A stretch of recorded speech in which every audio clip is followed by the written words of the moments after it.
Oh, hello there. New customers? Looking to buy, or do you need something made? Oh, no! Ah, these must be for magic. No, no need. But they Whoa! I can't. Hey! Why use your? But where does a big... Well, but basic. Huh? Well, when a trial is. So that would... Oh, yeah! So that... Even though I've never. Besides, it isn't produced. I thought I'd find you hard at work, but here you are chatting the day away. You again? Yeah, but... Huh? Seems business isn't... Hey, hold on. Before you go around trying to collect payments, if Confrérie of Cabriere wants to poach clients from Northland... You're from... North... Traveler, Paimon! I didn't think I'd run into you here in Fontaine. What are the chances? We're surprised to see you, too! But it seems that either way you look at... Pretty sure we'd want to have... Hey, you! Don't interrupt. It's not often... You kidding? Listen to me. Hey, I just said not to interrupt. Oh. Hey! That's way over the line! All right, boys! Let's see who has to pay up now! Can you at least let me finish one sentence? Fine. Though the bank told me not to get rough with our clients. You're the ones who started it. This is an act of self-defense. You two will have to be my witnesses, okay?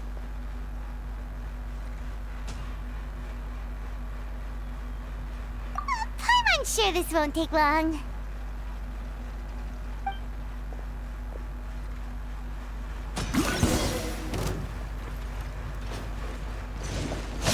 Yeah! Yeah! Yeah! Ta! Ta! Shouldn't let your guard down. Ha! Ta! Yeah! Ah! Ta!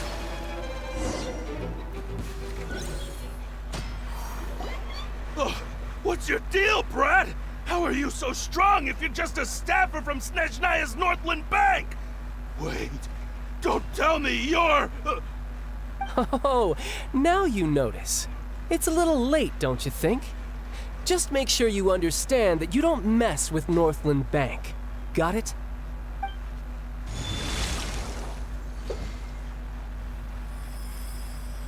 Huh? Now's my chance!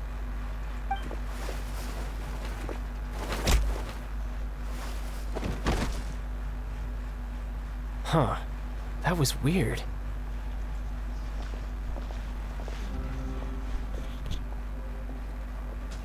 I'm not sure. It's as if I suddenly lost control of my hydro powers when I needed them. Maybe there's something wrong with my vision? Strange. How could that happen? First time Paimon's ever heard of someone losing control of their vision. Never mind. It doesn't matter. If I want to stay sharp, I shouldn't be relying too much on my vision anyway. Besides, I always have my delusion in case I need it. So what are you doing in Fontaine, child? I don't see its work for Northland Bank. Well, I guess it's because I've been in a bad mood lately. Huh? What kind of reason is that? Wait, since when do you feel down about anything?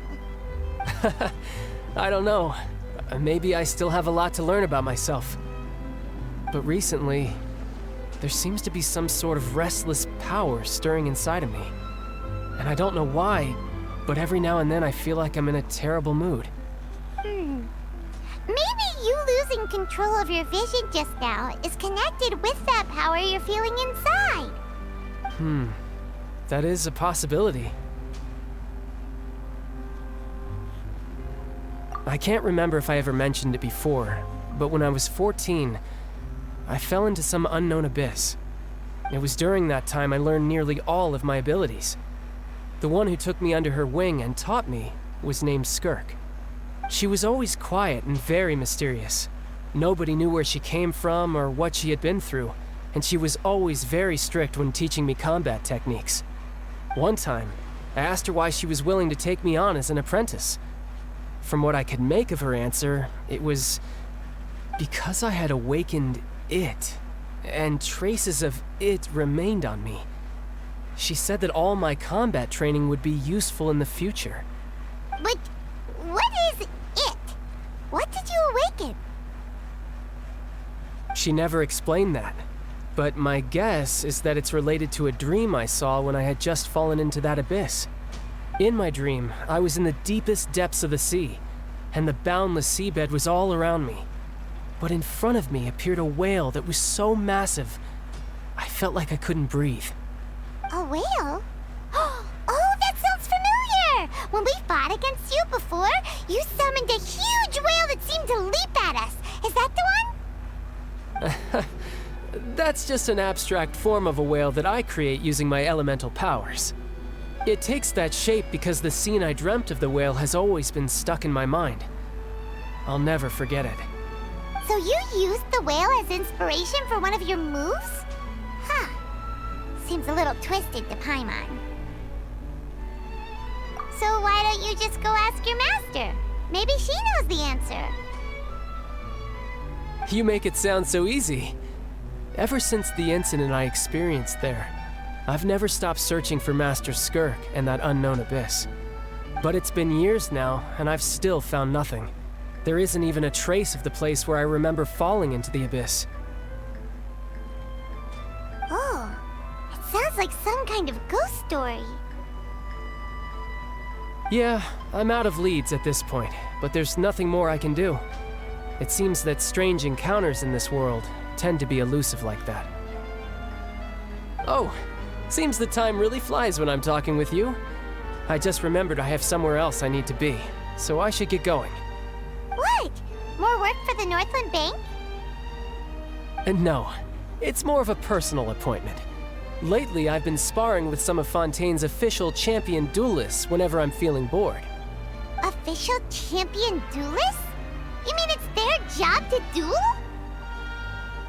Yep, in Fontaine, before a criminal goes to court, they're given one chance to defend their honor by requesting a duel with an official champion duelist.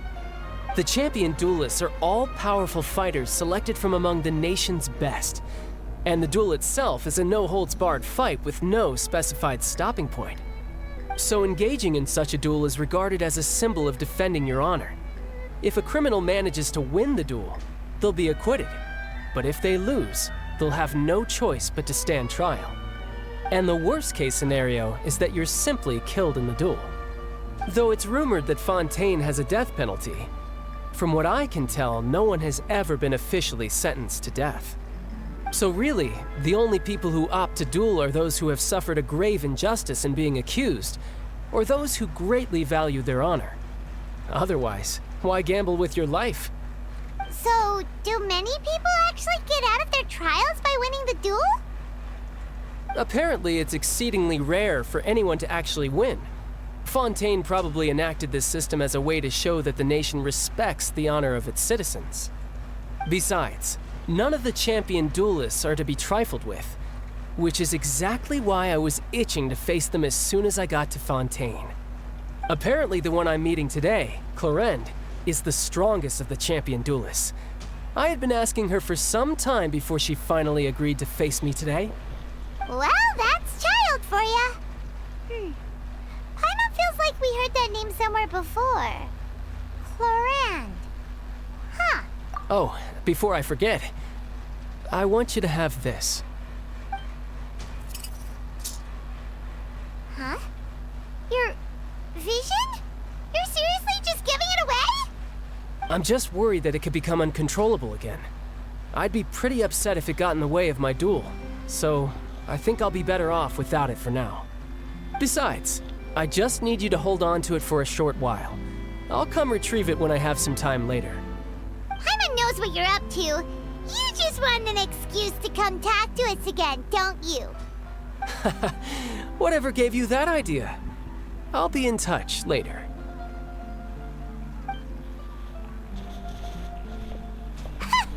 That sneaky guy. He said he's been feeling down lately, but he seemed the same as ever to Paimon. Well, seems we don't have much to do for now. We might as well walk around and see the city before Lenny's performance.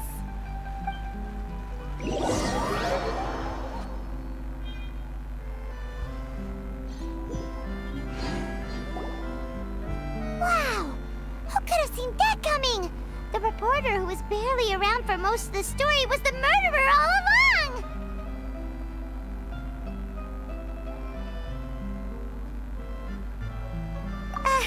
Sorry. Paimon was just surprised, that's all. Whew. Paimon never saw that twist coming. The murder mystery novels here are amazing!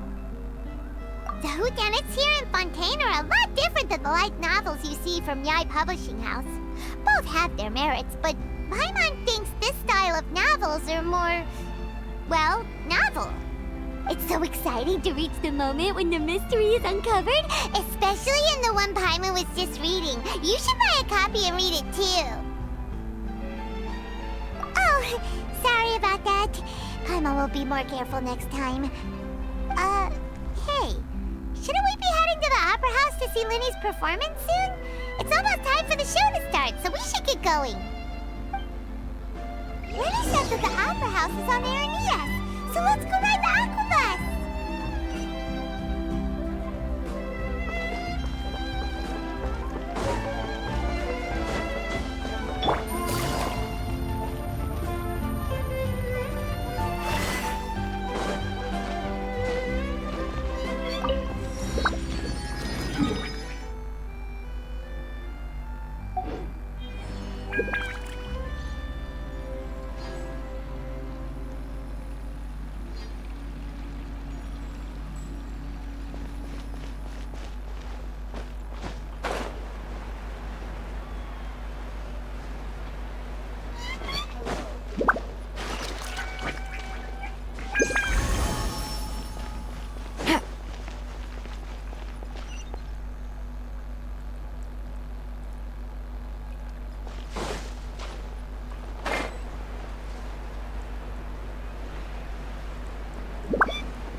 Take it easy.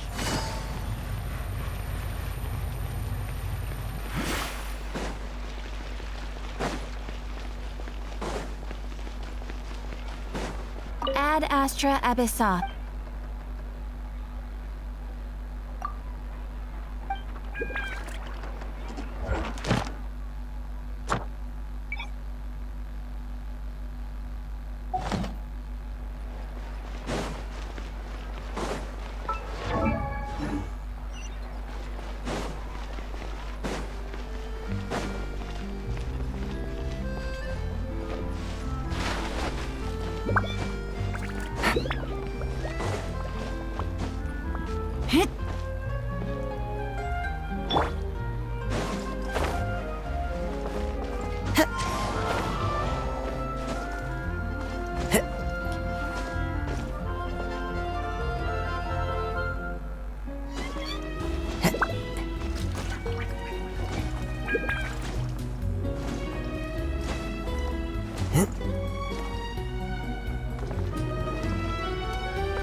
to the Navia line.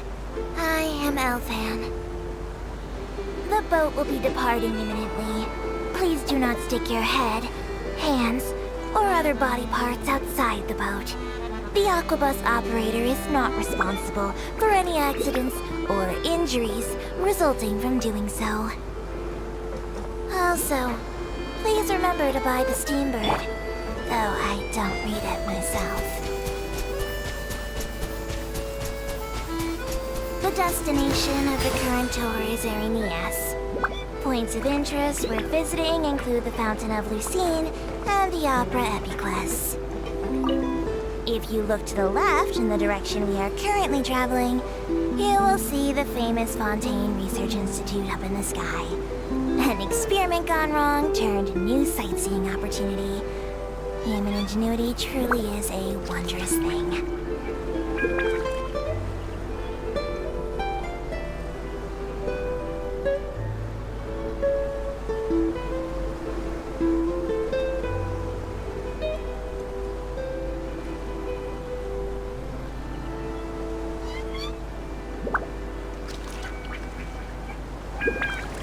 Approaching our final destination. Please be sure to bring all your personal belongings with you as you disembark. Even though I will take any forgotten items to the lost and found, the paperwork is rather annoying, as Melusine hands are not suitable for grasping pens. Please be careful when disembarking. It has been my honor to be your tour guide this trip. Thank you.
Take it easy.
Time to go.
Take it easy.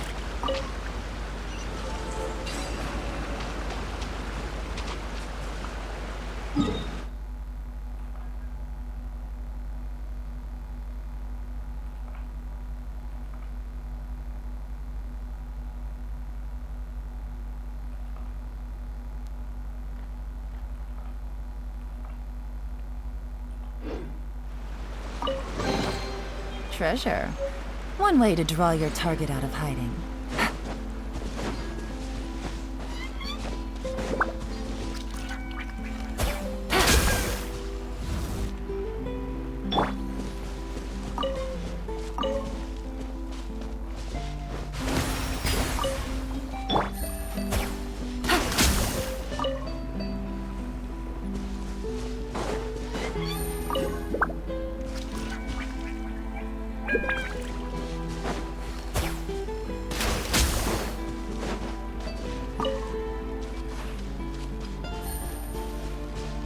Take it easy.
with nature.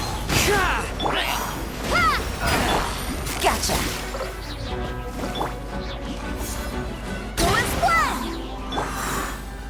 Into the wind. Quietly now. Water jet! Barbados, guide us. One with nature.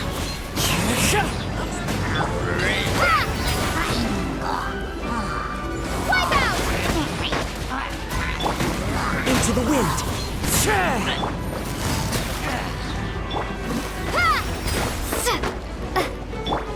Fallen leaves, adorn my night. The wind knows me.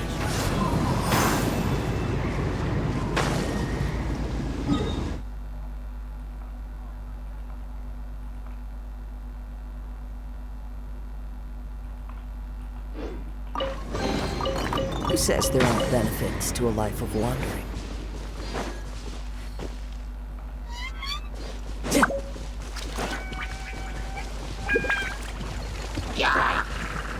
One with nature.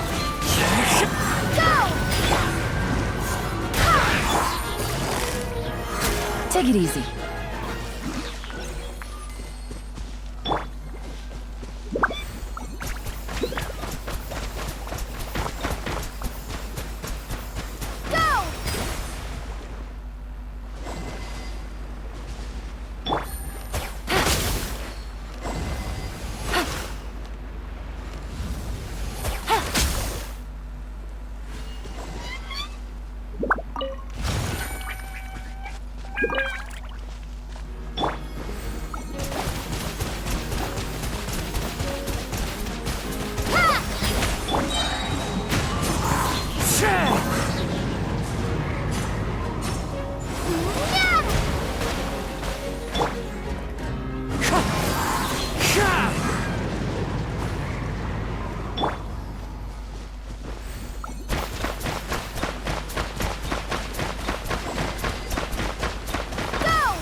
It is as the stars foretold.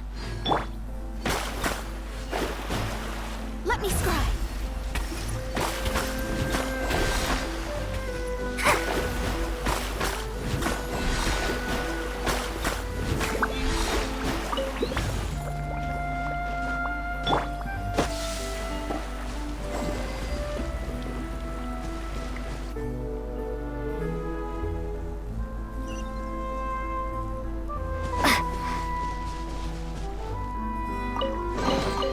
A reward on the road.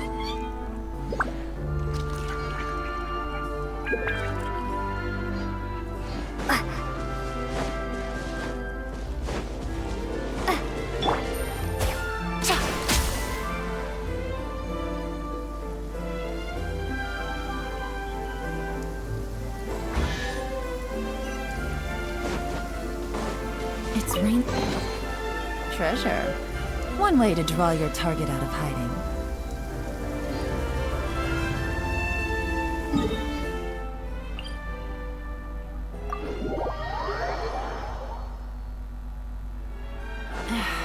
This blinding sunlight is such a pain. No way I can get a nap in this weather. What are my orders?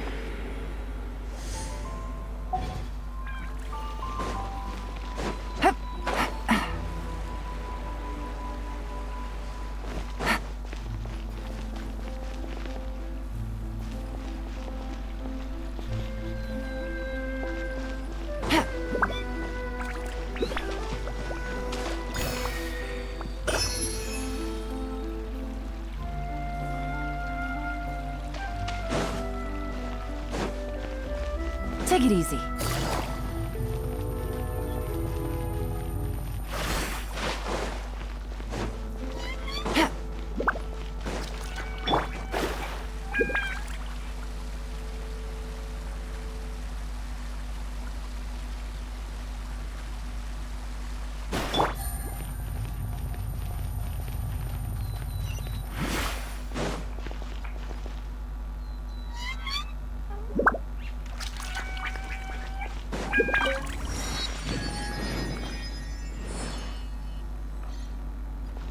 Take it easy. Seems like the stories here never have a happy ending.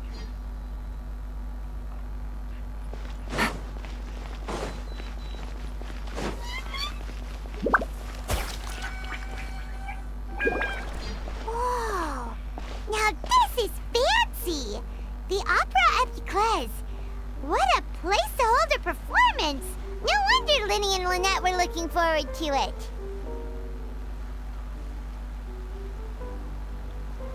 Huh.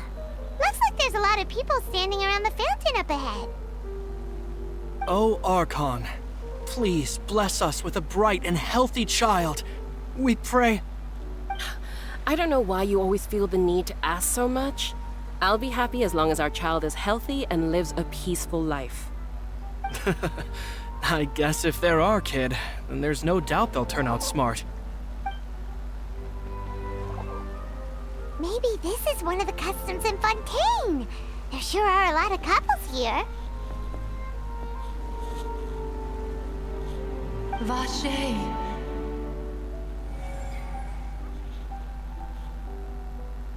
What's wrong? Vache. Vache.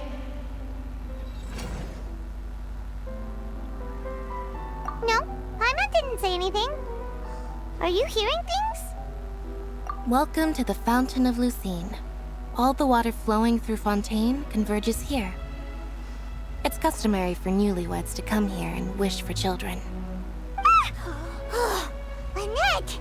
You scared Paimon! When did you get here? Lenny asked me to wait here for you, remember? Ah, right. What do you mean? There are a lot of people here right now. Hey, you're not trying to scare Paimon, are you? Besides, it's the middle of the day. It's not the time for eerie things. I see. I might be able to tell you something that could help explain the voice you heard. In fact, you might not be imagining things at all. I suspect that what you heard is a result of your hypersensitivity to the hydro element. Others in my family have had similar experiences. It's because of her sensitivity to the hydro element? But what would hearing a voice have to do with elemental power? When do you cry, Paimon? Wait, what? What does that have to do with anything? Just answer me. When do you cry?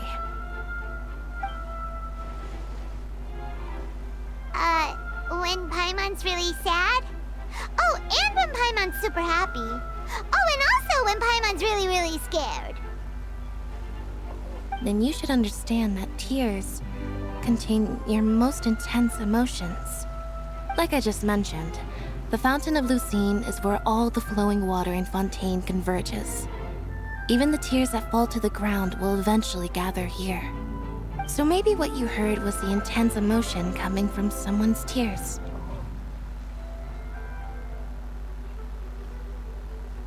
So, what did the voice say? Huh. If you were hearing their emotions, then Paimon wonders what happened to them. Rather than worrying about them, we should worry about my brother first. Don't let that calm look of his fool you. He tends to get pretty nervous just before a performance. So chatting with Linny might help him relax a little before he goes on stage. Oh, right. That makes sense.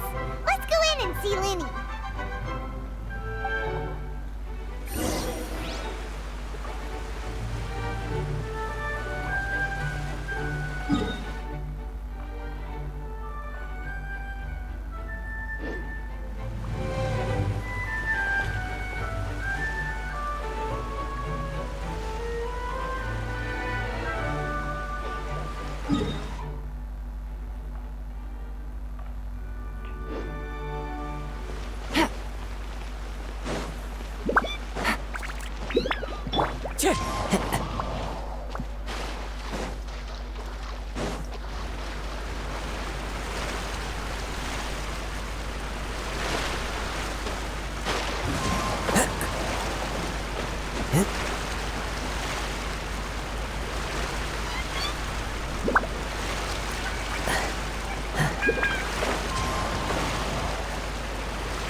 Who says there aren't benefits to a life of wandering?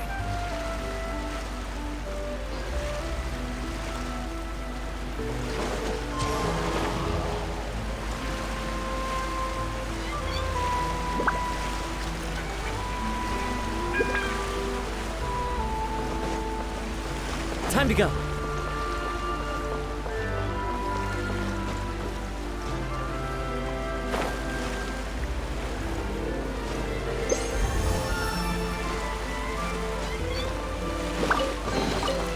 Who says there aren't benefits to a life of wandering?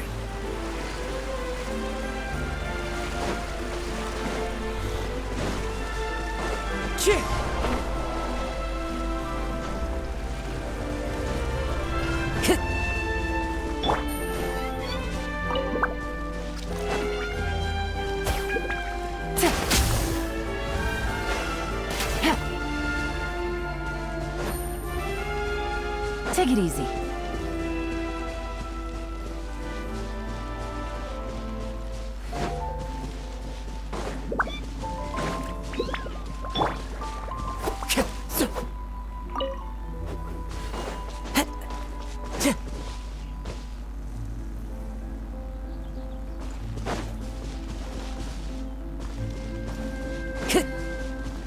Time to go.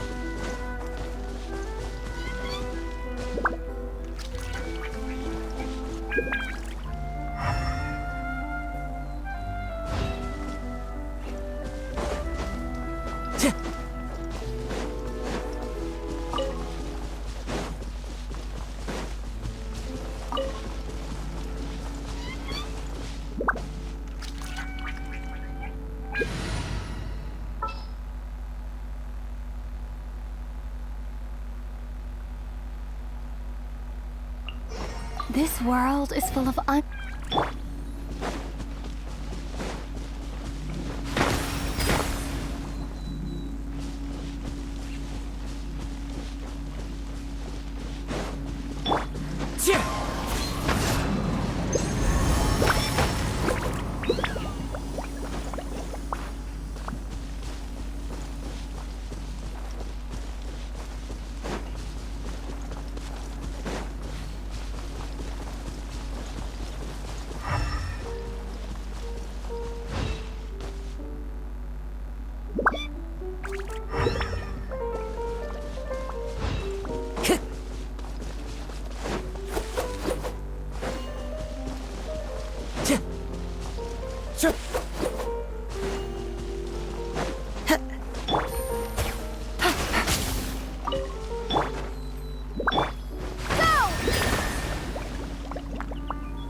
Take it easy.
Brings a smile to my face.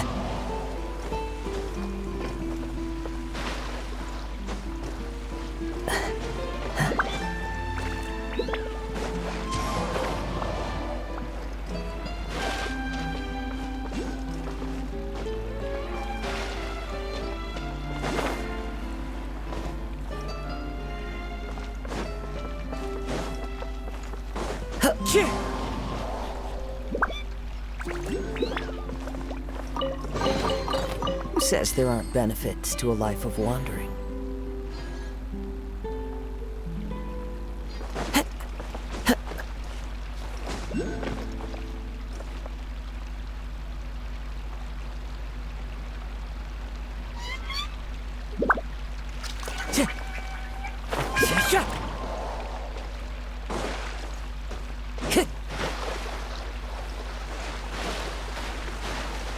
Time to go.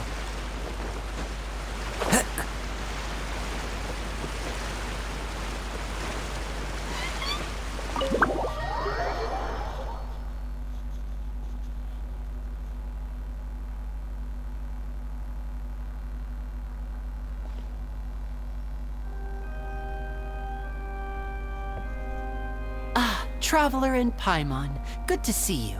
I knew you two would come. Are you kidding? We wouldn't miss it for the world. We've been looking forward to it. I can tell, judging by how early you've arrived. But you're actually right on time. The audience still hasn't started entering the venue yet, which means now is the perfect chance for us to take you to the best seats in the house. Wait just a moment. I'll fetch the tickets.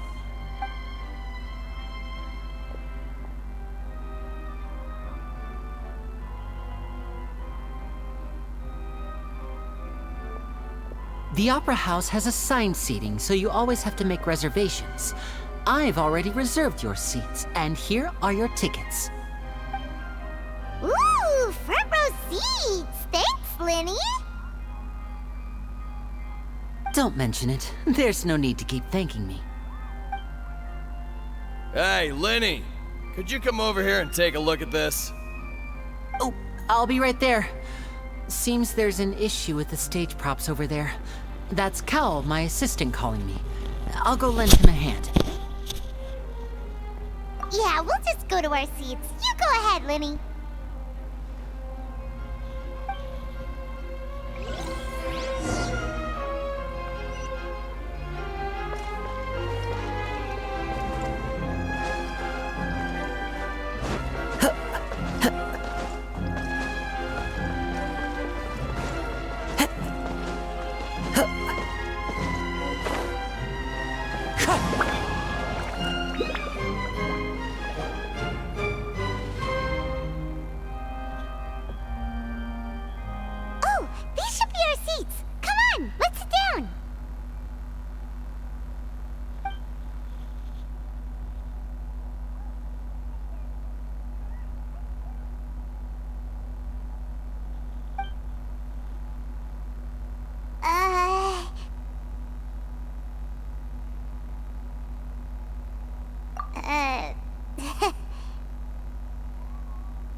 Hey, Traveler.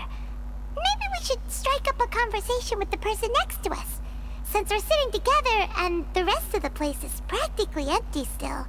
It's kinda awkward if we don't say anything. You little... Of course you put this on Paimon. Excuse me, I did not realize you felt awkward. I am terribly sorry. I would be perfectly happy to chat with you if that is what you would like. Oh, so you heard all of that, did ya? Boy, you sure have good ears. Paimon thought she was keeping her voice down. Wait, that's not it, Paimon's sorry. Paimon's the one who was being rude, talking under her breath like that. So, let's talk, but, what should we talk about? Oh, Paimon's got it. You're also here early and sitting in the front. Are you a friend of Linny's too? A friend, you say? Well, if Mr. Linny would like to be my friend, I would be more than happy to reciprocate. Oh, so you're not friends with Linny then? Oh, this is getting more awkward by the second. Paimon nearly forgot to make her introduction. Nice to meet you. Paimon is Paimon, and this is the Traveler. We just arrived in Fontaine.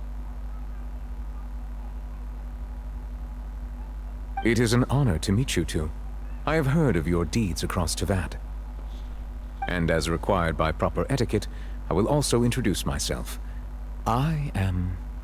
Oh, Monsieur Nervillet. What an honor it is to have you here to see my show.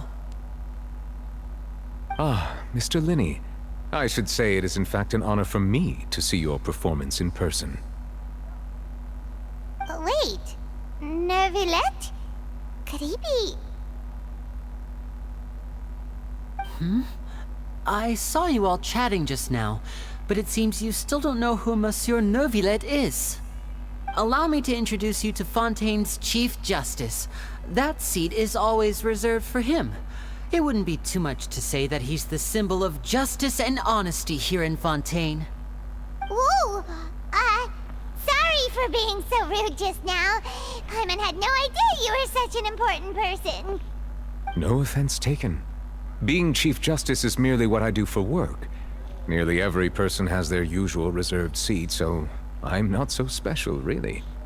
And by the way, I should probably let you know, even though I would prefer not to, there's someone sitting up there in the VIP seats that has been striking a pose for quite a while now. I believe she is trying to give you a most elegant and impressive first impression. So I think you should take notice of her sooner rather than later. Otherwise, she may become flustered.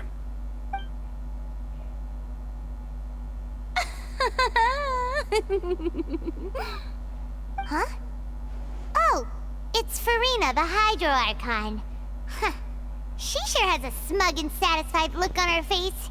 Guess she has no idea that you saw right through her act. Very good. That is for the best. No need to pay her any more attention. We may now enjoy the show. Huh? So is this what things are like between the Chief Justice and the Hydro Archon? All right, please wait just a moment longer. I've pretty much finished my preparations, and the performance will start as soon as the audience has made their way to their seats. Yay! The show's finally about to start! Paimon can hardly wait! Paimon's never seen a real live magic show before!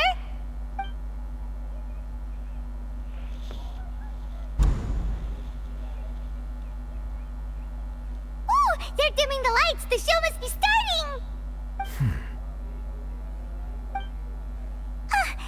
Sorry. Paimon will try to stay quiet. Welcome, one and all, to the Opera Epiclese. I am the star of today's show, Linny. And over here is my sister, Lynette, who will be working as my wonderful assistant. Please, let's give her a warm welcome. Hello, everyone. I know she may seem to be a little sleepy right now, but that's just a sign that she's nervous. Whatever. Now, some of you may be thinking, two vision holders who can freely manipulate elemental powers performing magic is not true magic at all. So, I would like to take a moment to assure you that elemental powers will have nothing to do with what you will witness on the stage today.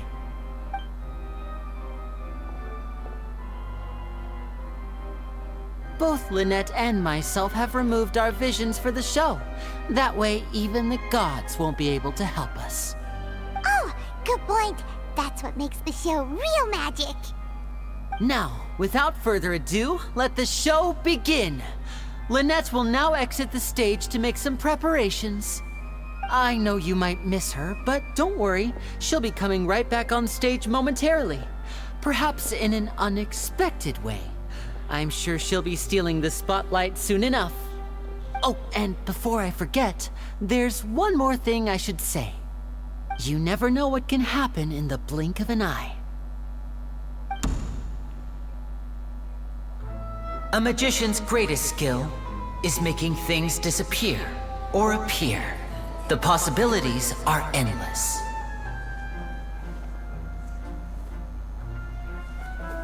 Huh?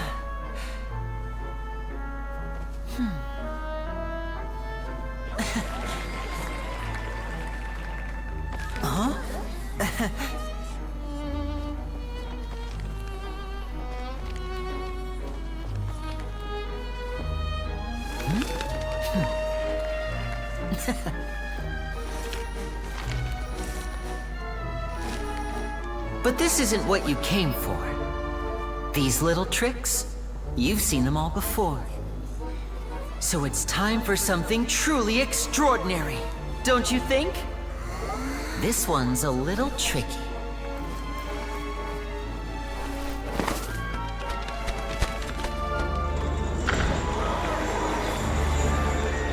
Using this water tank, I shall make my sister vanish completely, right before your very eyes.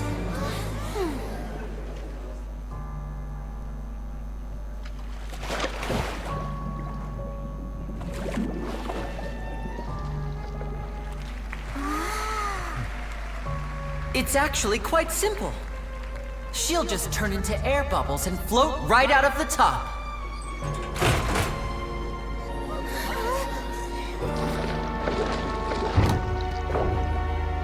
Oh no! I told them to check all the props carefully.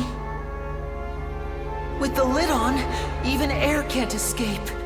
An amateur magician would be getting very nervous right around now. Luckily, it's me on stage, so let me show you what a true virtuoso can do.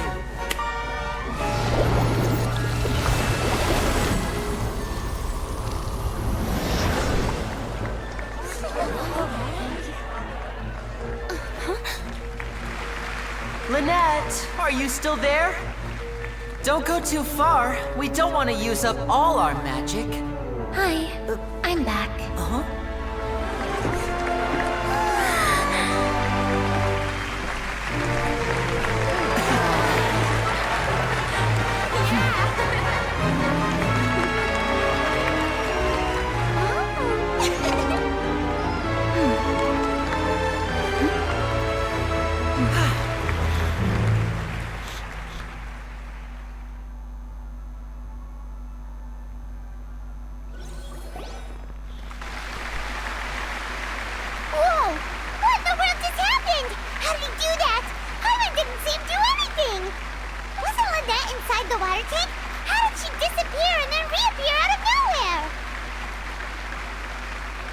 If we could see easily through his tricks, then that would mean that his skills are still lacking. To appreciate magic, you should focus on the show happening on stage, rather than getting caught up in trying to see that which has been intentionally hidden. Guess you're right. Paimon couldn't believe her eyes when Lynette reappeared. Amazing! Thank you everyone. I'm glad you enjoyed that performance. But our magical journey has only just begun. I've prepared even more astonishing surprises for everyone here. The magic of transformation and disappearance can go far beyond what you've just seen. I'm sure many of you are thinking that escaping the water tank was impressive enough, but Lynette is still my assistant after all. In which case, I have ample time to make all necessary preparations. So, for my next trick, I will require the participation of one lucky audience member. Please, if my assistants could bring out the magical boxes now. There are 2 boxes, and only 2 boxes. One is here, and one is there in the aisle among the audience. I'm sure many of our clever audience members have already guessed our next magic trick. A swap! Our lucky audience member and I will each enter a magic box. After 1 minute, we will each emerge from the opposite box. Now please, everyone pay very close attention to the box you see here. Don't give me any chance to make a move. Wow! How's he gonna do this? Hey, do you think this is all magic tricks, or does Lenny have actual superpowers? The lucky audience member will be generated by this random number selector. It selects numbers entirely at random. Even I don't know who will be chosen to participate. Now then, let's begin. Oh, let me see. Oh, row 7, seat 3. Congratulations! You now have the chance to experience magic firsthand for an entire minute. Please, come forward. My assistant will take you beside the magic box. I'm sorry, it might be a little cramped inside, but no need to feel nervous. We've carefully arranged everything for you to be as comfortable as possible. You don't need to do anything, but no matter what strange things may happen, don't come out of the box. If the magic is interrupted, who knows where you might end up?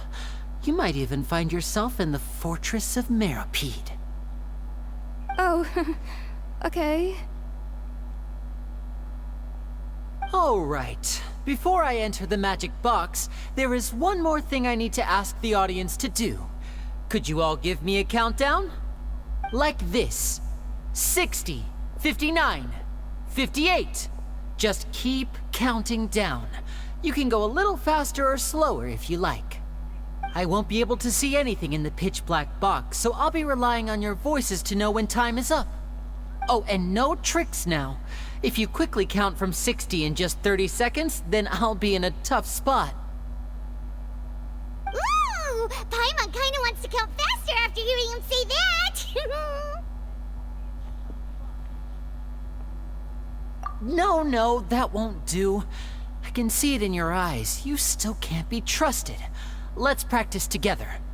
Come on, repeat after me. 60, 59, 58. 60, 59, 58! That's right, perfect. Keep it going. All right, I'll see you all on the other side once you've finished counting.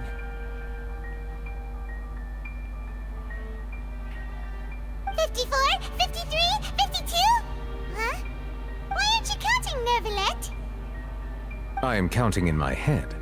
I think things are exciting enough in here as it is.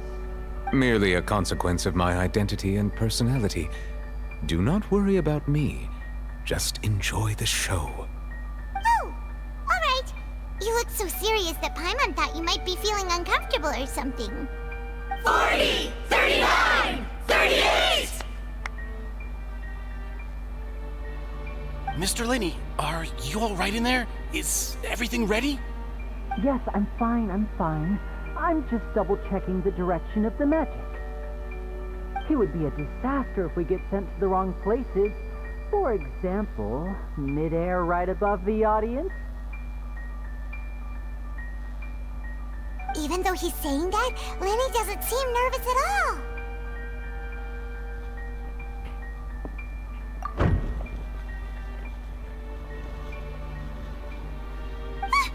What was that noise? Did you hear it too?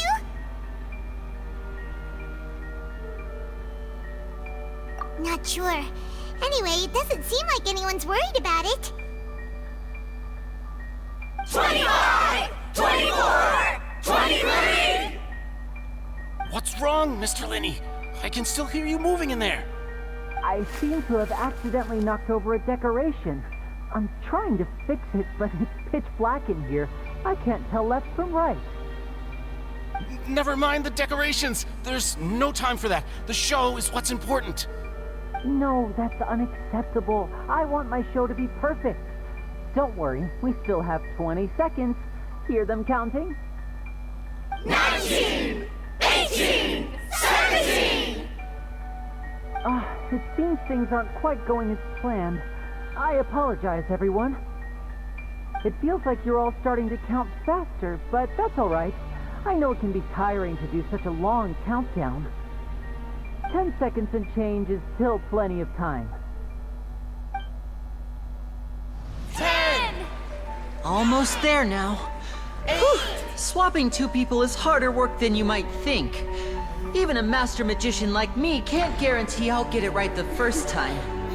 Hey, wait! Is this the back one? I can't tell. They both look the same inside. Huh? No, that's not it. I'll try again. 7! Hey, slow down! Honestly! 5! 4! 3! Whoops! That doesn't count! 0!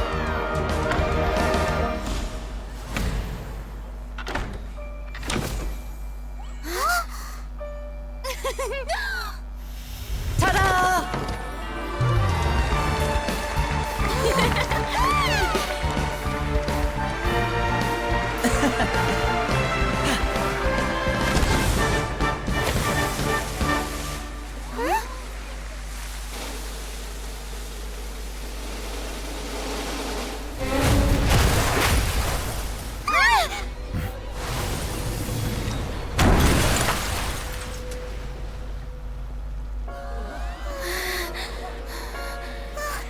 What happened?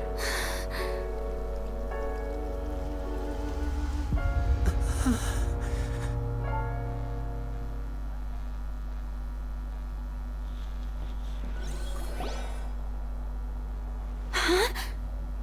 Is this part of the show? Mr. Lenny, you're going to use magic to fix the stage now, right? What happened? Oh no.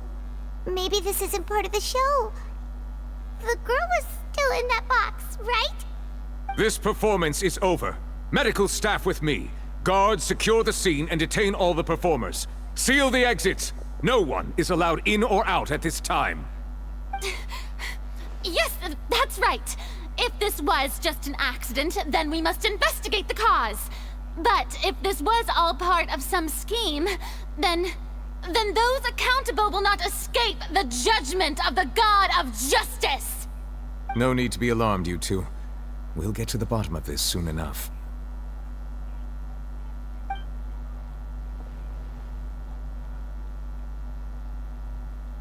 Unfortunately, the person who is in the magic box has been pronounced dead. His name was Cowell, one of the assistants in Linny's magic troupe. Apparently, the fireworks on stage ignited the ropes that were suspending the water tank, which then caused the tank to fall onto the stage. As of now, we are still not sure why we found Cowell in the box, rather than the guest from the audience. And after an initial search of the area, the guards have confirmed that the girl is nowhere to be found. It appears that this incident was not merely some mishap with the performance. And there are many indications that it is connected with the case of the serial disappearances of young women. The serial disappearances case? That's the case that Charlotte mentioned before!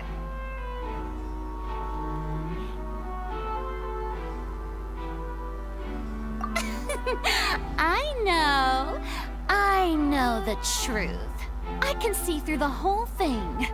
Really, using such a shallow and obvious mystery as his finale, did he really underestimate us that badly?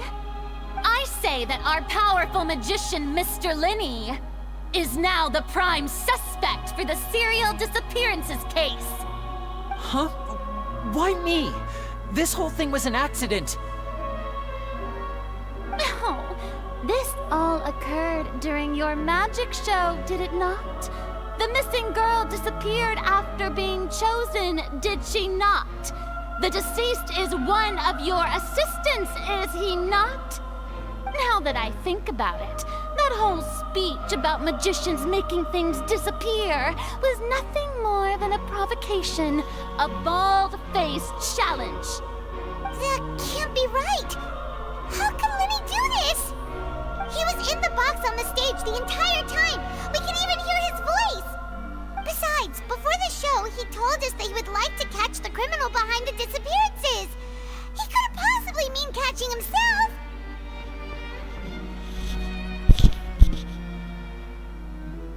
Save discussion for a later time, please. Lady Farina, may I assume that your comments just now constitute an accusation against Mr. Linney and his associates, and that you are pressing charges? Huh? I just think that he... Well, I think it might be a little early to talk about formally pressing charges. But what Lady Farina said just now makes perfect sense. Looks like she's gonna personally deliver justice. A kidnapping and murder carried out under the cover of a magic show. Lady Farina said it all. I mean, of course, my dear people.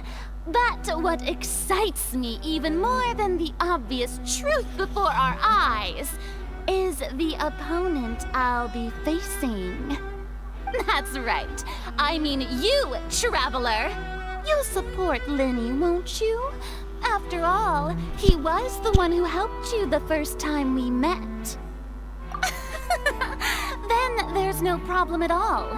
You know, the Traveler and I already had a duel the first time we met. But with Lenny's help, our little duel ended in a draw.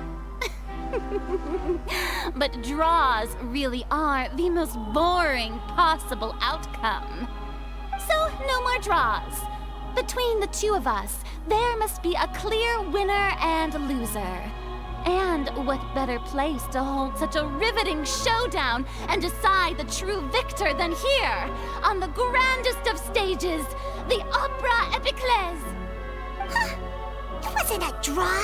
She obviously lost last time. I understand. Charges have now been pressed, and as such, a trial is in order.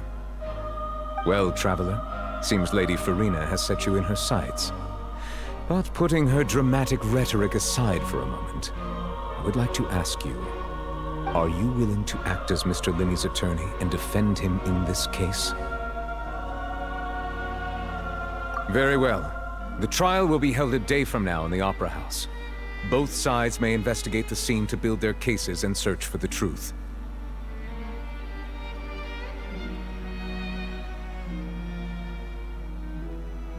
Linney and his troupe are all potential suspects and shall remain within the Opera House.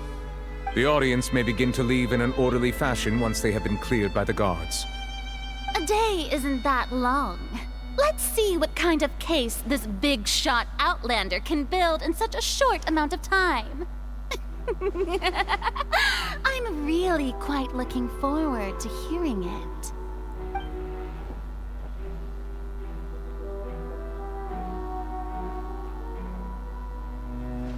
Lenny!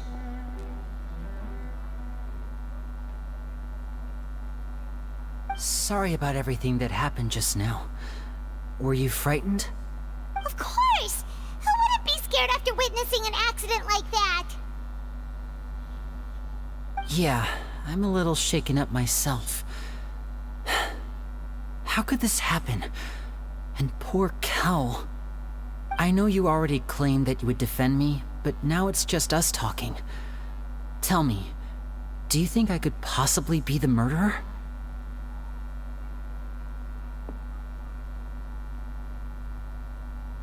Good to hear. Thank you so much for trusting me.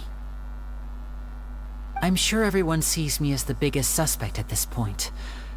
But if you ask me, the whole thing is mysteries layered upon mysteries, such that all that's left is confusion.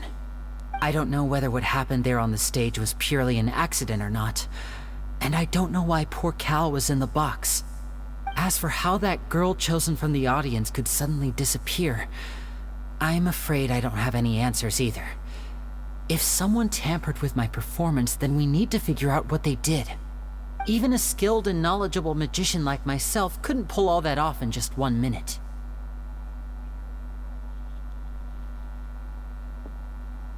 Which is precisely why we need to investigate. As this book says, the impossible could not have happened. Whatever happened must have been that which is possible. Paimon bought them when we were reading at the bookshop in the city earlier. Pretty cool, huh? Don't worry, Paimon used her own savings to buy them. It wasn't from our travel funds. I think they look cute on you, Paimon. You have good taste, Lynette. That's the right attitude. Feeling depressed isn't going to help me now. I need to get back to my normal self. But with the guards watching our every move, it's going to be especially difficult for Lynette and I to prove our own innocence. Good thing you agreed to be our attorneys. Thanks for that. We'll be counting on you. Yes, thank you so much. Yeah, just leave it to us. Oh, since we're going to start investigating, Paimon has a question first. Where did Lynette go during the performance? Well, I'm afraid that would involve some of our essential trade secrets as magicians. The secrets behind our magic are past saving, Linny. I suppose you're right. The truth behind our tricks is going to be important evidence that will be weighted during the trial. 'Tis truly a pity.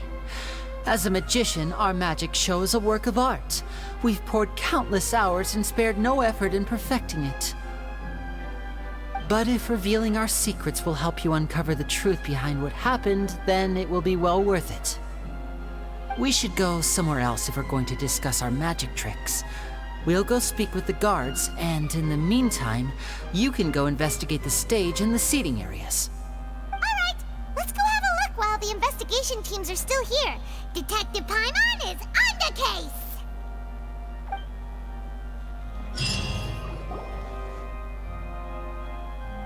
Hello, officer. How's the investigation going? I see. You must be the traveler that Lady Farina mentioned. Listen, I'll be perfectly honest with you. I'd avoid getting mixed up in this whirlpool of a mess if I were you. Huh? What do you mean? Come with me and you'll see. The deceased is one of Linny's assistants, named Cal.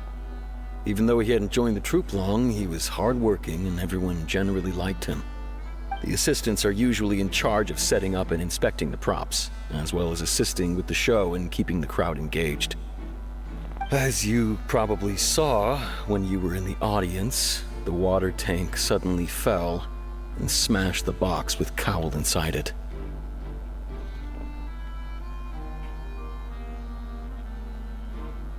This is the real mystery. We've already searched the scene and were unable to find any traces of the girl. However, if you look carefully, the box was positioned directly under the water tank. The ropes holding the tank were then burned by the pyrotechnics on stage, causing them to snap. All these factors lining up so perfectly makes it hard to see this as a mere accident. If anything, the more logical explanation is that the whole incident was intentionally planned, and Linny is the most likely person to have access to all these areas. But he doesn't have a motive! Are you both good friends of his? Well, you can't say we're good friends, but we've known each other for a little while. So in just a short time, he was not only able to win your trust, but even convince you to act as his attorneys. I know there's no such thing as magic. The real trick of a magician is holding the audience in the palm of their hand. I've seen a lot of cases, and I can tell you that people are the least reliable kind of evidence.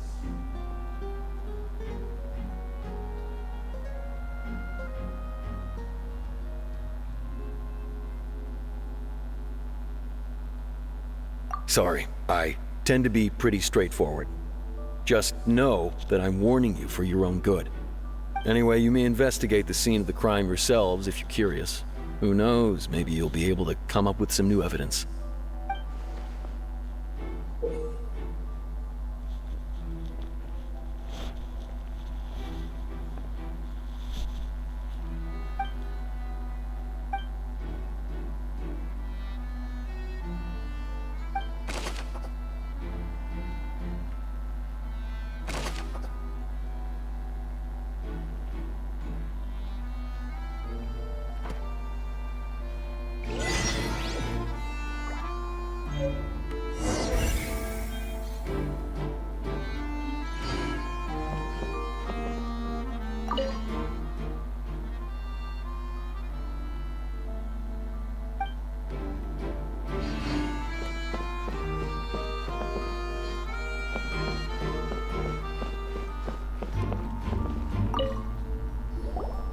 So this is the rope that broke and caused the water tank to fall. The rope looks pretty durable. How can it be burned through so quickly by fireworks?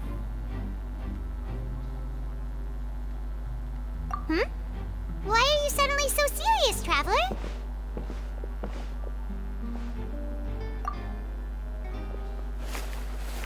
Whoa. Look! This bit is made from different material! Most of it was burned away, but there's still a little bit of it left.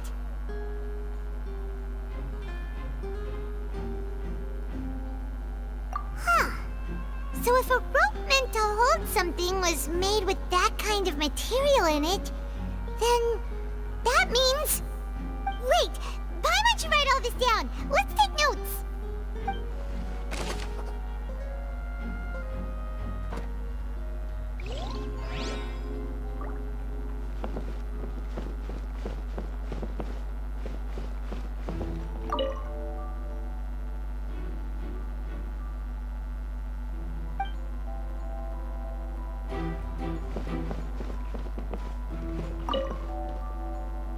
Go ahead, have a look around.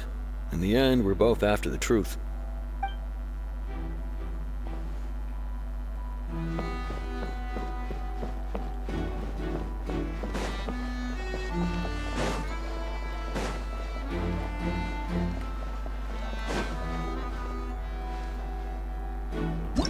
Whoever the murderer was, this rope... Why would it be him?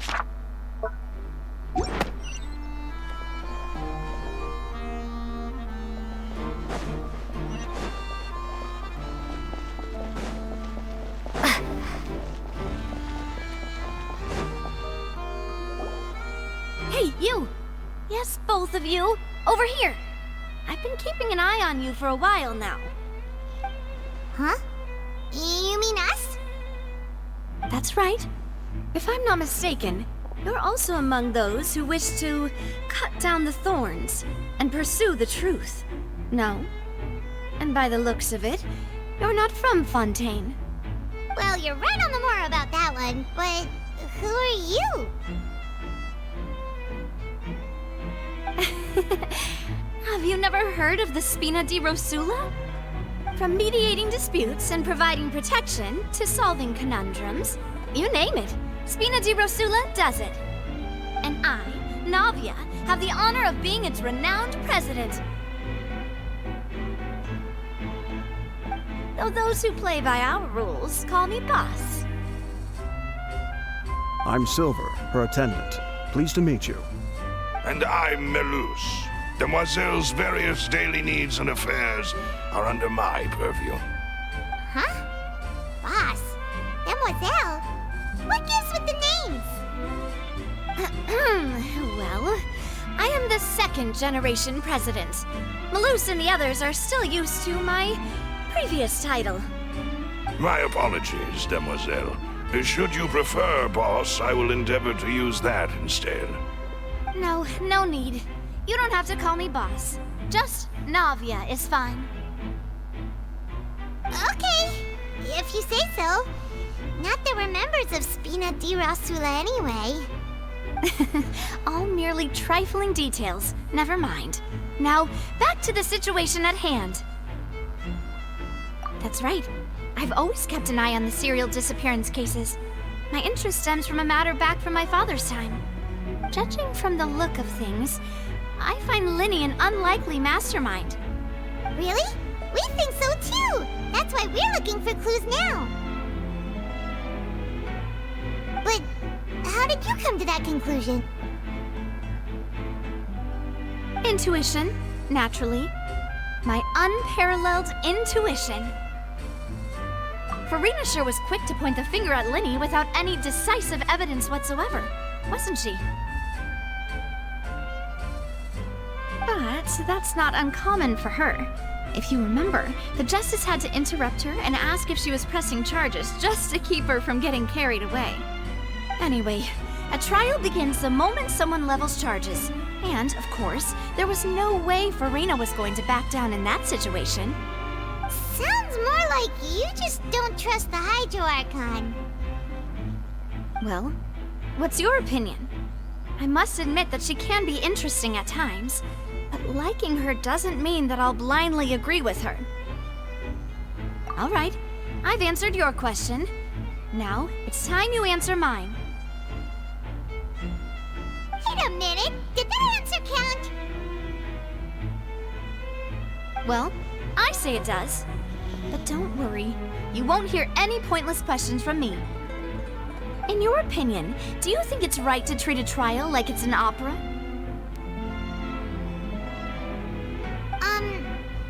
Well? And why would that be?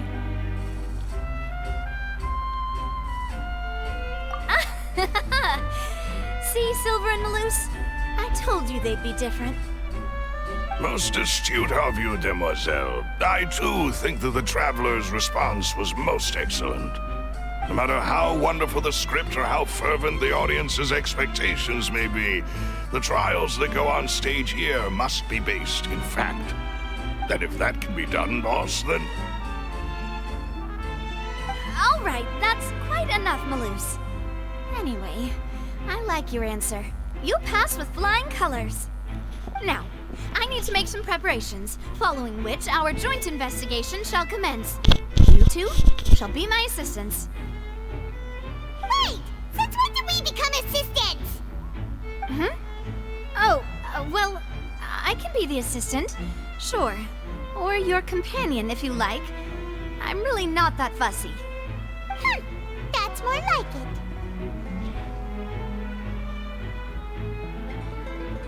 Far be it from me to brag, but I believe that Demoiselle's intuition will be instrumental in uncovering the truth. You wish to save a friend from false accusations, and we wish to unravel the disappearances. In this sense, our goals are aligned.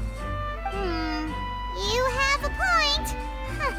You're quite the talker, aren't you, mister? And what about you over there? What do you think?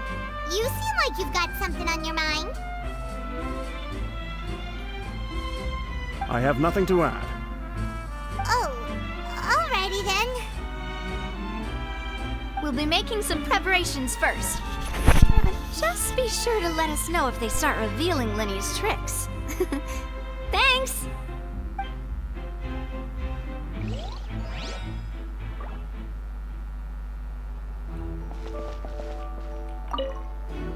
Speaking of that, I think magic shows would be very popular in Poisson. I can see that. Maybe I should try to learn some magic. If I could make things disappear, cleaning my room would be a cinch. You need not worry about such things, demoiselle. That falls under my duties. Oh, right.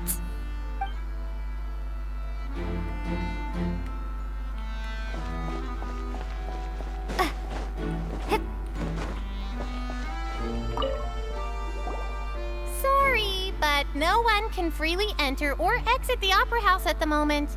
If you wish to leave, you must register your identity with us first. No, we're not leaving. We're representing Linny and Lynette as attorneys, so we're investigating the case. Were you always guarding this entrance?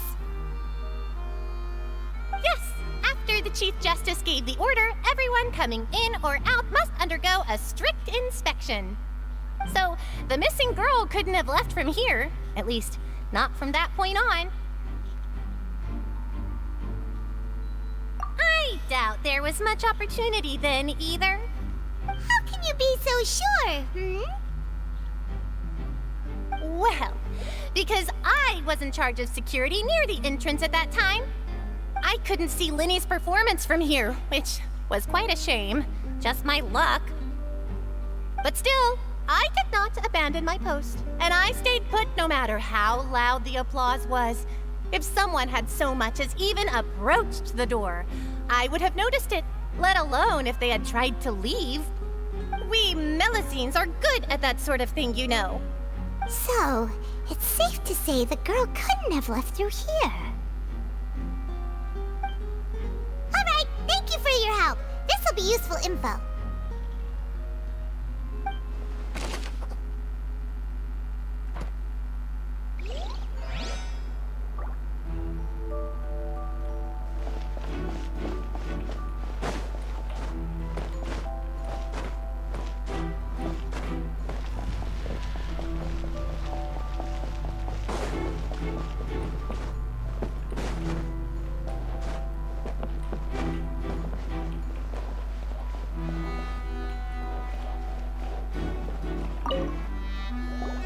I see that you're investigating the area.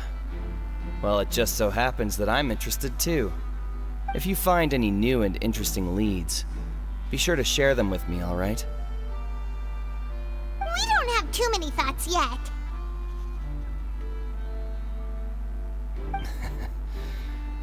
Then why don't I tell you my hypothesis first? The way I see it. And I'll start it with that loud thud. The thud? Oh, you mean the sound that happened during the countdown? Yes, exactly. It wasn't terribly loud, but I suspect that most people heard it. It's just that everyone was awaiting the results of Linny's trick with bated breath, so no one paid it much mind. But now that the incident has happened, the thud has become an important clue. That makes sense. So, what do you make of it? I'm of the opinion that it may have been the sound of Linny's accomplice. Lynette, perhaps. Jumping atop the water tank, or something like that. And when the pyrotechnics went off, she cut the rope, sending the water tank crashing down. Wait, wasn't the noise we heard too loud for that? Perhaps the balance wasn't right, leading to a particularly rough landing. Oh, that's true. I suppose I must reconsider. That does remind Paimon, though. What was with that sound?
Hello there. What are you investigating? Oh, this location has also been cordoned off because the Magic Troop members are currently considered prime suspects. The investigation team is still collecting evidence. The seats were all booked in advance, so we were able to deduce the missing woman's identity by checking the guest list.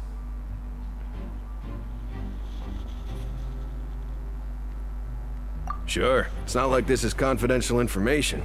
We will publish it later anyway when we petition the public to help us find the missing person. Her name is Halsey. She's a painter from Fontaine who's made a bit of a name for herself. Apparently, she wasn't a regular at the Opera House, but she'd been feeling some pressure with her work lately, which made her decide to come see the magic show. The Magic Troop members all claim not to know her. We have looked into her social connections. It seems that she has no personal grievances or conflicts of interest with the suspects. Simply put, she wasn't related to the Magic Troop at all, which matches the features of the previous serial disappearances. Were the victims of previous cases also chosen at random? That's how it seems to us, in any case. Apart from the fact that they were all young women of around the same age range, there really weren't any other connections between them. Okay then. No need to be so formal. If you do happen to see the missing girl, please be sure to contact us. It is of utmost importance that we get to the bottom of these disappearances.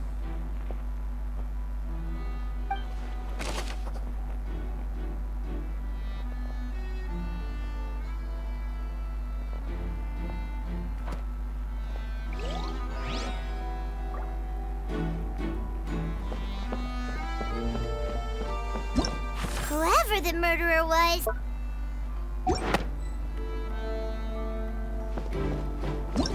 Whoever the murderer was, why would it be... Gosh, we all... The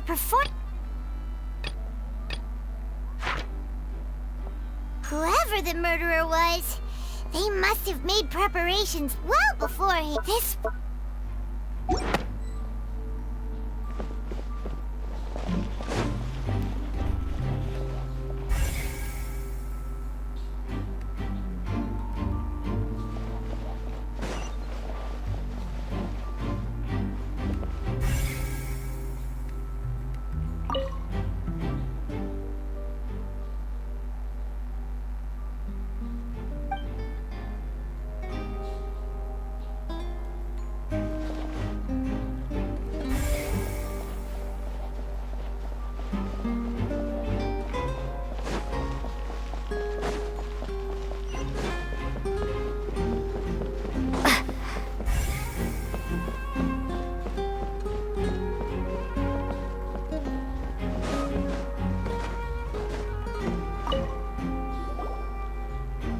The investigation team has some new findings.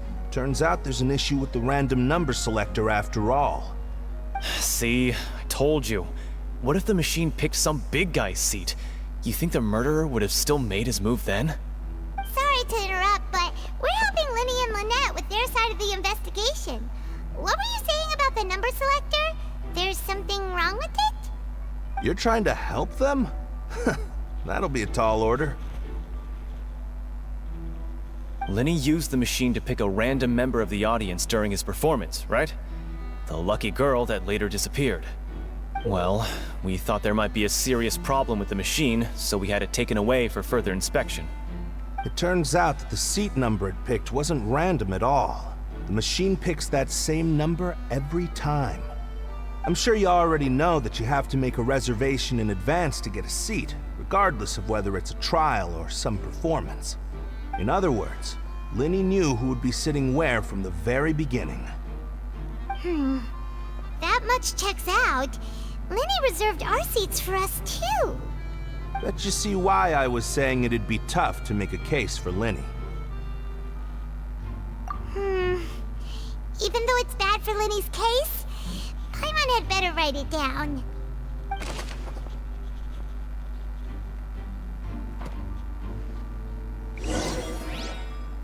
We've checked everything of note here at the performance venue. Paimon wonders how Linny's discussion with the guards is going. Let's go see, shall we? Ooh, things are getting interesting, huh? We're about to see how magic is made.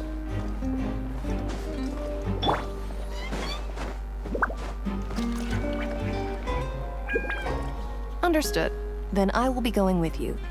Just so you're aware, I will be monitoring your actions and making notes as necessary. Very good. Thanks for being so agreeable. I'd pull a rose out of my hat as a gift for you if I could. You may spare the pleasantries. I'm just doing my job. You've arrived. Who's this? Me? I'm Spina di Rosula's guardian angel. If you've got a problem, I've got the firepower. Sorry, I got a little carried away there. Call me Navia. I'm a partner of theirs, and will be helping investigate this whole situation. And these are my companions. Would you mind if they join as well? Fine by me. Oh, new helpers? I would be most grateful.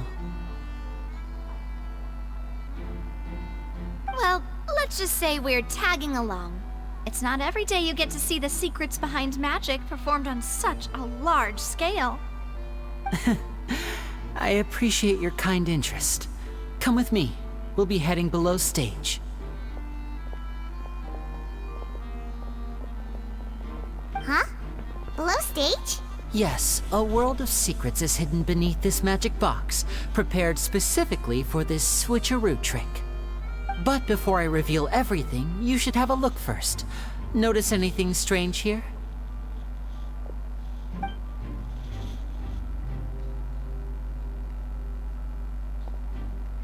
I'm not trying to be dramatic. Remembering the details of a trick will help you understand the methods used to perform it more easily. Huh. Weren't there balloons and other decorations here? Where did all that go? Ah, good eye. That said, you're still far from discovering the answer. The back? You mean the inside of the door? What's different about it? Paimon didn't notice anything. Very good indeed. I thought you might not be able to catch that, given that you were sitting in the first row. The back of this door was patterned. Those patterns are now gone, replaced by a smooth wooden board. So, if you put 2 and 2 together, what do you get? Exactly. All right, let's go. I'll tell you how it works as we head down.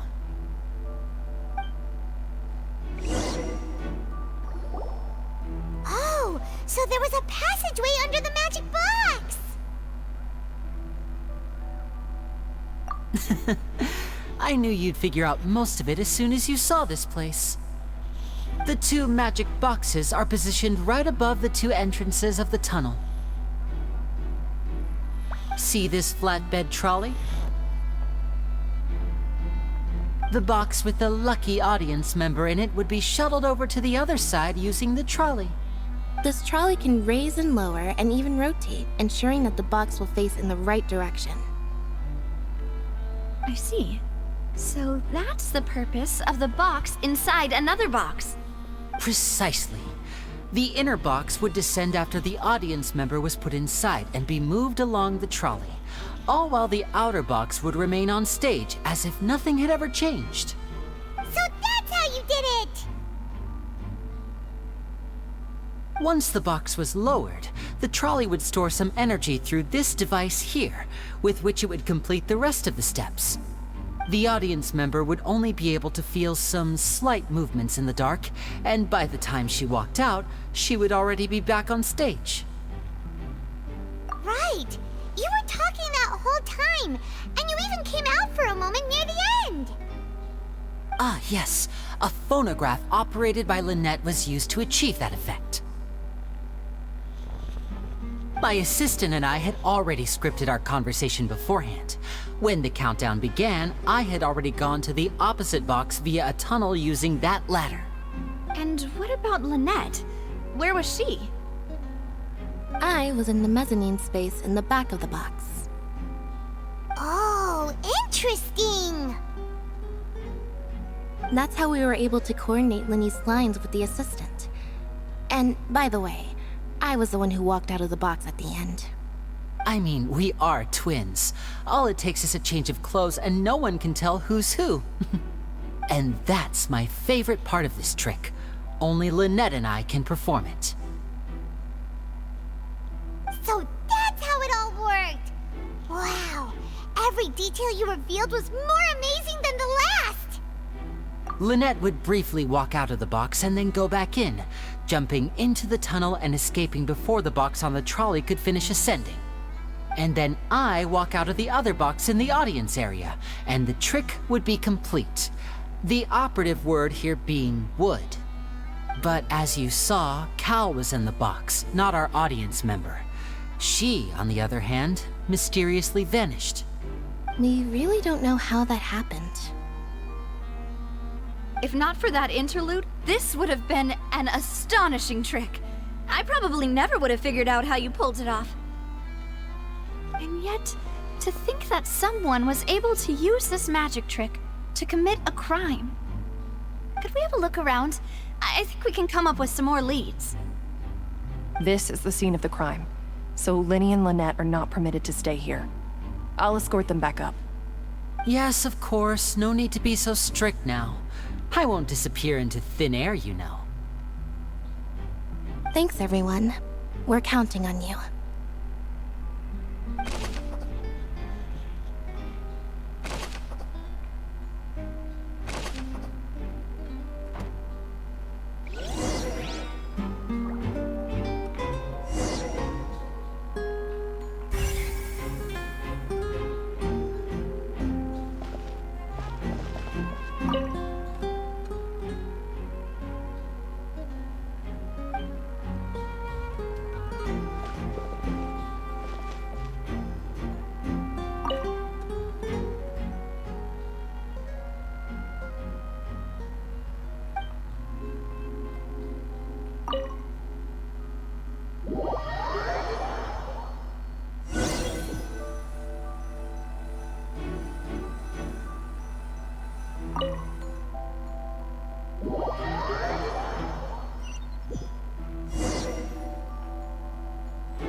this?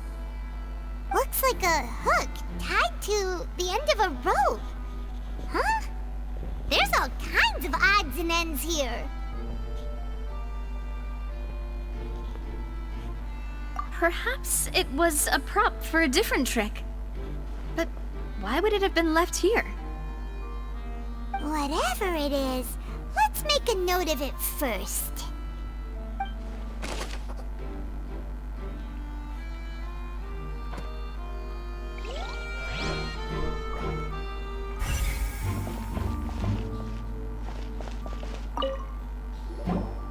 The floor is wet. Please be careful not to slip. Speaking of which, why would there be water here? Oh, Paimon knows! It's one of those tricks where you pour water into a jug and then flip the jug over only for the water to disappear? And here's a broken vase. Huh.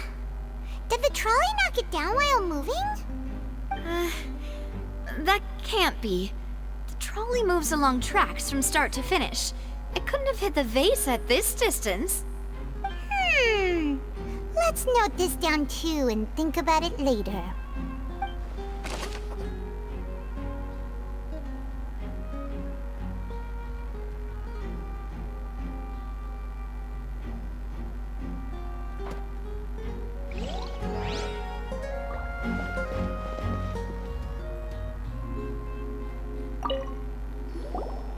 Oh, these are the clothes that the lady chosen from the audience was wearing, right? Her clothes are here, but she's nowhere to be found. Right. And do you really need to do that if you're kidnapping them? Ugh, this is so confusing. Paimon doesn't want to be a detective anymore.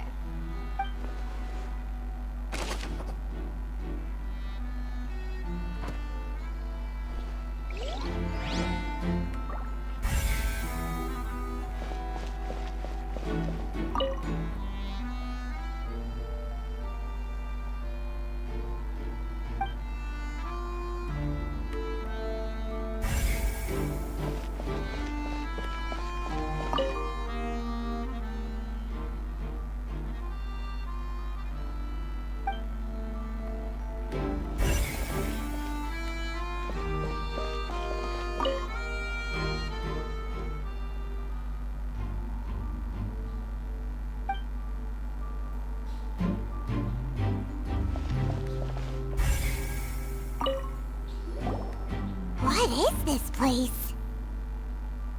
It seems someone could fit through here. Huh. Could this have been the suspect's escape route? Alone, perhaps. But if they had to pull another person with them, this space would be too narrow. But there are no other ways in or out of here.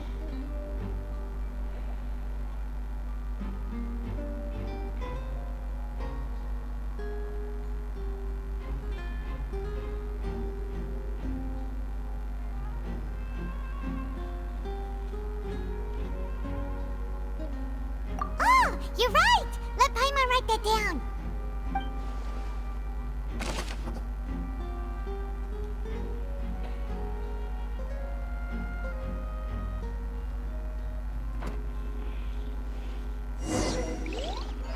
Seems we're just about done investigating down here. Yes. Let's head back up.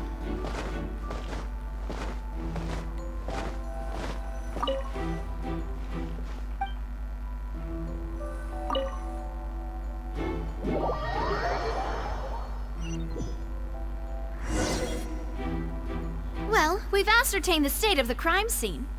Let's find a place to sort out our findings once Malus returns. Seems to me that there are several things that don't add up here. Apologies for the wait, demoiselle. So, what did the guards say? Did the criminal escape through the vent?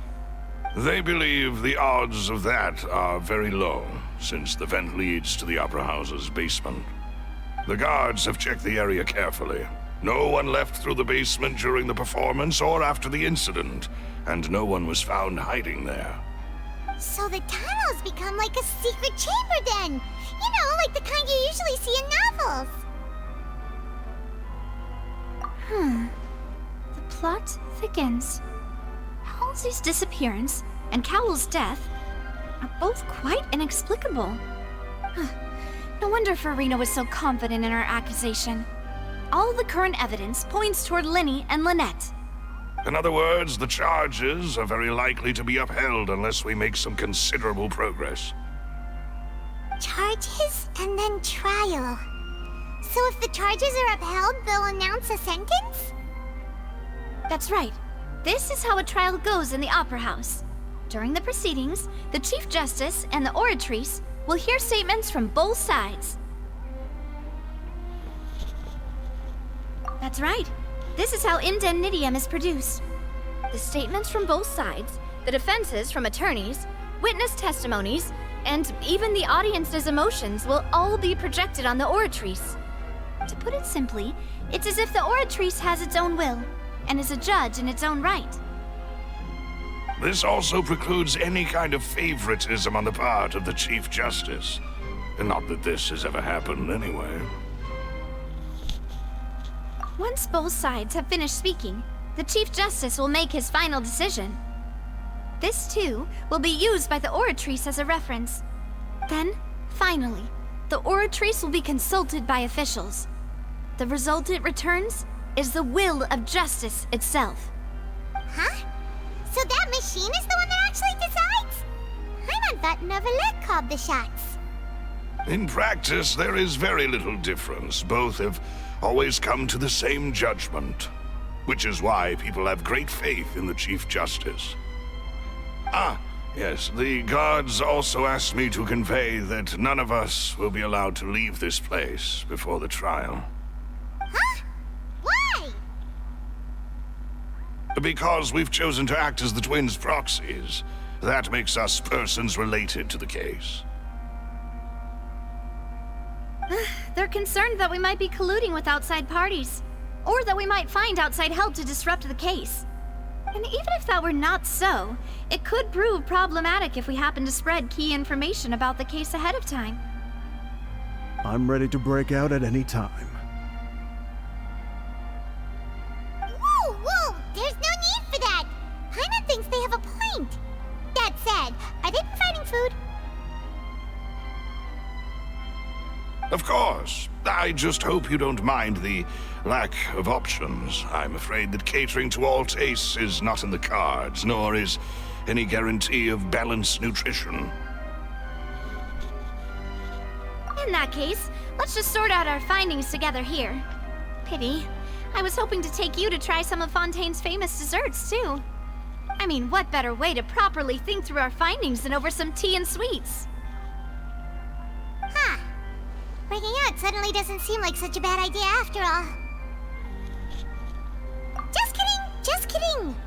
Paimon will still do her best, even if there are no snacks. What do you mean, no snacks? Of course we'll have snacks. If we cannot buy some, then we'll simply make some. Huh? Here? But how? Understood, Demoiselle. Everyone, please come with me.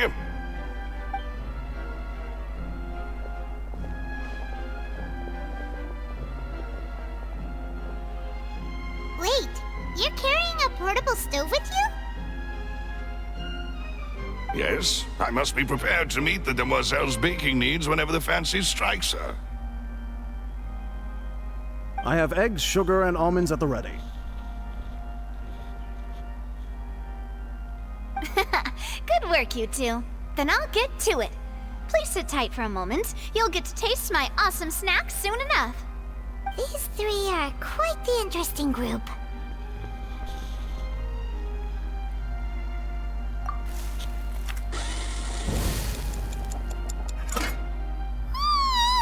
And Paimon thought it smelled good while it was still in the oven!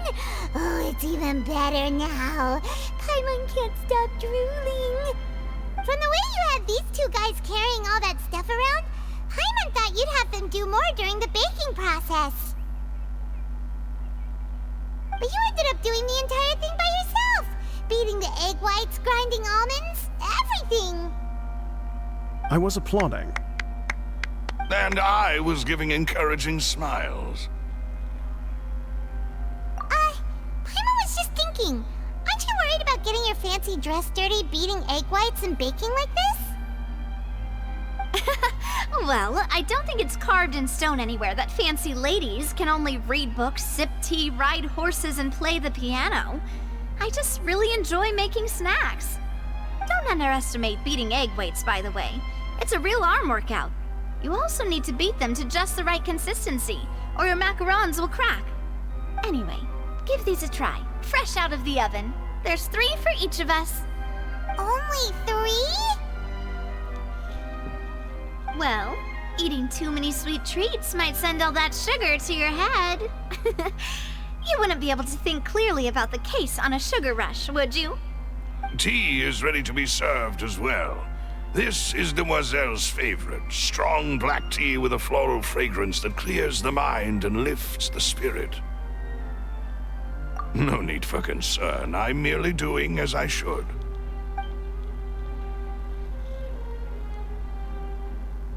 All right then. Down to business. As Paimon mentioned previously, the tunnel seems to be something of a secret chamber. However, we can assume that Linny and Lynette were not alone within it. Some criminal also occupied its sealed confines. The magician twins could have committed the crimes, of course, but they lack any logical motive. Exactly! Why would they do such a thing right when everyone was watching?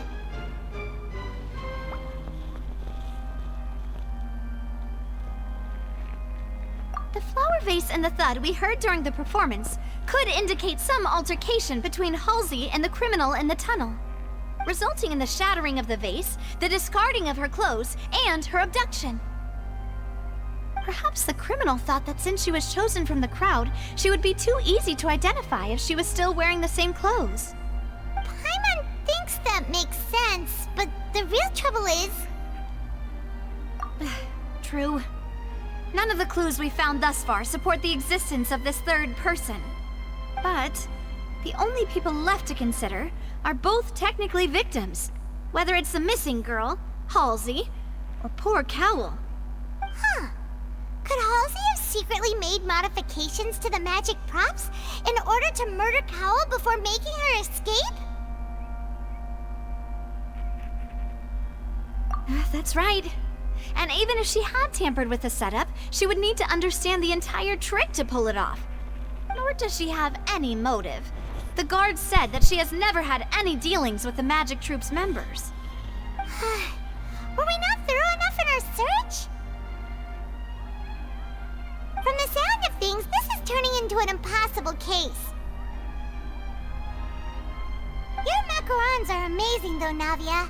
They smell great! They're nice and crisp and super sweet! They are my specialty after all. And I see you've already had 5 of them. What? 5? Oh, that can't be right. Paimon only counted 3, honest! Please don't worry about it. At my age, a few less sweets might actually be a good thing. No! Being greedy is one thing, but Paimon knows how to count. Besides, Paimon knows that if she ate too many, then others wouldn't have enough. Wait, even you don't believe Paimon? How could you? If Paimon ate those 2 extra macarons, then may they turn into stone in her stomach! All right, we get it. Well, I suppose one of us might have gotten too engrossed in our chat and eaten them by mistake. No big deal. Malus, set up the stove again if you would. Huh? What are you doing? Making sure everyone gets 3 macarons, of course. Exactly. We don't want to trouble you. As you wish, Demoiselle. And I have the egg, sugar, and almonds. Well, this really is your hobby, huh?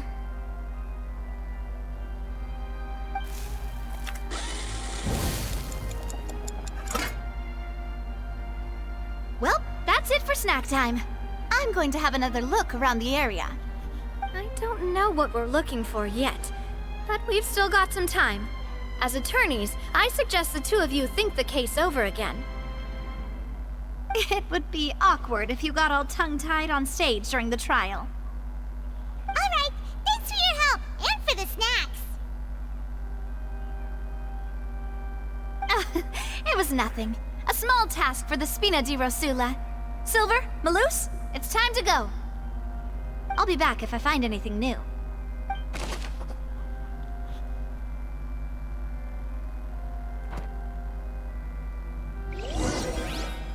Alright, it's time to put our heads together.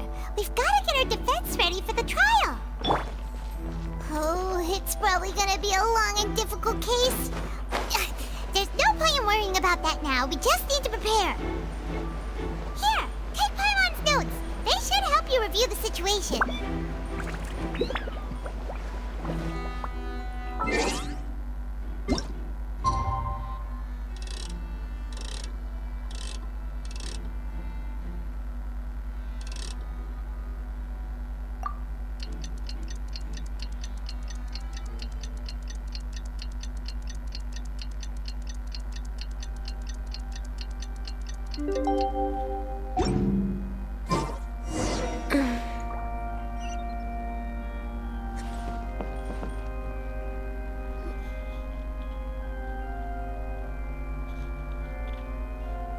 Do? The whole situation is so confusing.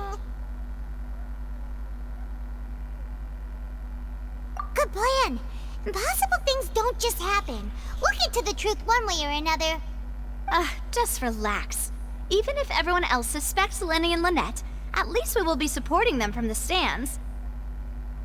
Besides, I doubt Farina understands any more about what happened than we do. Thanks, Navia. Well, we'll be going then. Best of luck to you.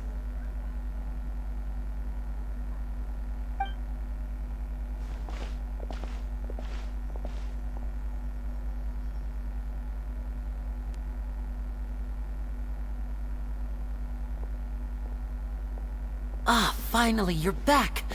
Well, how did your investigation go? To be honest, you might be disappointed. No. We're already very grateful that you were willing to help. Well now, don't you all look disappointed? Don't tell me that your investigation came up empty-handed. That was to be expected, of course. The guilty can never produce proof of their innocence. But don't let that stop you. I shall be terribly disappointed should you, my most anticipated foe, concede so easily. Since both parties are present, I declare that the trial regarding the magic show incident is now in session. Firstly, in order for the audience to understand the causes and results of the incident, could we please have Mr. Linney explain the trick? Yes, of course. I will explain while Lynette demonstrates on stage. All the necessary items have been prepared.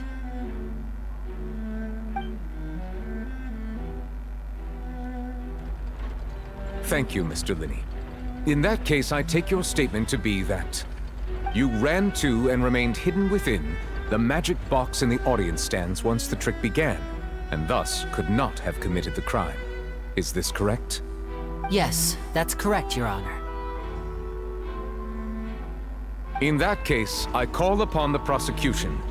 Lady Farina, do you wish to refute his statement in any way? Why, of course I do. Allow me to take the first shot and break this case wide open. Mr. Linney is clearly lying. There is no way you could have been in the box the whole time if you were to abduct Halsey and murder Cowell.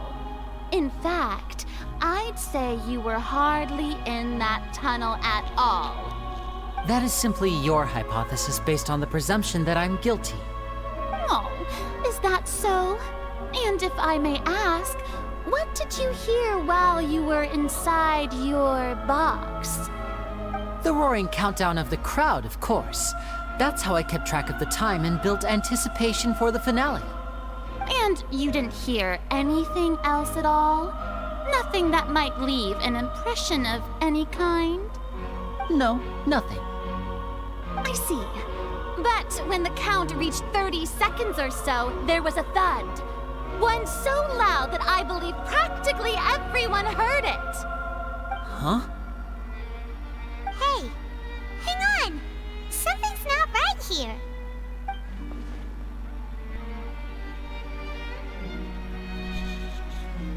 Yeah, I'm sure he could have heard a noise that loud from inside the box. I was right by the box and I definitely heard the thud. Look at those scales. Could those mean...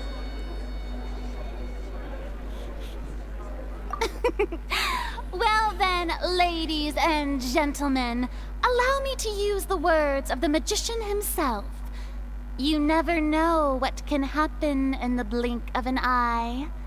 Indeed, it seems his alibi can also collapse in the blink of an eye. Of course, I have armed myself to do far more than smash your alibi. Confidence cannot go unfounded, and my foundations are rock solid.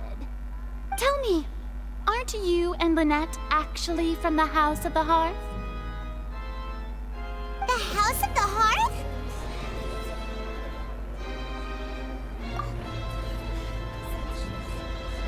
No wonder they did something like this. So the serial disappearances were the Fatui's doing. Now it all makes sense.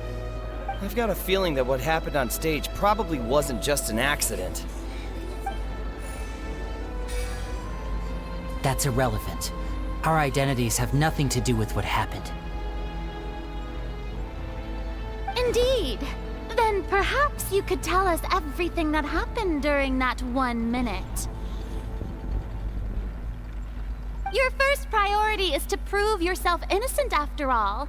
I'm sure there is little that needs to be kept secret now.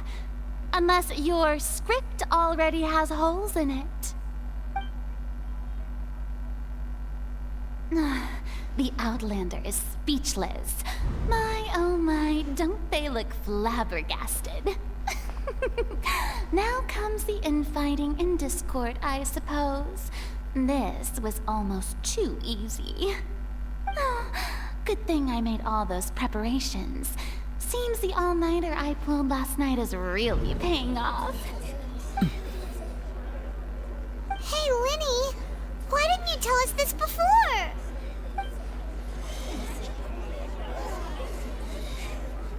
Order! Order! Mr. Linney, allow me to re-establish the facts. Lady Farina has raised 2 points. First, when the thud was heard in the Opera House, you were neither in the box nor the tunnel. Second, you and Ms. Lynette are both members of the House of the Hearth. Are these claims true?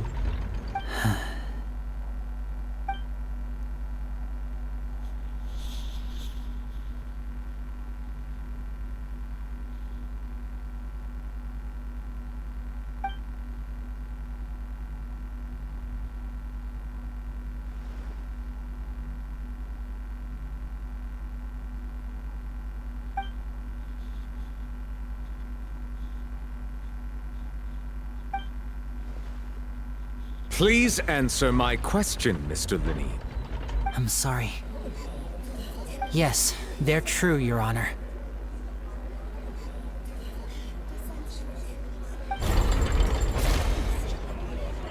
I knew it! Well, that's it. We might as well move on to the sentencing already. What should we do now? Granted.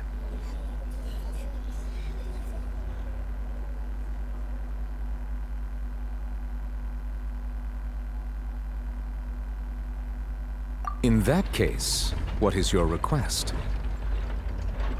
Is that really necessary? They're already as good as guilty. The defendant deceived their own attorneys.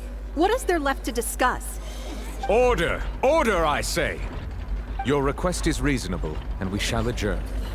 This trial will reconvene in 1 hour. So you would stick to Mr. Linney's defense even after knowing what you do now? You certainly have more professionalism than I thought.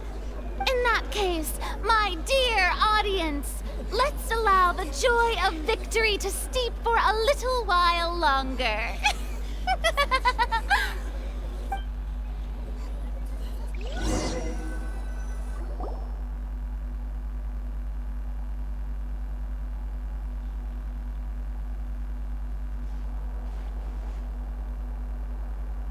Well, this is awkward. I didn't think the Hydro Archon would dig all that up. I'm sorry, Traveler and Paimon. Yeah, sorry. Paimon doesn't know where to start. We trusted you two. We based our entire reasoning on the assumption that you weren't bad guys. Not to set the wrong tone or anything, but Paimon's really mad! I'm very sorry. I know you're angry, and reasonably so, but please, let me explain. I know you've clashed with the Fatui several times before. I wouldn't be surprised if just hearing the word is enough to make you upset. But our organization is very, very large, and the Harbingers have very different personalities and goals. Right now, we want to save people. As many as we can. That's right. I'm sure we're on the same page when it comes to this nation and the disaster that its people might face. I knew if it weren't for our respective identities, we could become good friends. That's why I didn't wish to flat out lie to you, but chose to hide some details instead. The truth is very important, but being completely transparent about everything would see us spending more effort than we need to. Right. So, you be the judge. Heck, if I were you, I fear that I'd even struggle to trust me at this point. You met a Fatus who works as a magician, a trickster by trade. All by coincidence, too. But still, I'm asking you to trust me. I am no criminal. At least, not in this case. Sorry. Please forgive us. Well, you both say that, but... Right, let's hear your answer first, and no lies now! Of course. I'll answer any question you ask. We've been trying to find out how the Oratrice operates. We want to know why it has a consciousness. Why can it deliver sentences accurately? During our investigations, we learned that the machine's core is beneath it. From that moment on, Lynette and I have been designing this box swap trick, with the objective of getting close to the core. Is that why you needed a whole minute? That's right. In truth, the audience would take about 75 seconds to count down from 60, while I would only need 15 to get to the opposite box. So, after jumping into the tunnel, I accessed the Opera House basement via the vent, and went to investigate the room in which the core is stored. That air vent was created during the construction of the tunnel specifically to execute this step. Well, nothing. As soon as I reached that room and was about to investigate, I heard someone's voice. Which should have been impossible, of course. I was quite certain that I was the only one in the room. That voice seemed to recognize me and tried to speak to me. I chose to err on the side of caution and retreated the way I came. On the way back, I saw the broken vase and the clothes on the ground, but the countdown was almost finished, so there wasn't time to give it any thought. After that, the homicide occurred just as you saw. Well, that explains why you didn't hear the thud.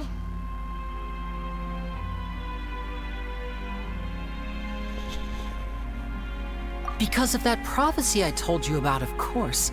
We must know all we can about this nation's secrets in order to deal with that prophesized crisis. That's the only way we can save everyone. So, there you have it. The whole truth. I swear, I didn't hide anything from you this time. It was never my wish to proceed under this cloud of mistrust either. But like I said earlier, you can be the judge. If you want to leave because you don't trust the Fatui, there's nothing I can do to stop you. Well, Traveler, you decide. Paimon will follow your lead however you choose.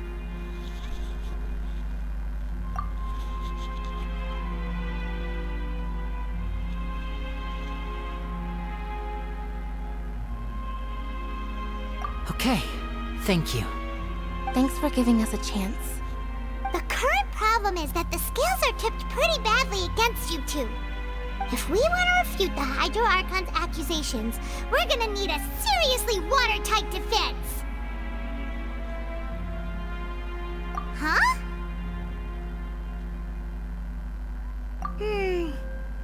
Oh, Paimon thinks she gets what you mean.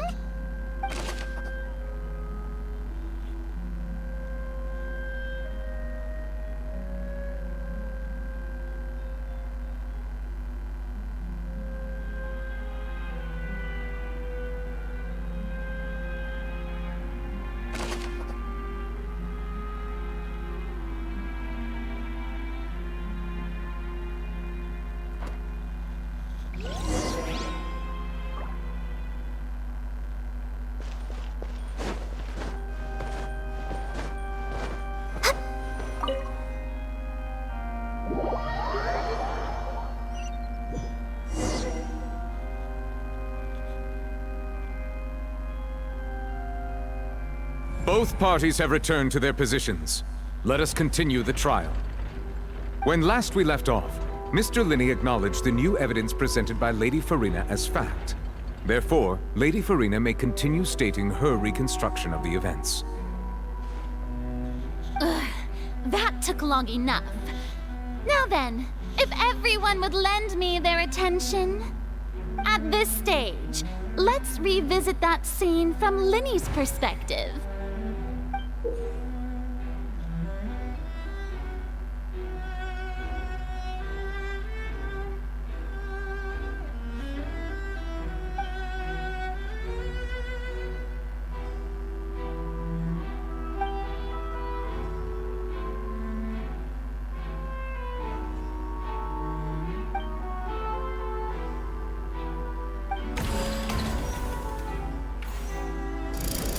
Countdown began, he entered the tunnel.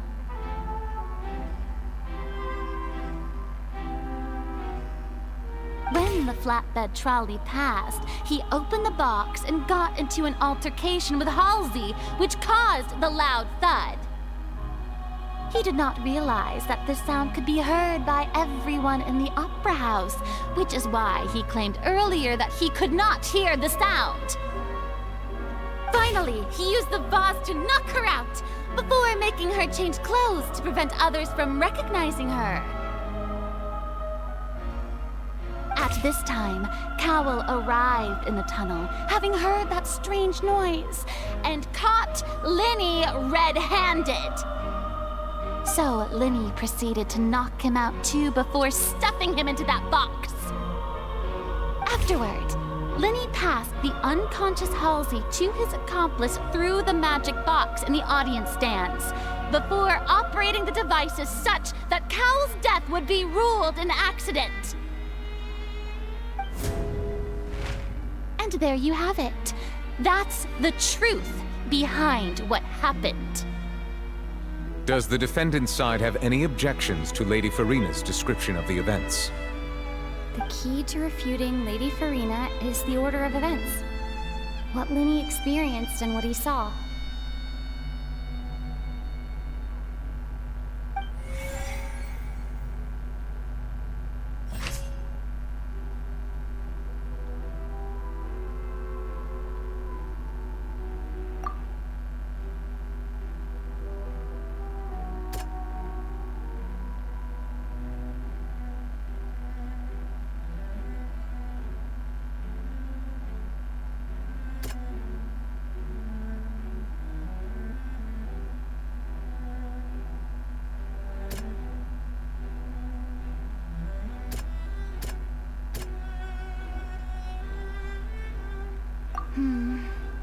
See?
According to Linny, he left via the vent after entering the tunnel.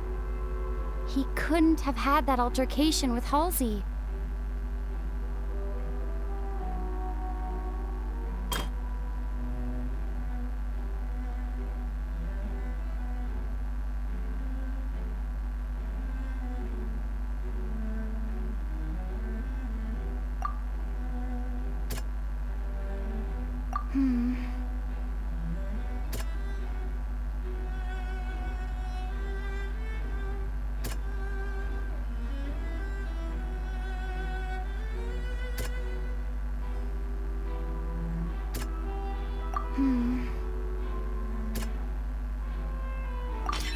Linny went to the room that contains the Oratrice's core.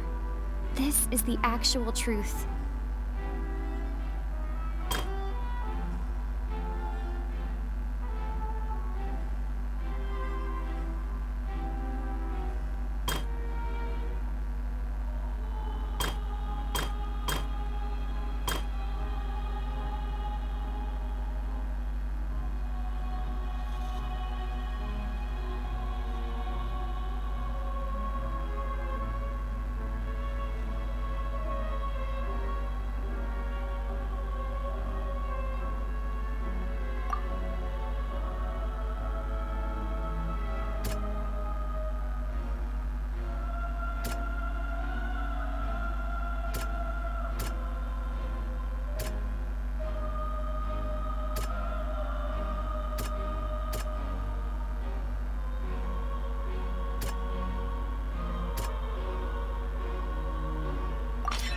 Linny did not take part in the underground altercation.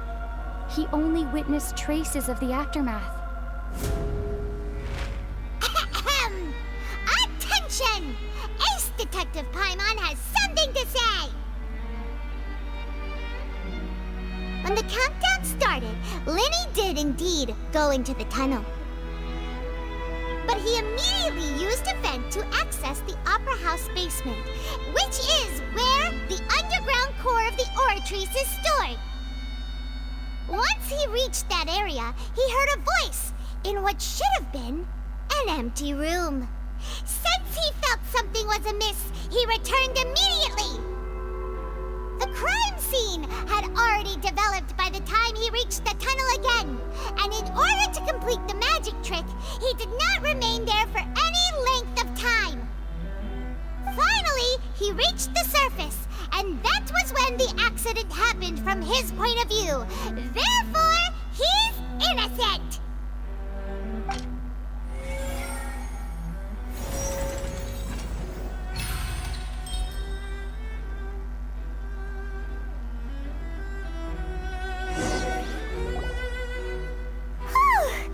Paimon did it! Paimon actually managed to say all that! other words, you believe that he knew nothing of the incident? That's right! My reasoning?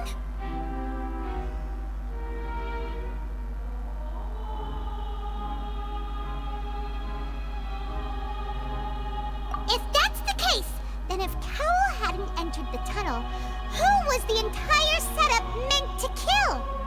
Assuming that what you say is true, Lenny only needed to kidnap the young girl to cause a new disappearance case. What would the point of killing someone on stage be? Oh, they have a point. That's right, you tell him! And that's why they're partners of mine. They've managed to turn things around. Oh, well, your denial is very strident, I'll give you that. But what proof do you have to back your claims? Of course I do. If he had been in the magic box the whole time, how could he have not heard that sound? Why do you ask? You're saying that he wasn't?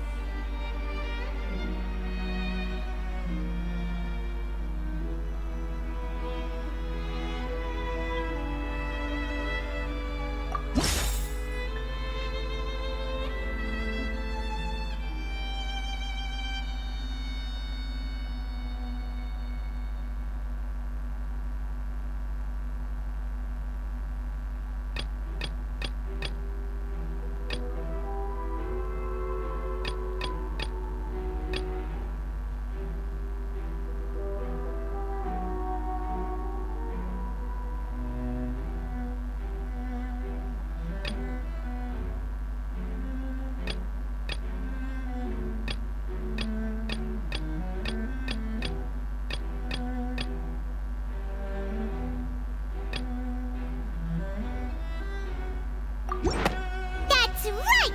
Lenny wasn't in the box or in the tunnel. That's why he didn't hear anything strange during the performance. This means that when the crime happened, Lenny had already entered the basement via the vent. The same clue you used to disprove his alibi has now become the best proof! How do you like that? Well played. To think you'd use such logic. Well then, if it wasn't Lenny who committed the crimes, then who was it?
The deceased's name is Cowell, Lenny's assistant.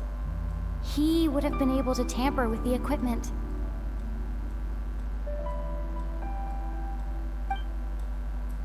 Could there have been a third person involved? Is that really a possibility? Halsey is the missing person and an ordinary audience member. Or...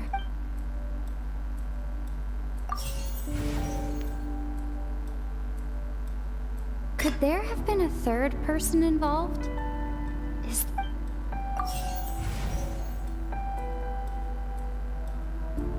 the deceased's name is Cowell, Lenny's assistant.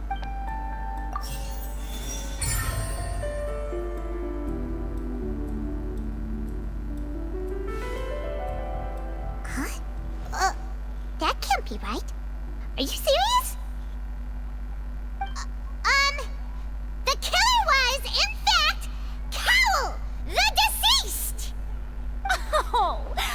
that so? How interesting! Let's hear your reasoning then. What I must do next is recreate the truth. What Cowell did, and how he went from would-be perpetrator to victim.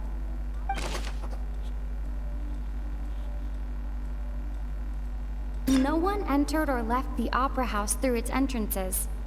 So, where would the criminal have wanted to take Halsey?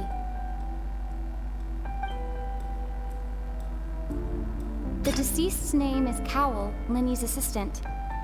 He would have been able to take... The deceased's name is Cowell. Halsey's clothing was in the tunnel. So, there must have been some fear that she would have... The sound we heard may have come from a clash between the missing Halsey and the criminal. Linny was not in the tunnel at that moment, which gave our criminal ample time. It would have been tough for both people to fit into that vent. They would likely have bumped into... No one entered or left the Opera House through its entrances. So, where would the criminal have wanted to take Halsey?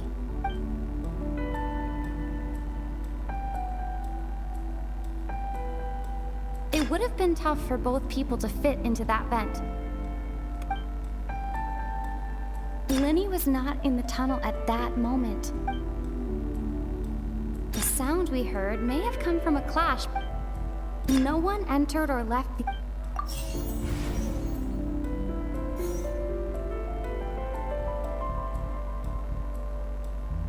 No one entered or left the Opera House through... The deceased's name is Cow... No one entered or left... Halsey's clothing was in... No one entered or left... The deceased's name is Cow...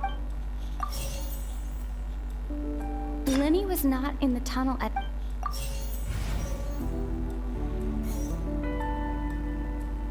No one entered or left the op...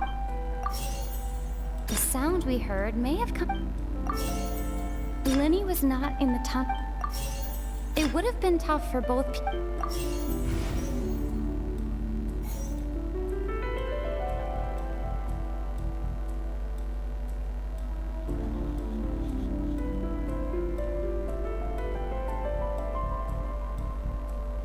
It would have been tough for both people to fit into...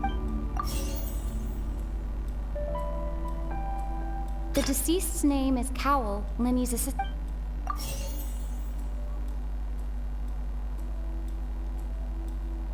Halsey's clothing was in the tunnel.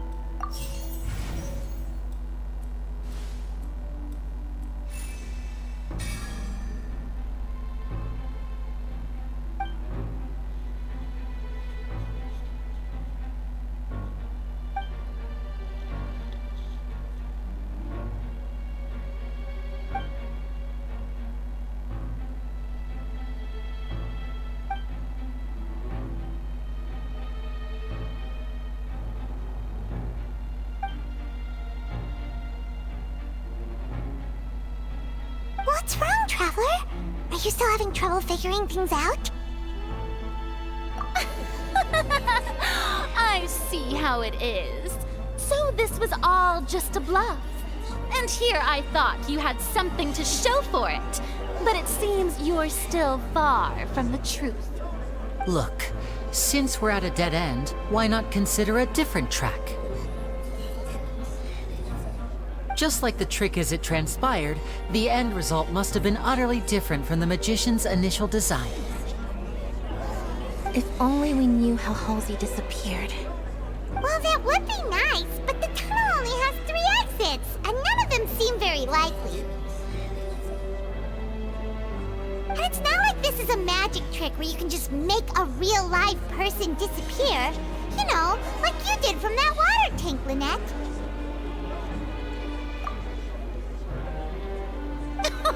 Excuse my interruption, dear opponents, but do you not see that the crowd is growing impatient?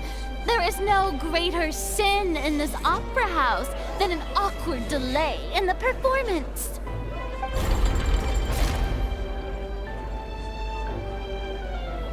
If the defense is unable to make further effective arguments, we will move on to the next stage of the trial. Lenny was not in the tunnel at that moment, which gave our criminal ample time. The sound we heard may have come from a clash between the missing Halsey and the criminal. The deceased's name is Cowell, Lenny's assistant. He would have been able to...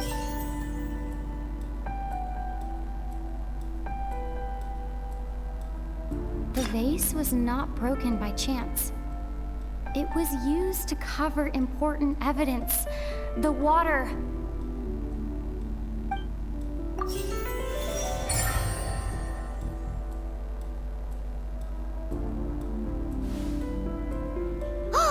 Paimon gets it! It all comes together if Halsey disappeared instead of being kidnapped. Lynette escaped from the water tank, vanishing gradually and leaving only clothes behind. If there's a similar method where a person could be transformed into water... Just a moment, please. I do hope you know how preposterous you sound at the moment.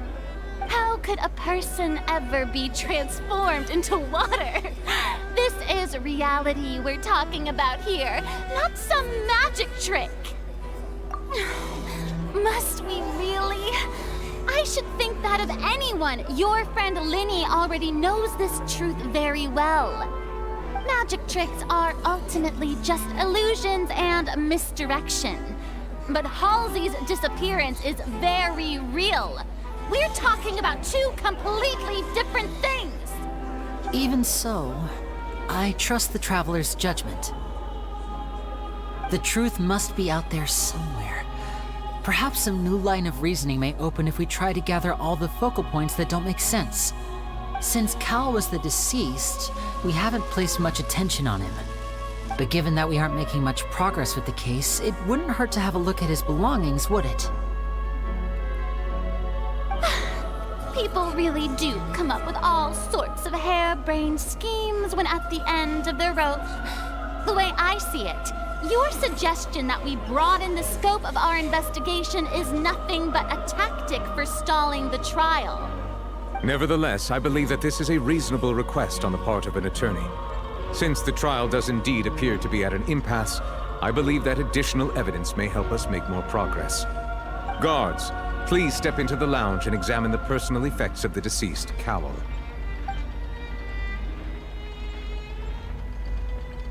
We are still examining the items, but we have already made critical progress that we feel must be shared with everyone post-haste. We discovered several test tubes of fluid within Cowell's baggage, each labeled separately.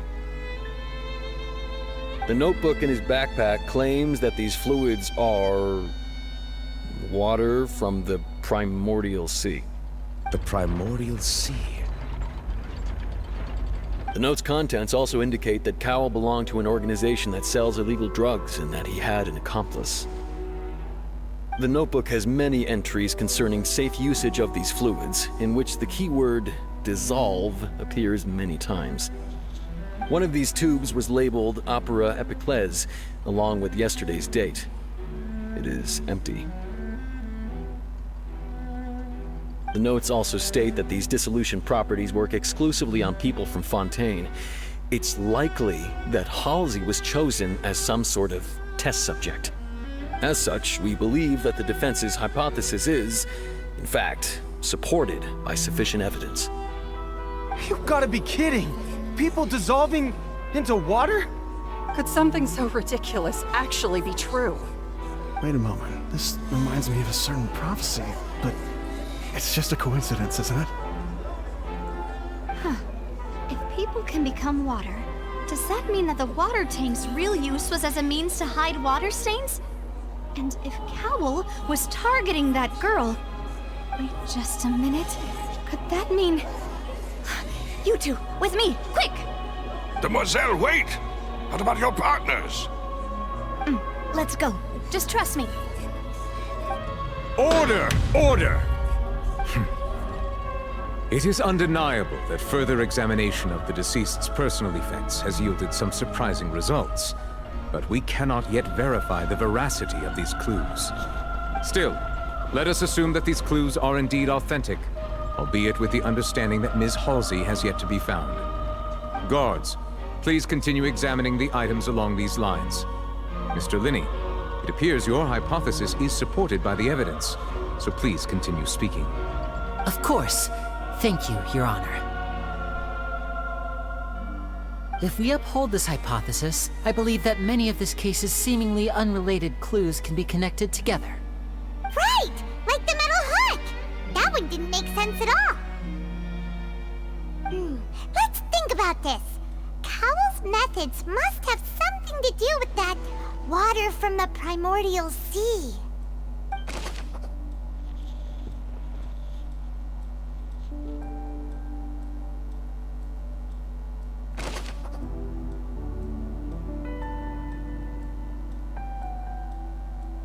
The deceased's name is Cowell, Linney's assistant.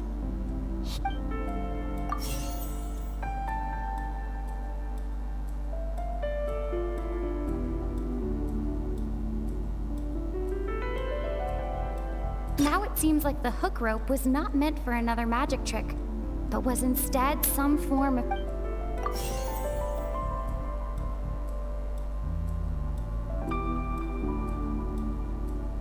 The water from the primordial sea should already have been prepped before Halsey entered.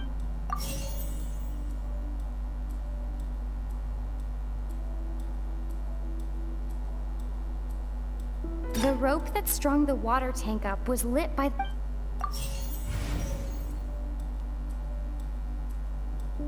Lynette was in the magic box on stage the entire time. Did she have something to do with this? I remember there was something else within the inner layer of that box.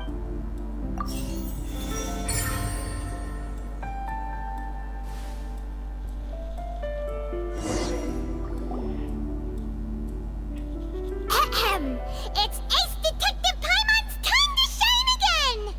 In the original plan, Cowell would tamper with the water tank rope and the number selector securing his target. When the magic box containing Halsey was lowered, the metal hook would retract gradually and pierce the balloon at the top of the box. When the balloon attached to the box popped, the water from the primordial seed inside it would pour down and dissolve Halsey. Afterward, Cowell would enter the tunnel and break the flower vase to conceal the water inside the tunnel, with the remaining evidence being covered up by the water tank on stage. But he encountered something unexpected in the tunnel, and wound up being fatally hit by the same water tank he meant to use to cover his tracks. Huh. That does make sense. That actually links together a lot of the more confusing pieces of evidence.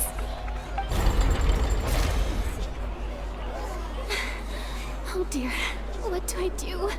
Even I think they sound convincing now. Have I falsely accused an innocent person? What a humiliation.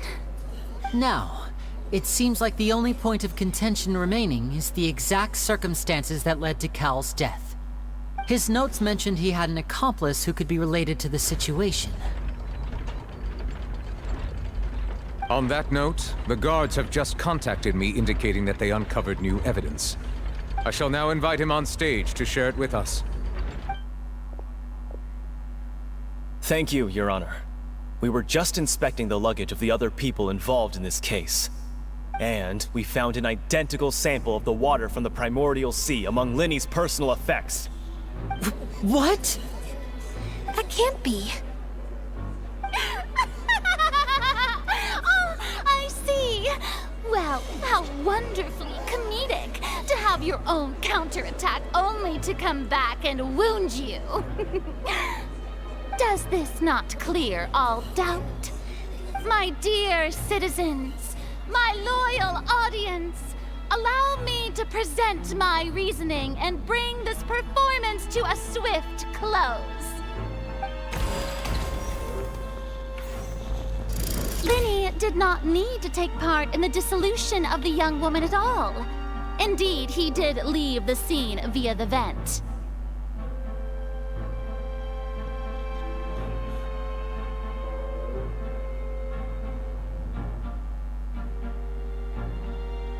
Having made modifications to the props beforehand, his accomplice Cowell then caused Halsey to vanish using the water from the primordial sea.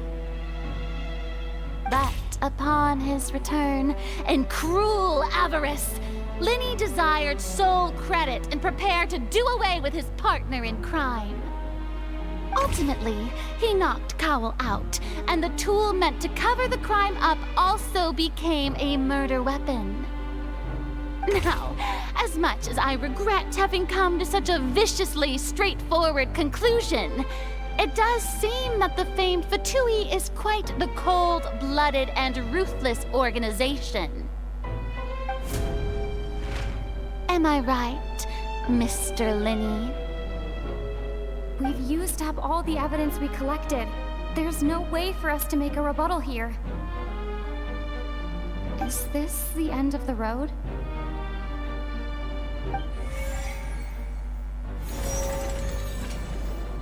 Oh no! Paimon can't think of anything either. It doesn't look like there's any way around this. Seems using the water as new evidence was too good a move. Why did this have to happen now? I think we've all seen enough now, and we have ample witnesses to my flawless reasoning. I believe this is indeed the finale! Now then, my good, noble Chief Justice, should we not, in your view, move... Excuse me, everyone, but I must interject! Miss, I must ask you not to shout, and to respect the ongoing legal proceedings. Oh, come on, don't be hasty. I have a good reason for interrupting, you know. Now, would anyone here like to take a little break from all this debate and see a little magic? I'll show you an amazing trick, one that can bring a young woman who has disappeared back in the flesh, right before your very eyes. Please, do the honors, Mr. Linny, if you would be so kind. What in the world is she saying? No offense, miss, but miracles like that are beyond my scope as a magician.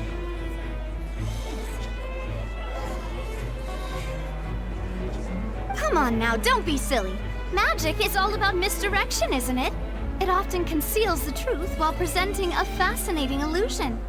But once everyone believes the illusion, can't magic reveal the truth to them once again? And wouldn't such a trick be the most marvelous finale to today's performance? Come on, Linny and Lynette, give it another go. Don't worry, Spina di Rosula has made the necessary arrangements on your behalf. But as the magic makers and stars of the show, I think I should leave the final performance to you. I understand.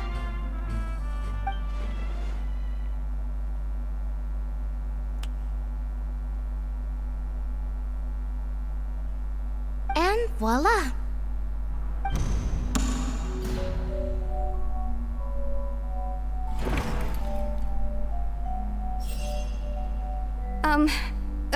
Sorry for the interruption.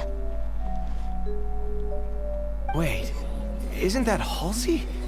So the whole thing about people dissolving wasn't true after all? To be clear, I'm only here because this person told me that if I testified, the merit of doing so would lessen my sentence. I was hiding outside this room listening to the proceedings because I was afraid that I would be the one put on trial.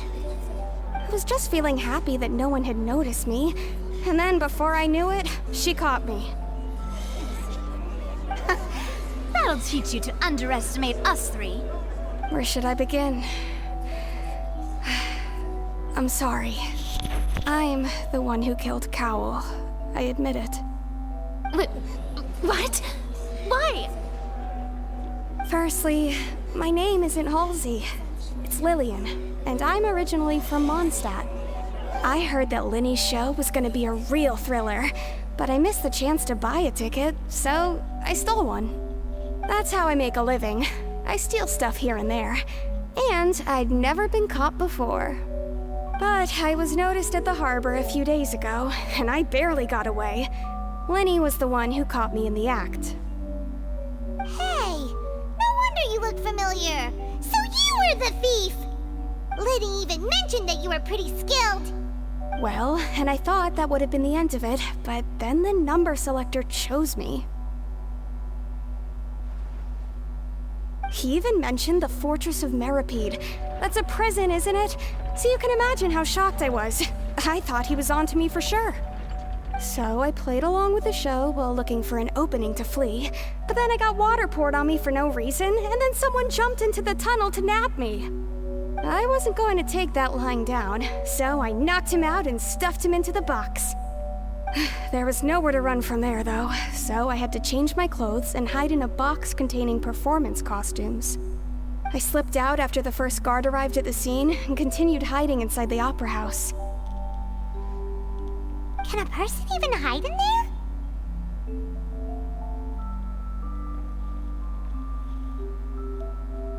But I swear I didn't know that the water tank would fall down. Really, I swear it. Had I known that, I wouldn't have put him in the magic box. I may be a thief, but I'm no killer. Well, that makes everything pretty clear now, doesn't it? This time, we need to tell the entire story from Lillian's perspective.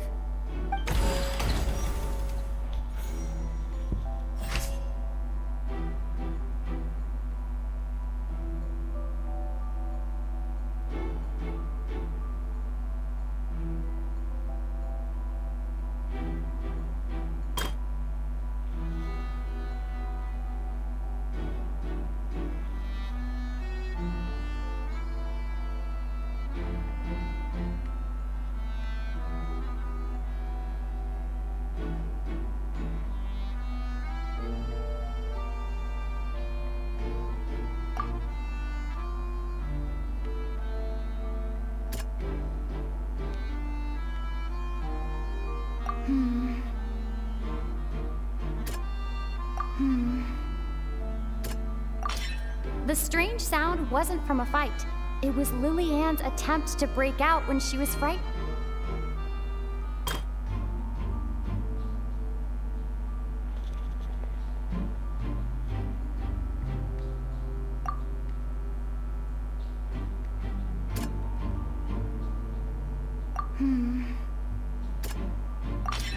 The flower vase was not broken to cover anything up, but was smashed during the struggle between Lillian and Cowell.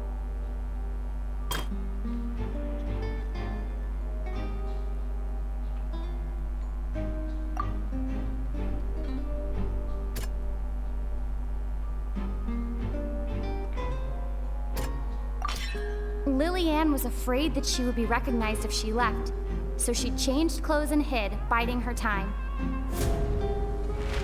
And it's Ace Detective Paimon time! Having been selected out of the blue, Lillian panicked. Her panic only intensified after she entered the tunnel and had water poured on her head. So she kicked the door open, producing the thud we all heard. Hearing the commotion, Cowell leapt into the tunnel, only to discover that Lillian had not dissolved. He did not know that Lillian was not from Fontaine, but was a thief who made her way in by stealing a ticket. Mistakenly believing that the water from the primordial sea needed time to take effect, he tried to force the two broke the flower vase during the struggle, but Lillian came out on top, knocking Cowell out and putting him in the box. With no way of escaping, she changed her clothes and hid in the costume trunk until the performance ended.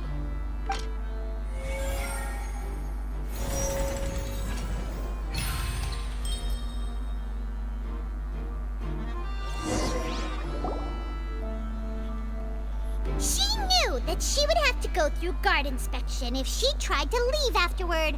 So, she has been trapped in the Opera House these last 2 days! She had already become desperately hungry by the time we were chatting over macarons. So, she swiped 2 of them right under our noses. Talk about a sneaky thief. At this point, all the events that happened in the tunnel have now come to light! Ah, so that's the whole story. Bravo! Bravo! Now then, Lady Farina, do you wish to speak against the defense's statements?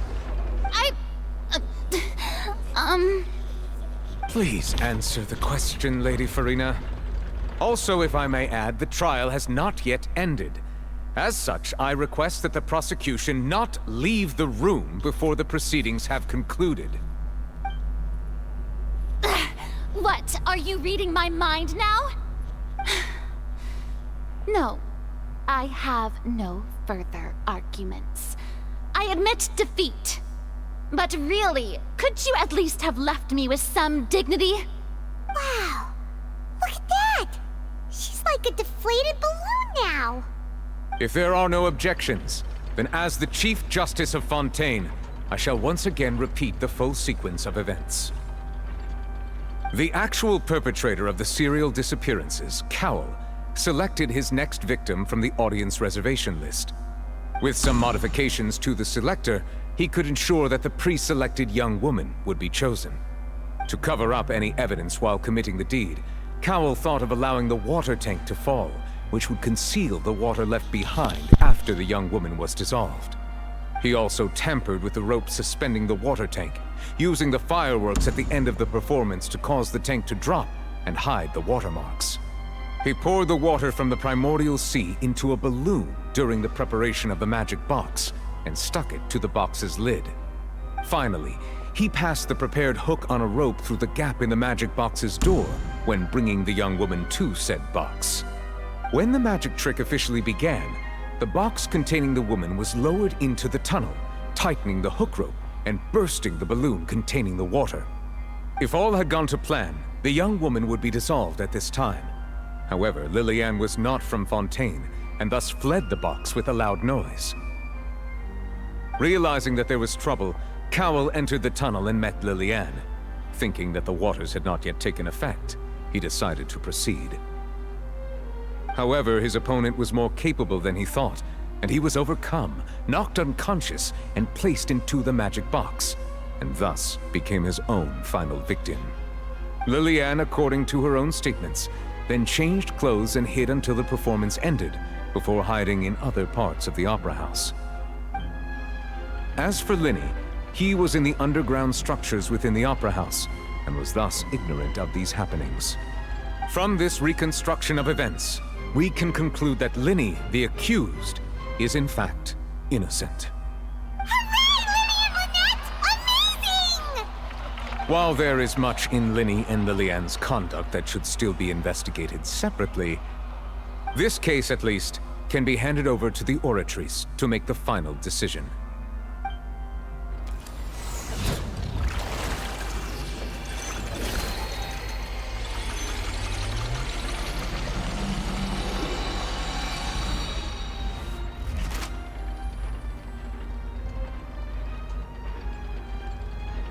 As such, Linny and Lynette are officially declared not guilty.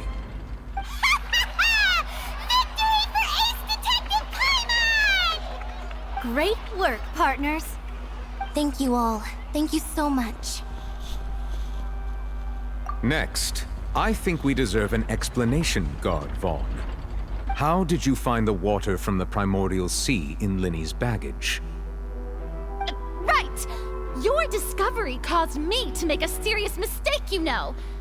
Or was that not a discovery, but false evidence that you dared to bring before this court? I suspect that the accomplice mentioned in Cowell's notes was not Linny, but you, yes?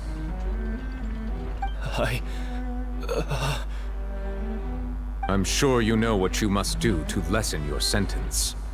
Speak quickly! Unless course you want to earn yourself a one-way ticket to Coupon Town.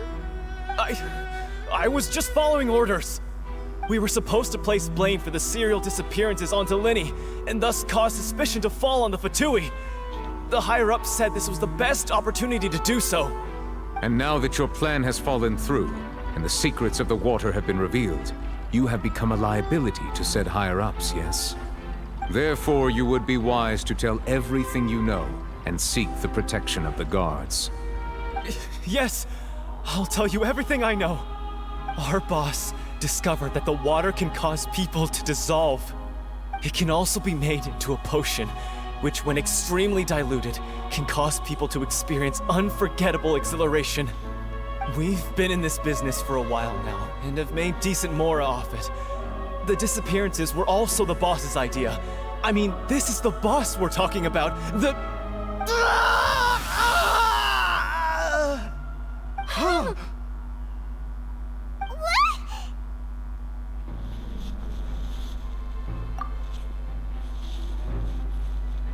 And now he can no longer talk. Such ruthlessness. I shouldn't have expected any less of them. An outrageous act. All present, please submit to inspection immediately.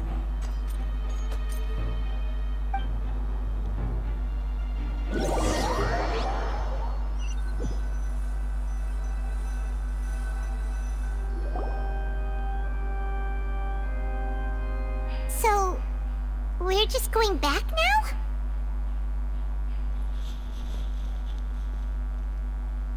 That's true, but...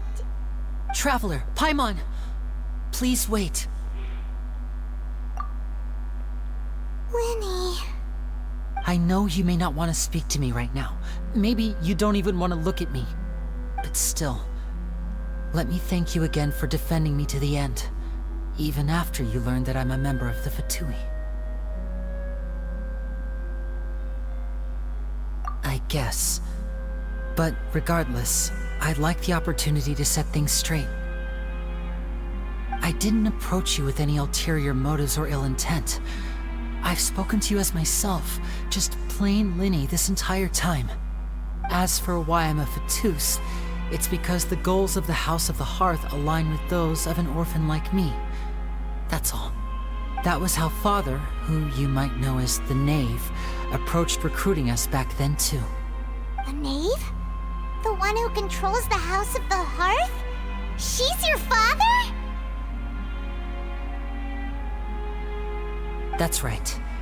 And since we're here, I was wondering, would you mind hearing a story? It's about my past. Back when our parents first died, Lynette and I were left wandering the streets. To survive, I took to surreptitiously observing an older street performer who did magic. It took me several days to figure out how he pulled off his amazing tricks. I took my sister through several streets until we found a crowded corner, and we began to perform magic tricks there. To my surprise, we proved to be pretty popular, and we could at least stop worrying about where our next meal would come from for a time. But I didn't want my sister to remain a street rat together with me forever. Before long, an aristocrat came to me and claimed that he wished to take us in after watching my performances. So you went from orphans to nobility just like that? That was how we felt at first too. As if fate was on our side and we could say goodbye to those painful days. But I gradually discovered that while we were called foster children, he was really after my talent for magic tricks. He would constantly take me to all sorts of banquets to garner attention, which he would then use to expand his social circles. That doesn't seem too bad either. Better than roaming the streets at any rate. It took a while for me to realize just how dark his heart really was. After one particular performance at a banquet, I discovered that Lynette was not on the same return vehicle as me. I waited a long time after we returned home, but she did not come back. I went to that noble's bedroom and asked him about her whereabouts. The answer he gave me was, she caught the eye of the most eminent person at the banquet, so I sent her over as a gift. I mean, you'll be able to perform your magic regardless of who your assistant is, yes? Oh no. So he was gonna... But wouldn't Fontaine's laws deal with such people? As far as outsiders are concerned, this is a relationship akin to adoption or foster care, and they have their ways of escaping the eye of the law. I managed to ferret out the location of the mansion of that so-called eminent person, and hurried through the night. But by the time I leaped over the walls, avoided the guards, and made my way in, all I saw was the moonlit ground covered in blood, and the knave standing there in the darkness. So, she'd already taken care of that guy. That's right. She had rescued my sister before she could come to any harm, and had even discovered several girls hidden in a basement, all of them orphans. Father, I mean, the knave, might have seen something in me, and so she made me an offer. The House of the Hearth welcomes you, for your interests align with ours. Here, none will ever betray you. Indeed, betrayal shall never be permitted here. I was hesitant to trust her. I mean, I had just been betrayed by nobles. But she was also quick to destroy the noble who had taken us in at first, giving us back our freedom. Oh, so that's how the two of you joined the House of the Hearth. She has her own plans. She has gained permission from the Tsaritsa to first use the Gnosis' power once she obtains it. She plans to use it to find a way to break the prophecy and save Fontaine. So, she believes in that prophecy too? That's right. The whole House of the Hearth is currently working to combat that crisis. Today's case has also proven that people from Fontaine can indeed dissolve into some sort of water, thus further supporting the prophecy. All of us house members here, Lady Arlecchino herself included, are from Fontaine. We won't give up on defending our homeland. To us orphans, the only connection we have left to this world, apart from our family, is our homeland. So, from small deeds like distributing magic pockets to huge schemes like stealing a Gnosis, everything is aimed at dealing with that prophecy. It's all right. I understand. The only thing I can do is relate all this to you. I just hope you can understand that even as a member of the House, I have never stopped making my own decisions, and that I believe what I'm doing is right. If you should need anything at all in the future, feel free to find me. I will do my best to help you, as plain Linny.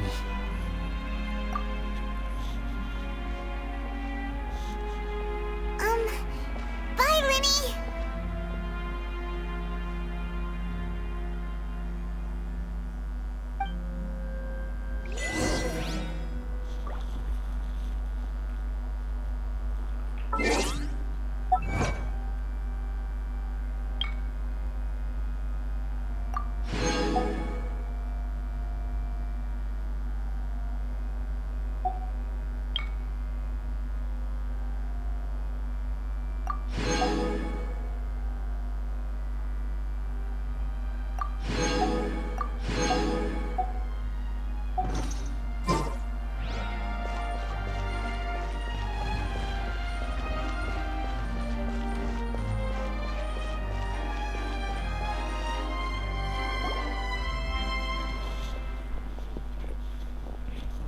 Hey there.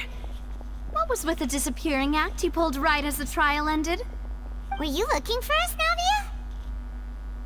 Well, this whole thing isn't exactly over, is it? I do feel that we're getting closer to solving the serial disappearances case, though. Don't you think so, too? Huh? What's wrong, my dear partner?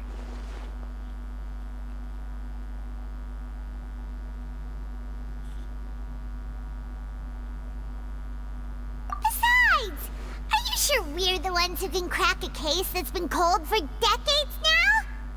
And given that there's new evidence from the trial, there should be a trail of breadcrumbs crumbs for the Hydro Archon's people to follow now, right? Ah. I see. Well, I won't lie. I'm a little shocked to hear that from you. But I suppose you are just travelers who have only arrived in Fontaine after all. Sorry. I might have been too presumptuous. Don't say that, Navia. Ah, and we were having so much fun investigating with you, too. It was like having new waters flowing into a stagnant mire, causing new hope to spring forth, and the reflection in the murk to become clearer. Well, sorry about that. I'm a bit prone to nostalgia. Don't mind me. Wait, shall we have a farewell meal? You know, to commemorate our time as partners? Huh? Do we really need to get that formal? Well, guess you really did treat us as partners, huh? Well, I'd just like to have a proper ending to every important memory. That way there are no regrets later. Anyway, it would just be a meal, so it shouldn't take up too much of your time. You don't have to twist Paimon's arm. If Boss Navia's treating, count Paimon in! Oh, wonderful. In that case, why don't we return to the Court of Fontaine and head to the Hotel de Boer? I believe we'll make it just in time for dinner. All right then, let's have our farewell meal!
I came here several times with my father when I was little, but stopped eating here as often after growing up.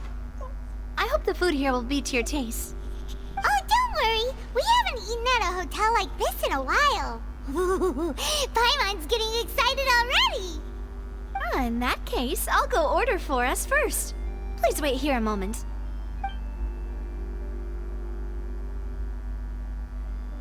Ooh, everything looks so good. People in Fontaine sure know how to enjoy life. Why, of course. Go ahead, try whatever you like. If the food's good, I'll make a group reservation for the rest of Spina di Rosula next time. And if it's not? Well, then I'll still bring everyone. Albeit with only one dish per table. You, sure have your own way of doing things. Oh, we called this a farewell meal, but we could also treat it like a victory feast, right? We did just win that case after all. Oh, true. Very true. In that case, boss, we'll have another 2 dishes. Huh? Paimon didn't mean that you had to order even more food.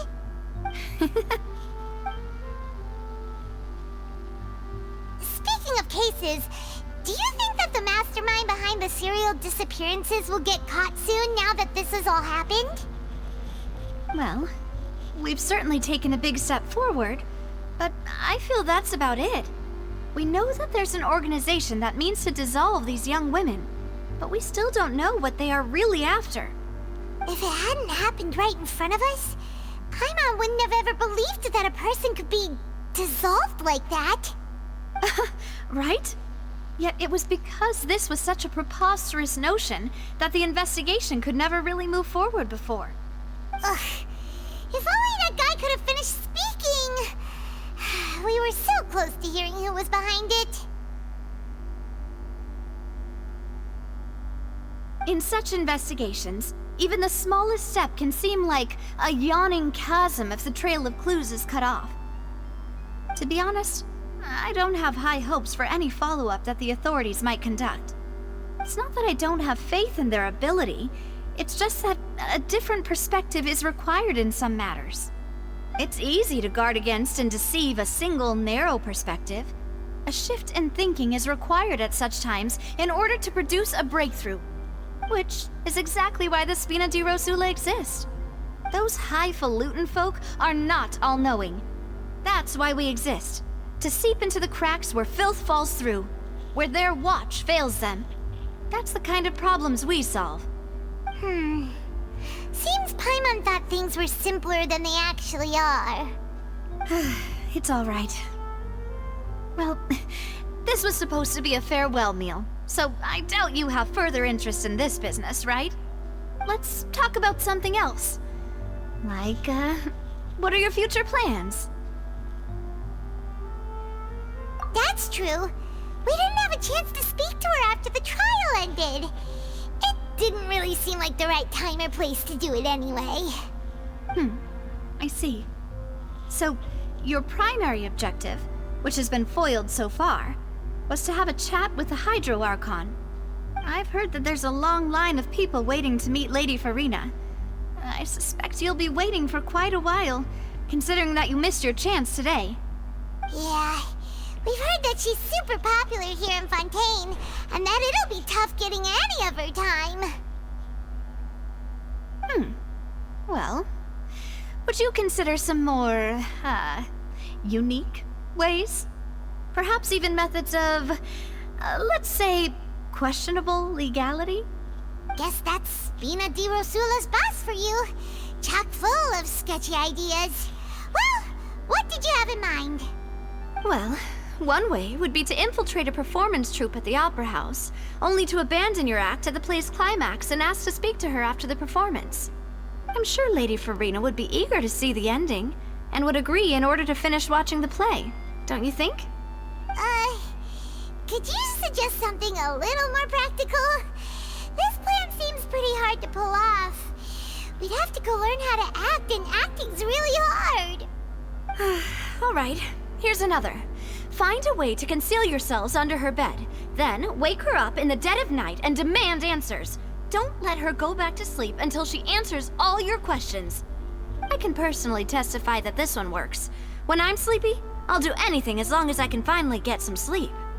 That might work, but that's not really the problem. The problem is we don't want to get ourselves arrested. Valid point. I overlooked that part. I was just thinking about leveraging a person's desire for sleep. All right, no more joking around. Perhaps you could... Oh, I don't know. Cut the line when she's on a break. You did defeat her in court, clearing citizens of hers from false accusations. False accusations she had nearly upheld personally. I imagine that she feels quite ashamed about the whole thing. You mean that if we catch her while she's on a break, she might be too embarrassed to refuse? Oh, that does make some sense.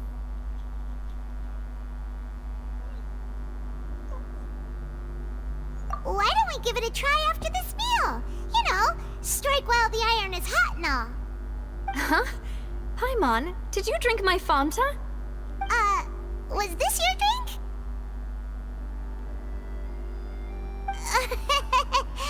Sorry about that. Paimon wasn't really paying attention and the cup was right next to Paimon. Would you like to order another? No, it's fine. We're just about done here. Honestly, Paimon wouldn't recommend Fanta anyway. It tastes kinda salty and icky. Is that so? Huh. Well, in that case, we'll have to blacklist the Fanta here then. If we're all finished eating, then I'll go pay. Yeah, we're stuffed. Thanks for the treat, Navia.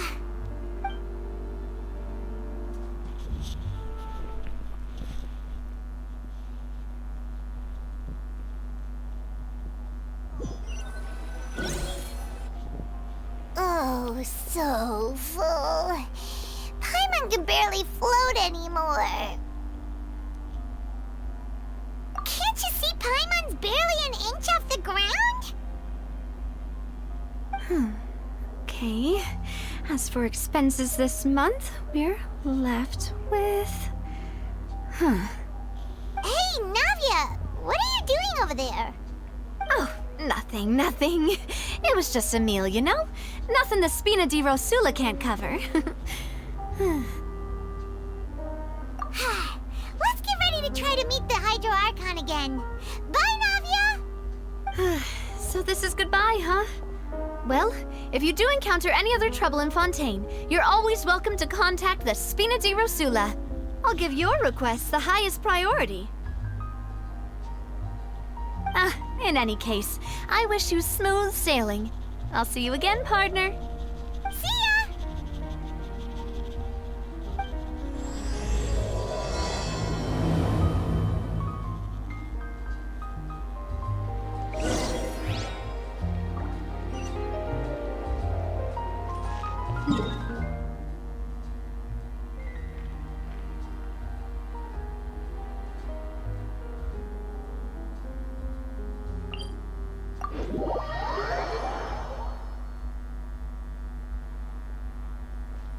Next on the agenda...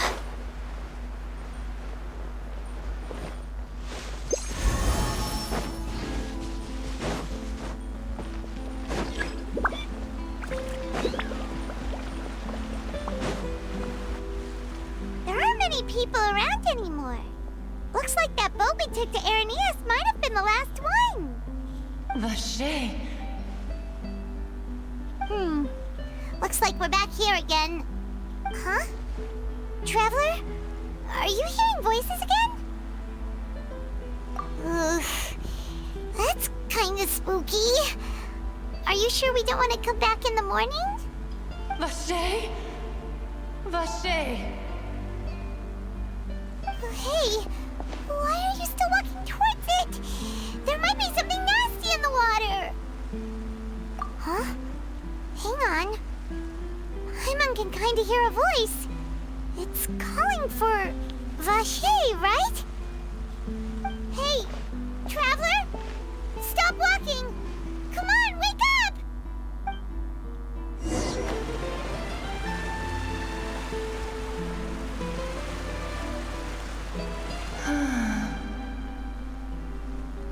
Vache, are you my dear Vache? No, wait. You seem to be someone else. Do you know Vache? Do you know where my love is? Wait. Who am I? I'm very sorry. I fear I do not know. My memories feel like they have been washed away like a flood. So many fragments dissolved amidst the tide, never to be recovered. How much have I lost? How many things that I once held dear while on land have I since forgotten? Yes, that is what I was once. But now, I am but the consciousness of one who has lost their form. I do not know how I came to be like this either. I only vaguely remember being covered in light blue water, and then all grew dim.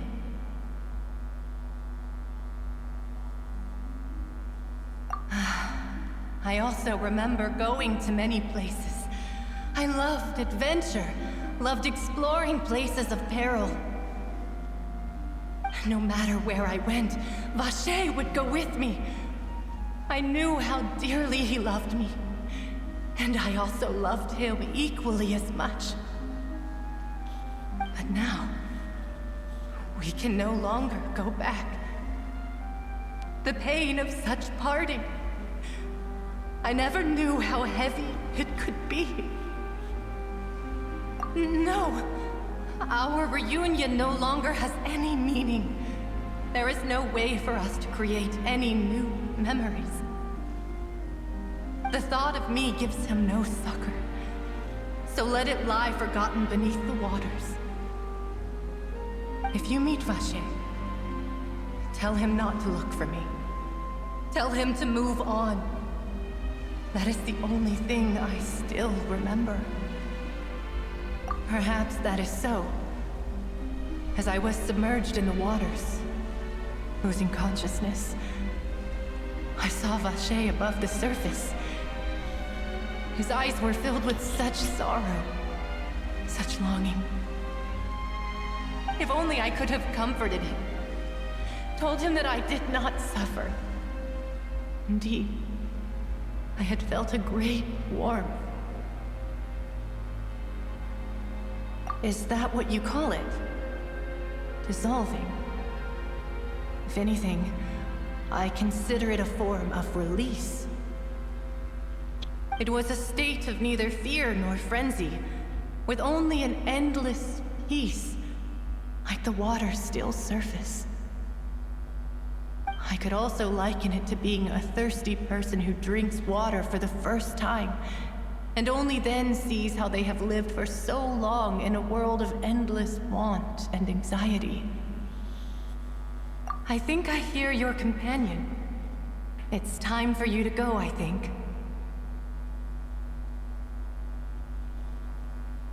Farewell, then. I am glad that you were able to sense my presence. Remember, if you see Vacher, tell him not to seek me out any longer.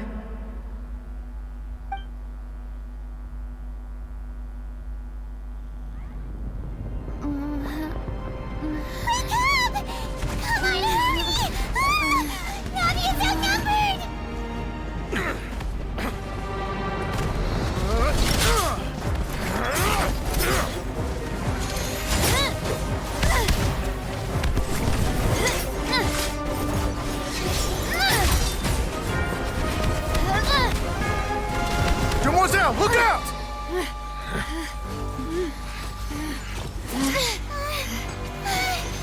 Dear God, it's a whole army of Gardamex.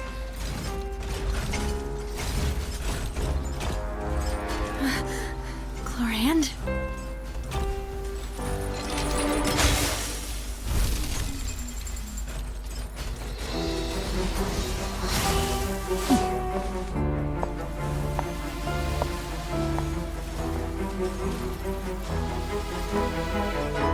Quick, now's our chance!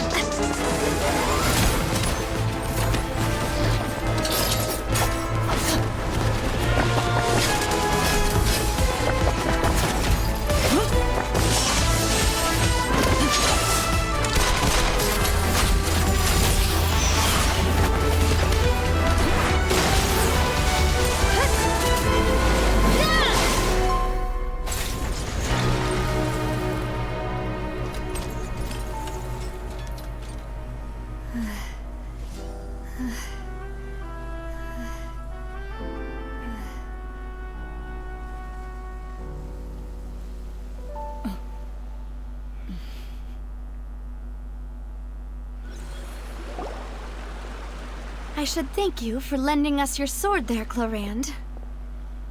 But before I do so, could you explain how you managed to show up here?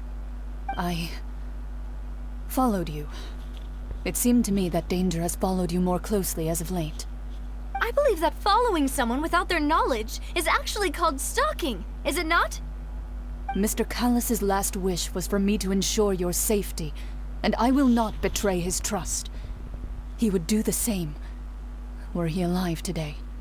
Do not speak of my father! Sorry, Demoiselle.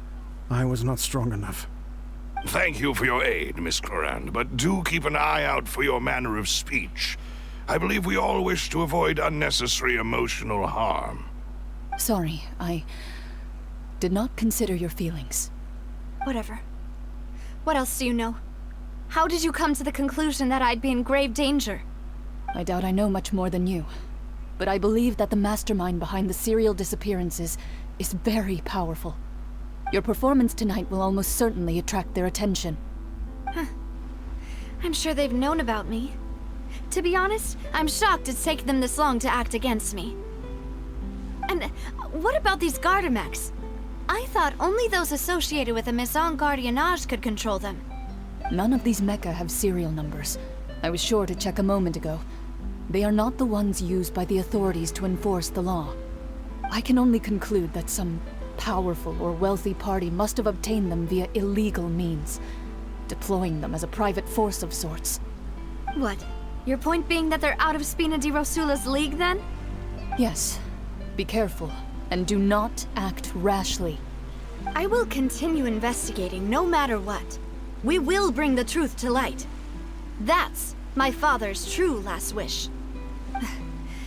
Regardless, thank you for your help today, Clarand. But if you get any ideas, tell me first. I don't much appreciate being followed. I do not think that they'll strike again anytime soon. So I shall stop following you. Good day, all.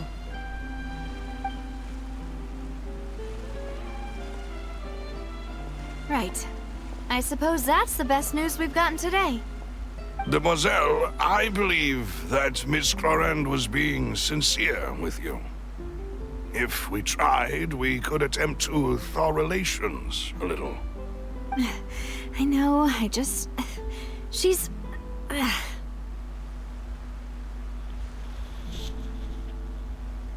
thank goodness! Paimon thought we were done for! Those Gardamex came out of nowhere while you were unconscious, and Nadia and her gang saved us!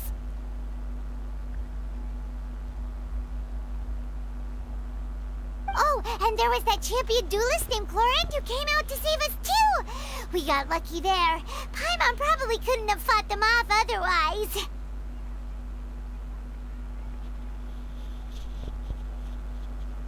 Oh, come now. Forget all that polite talk. That wasn't really a farewell meal we had back there. Not for me, anyway. In truth, I hope that every meal we have together shall be a victory feast. As such, we're still partners. There's no need to thank me. It will take 50 years for me to match Demoiselle's magnanimity. If it were me, I would have joined the Spina di Rosula on account of her goodwill long ago. All right, you two. That's enough. Actually, Navia, how did you know that we were in danger? You sure did show up in the nick of time. Well, to be honest, you're the one who tipped us off, Paimon. Huh? Really? Paimon contributed somehow? Ooh, Paimon's even more amazing than she thought! Yes, all thanks to you grabbing my drink by mistake. How did that help? After we parted ways, I was on the way back to one of our bases when I suddenly thought of what you said. That the Fanta tasted kind of salty and icky.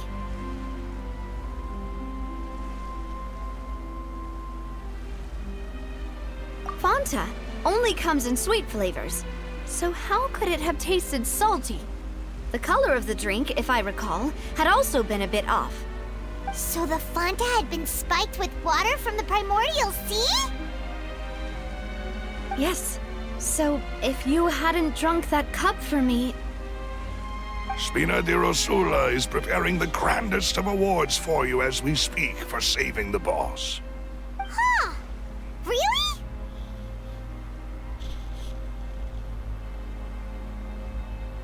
I sent people to Hotel de Boer to investigate, but whoever did this left no trace at all.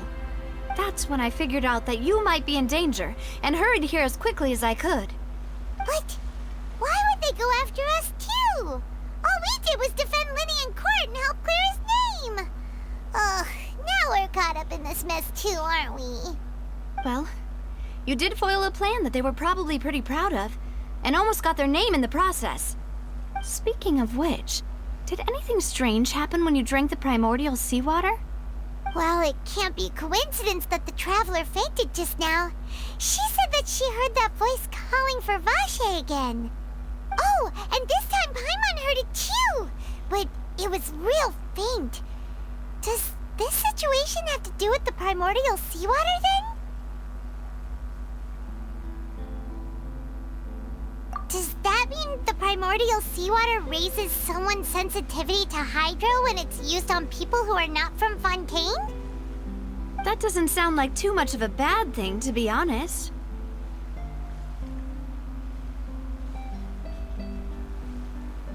New intel? While you were out cold? Well, let's hear it, shall we?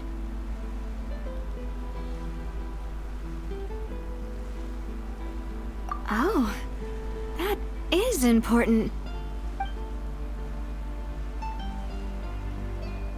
Vache. That name doesn't ring a bell. I suppose he hasn't stepped forward as a witness in court lately. Since he saw that young woman dissolve, he was at least at the crime scene. But he never gave testimony or any information regarding people dissolving in the primordial seawater. Could he have been threatened? Yes, thank you.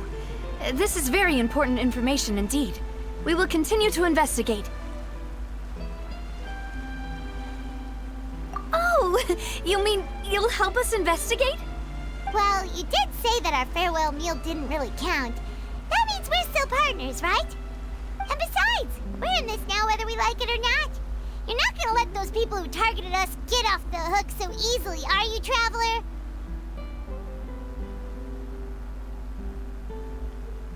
Demoiselle, do try not to look quite so pleased. You are the face of Spina di Rosula, after all. You talk too much. Well, in that case, let's head back to one of our bases, shall we? I'll arrange accommodations for you. We also have some plans to go over, and hopefully we can deepen our bonds as partners. But we'll take that one step at a time, I guess. Don't worry, you two. With us around, our base is definitely secure.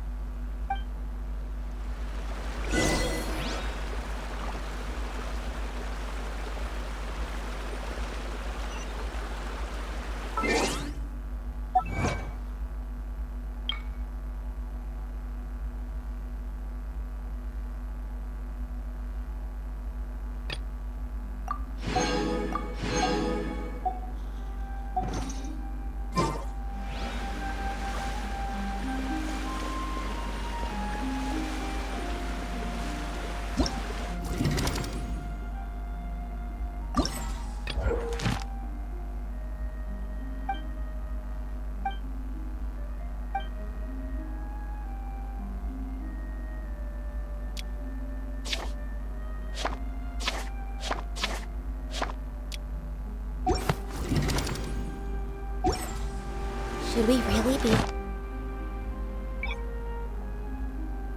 work this early? There is still a lot left to do.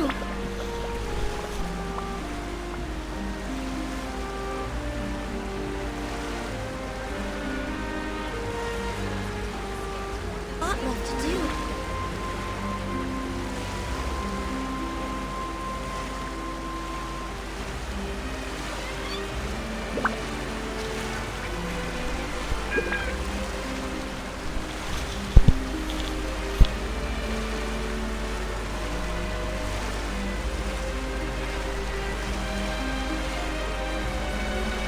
If you lie on the grass, you can feel the heartbeat of the world.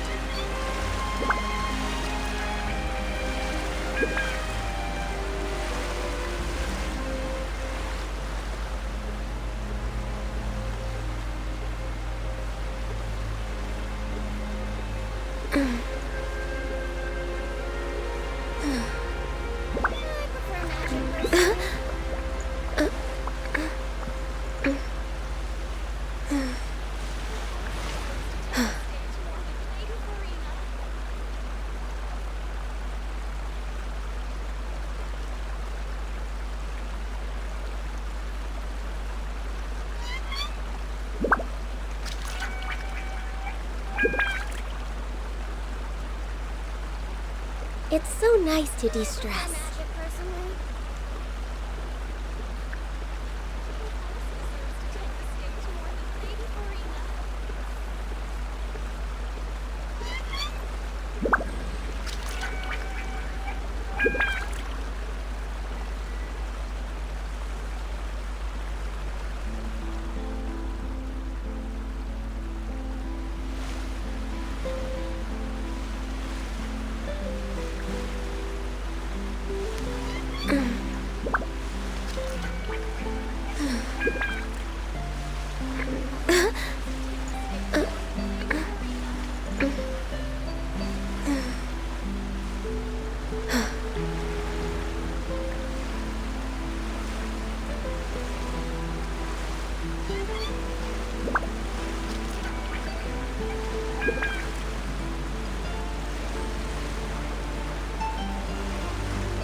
If you lie on the grass, you can feel the heartbeat of the world.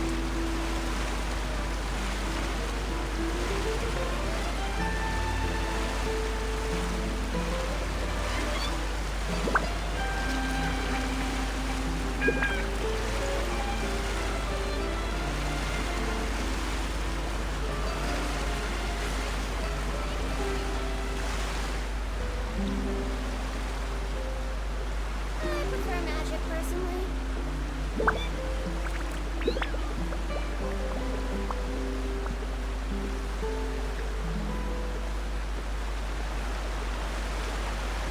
Should we really be off work this early? There is still a lot left to do.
It's so nice to de-stress.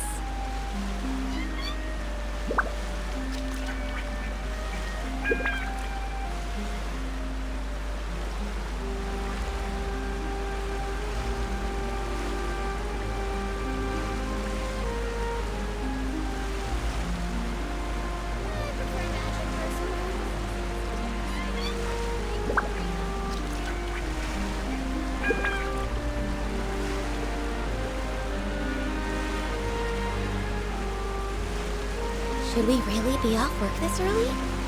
There is still a lot left to do.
If you lie on the grass, you can feel the heartbeat of the world.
Should we really be off work this early? There is still a lot left to do.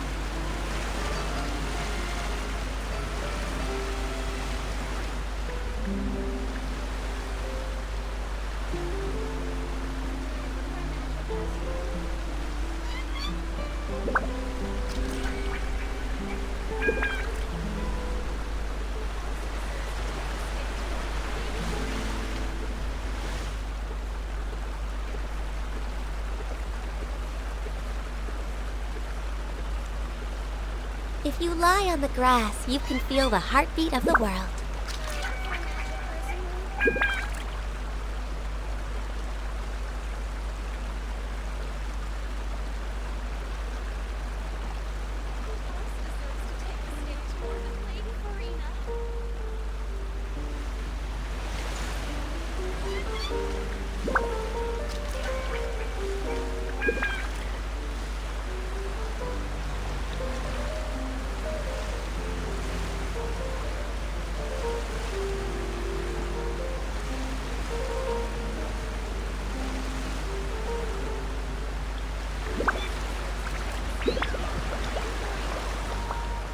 Should we really be off work this early?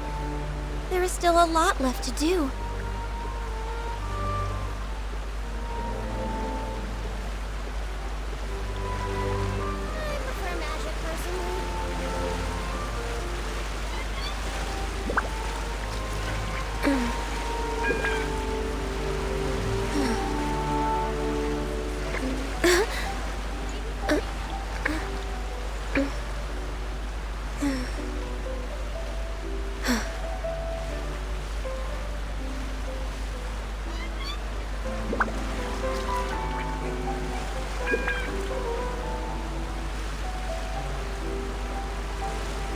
It's so nice to de-stress.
Magic, personally.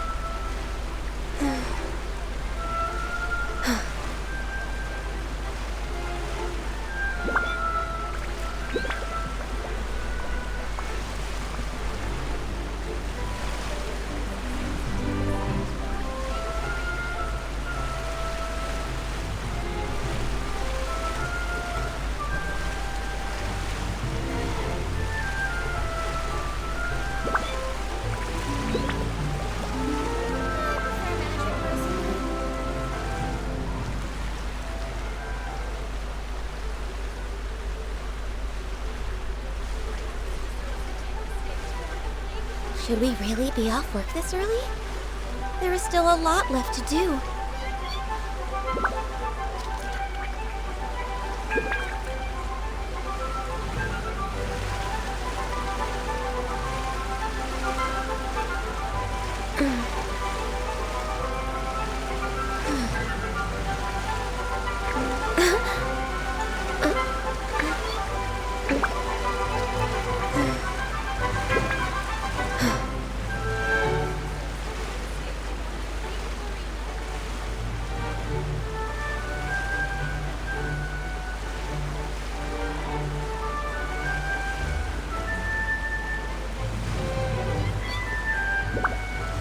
If you lie on the grass, you can feel the heartbeat of the world.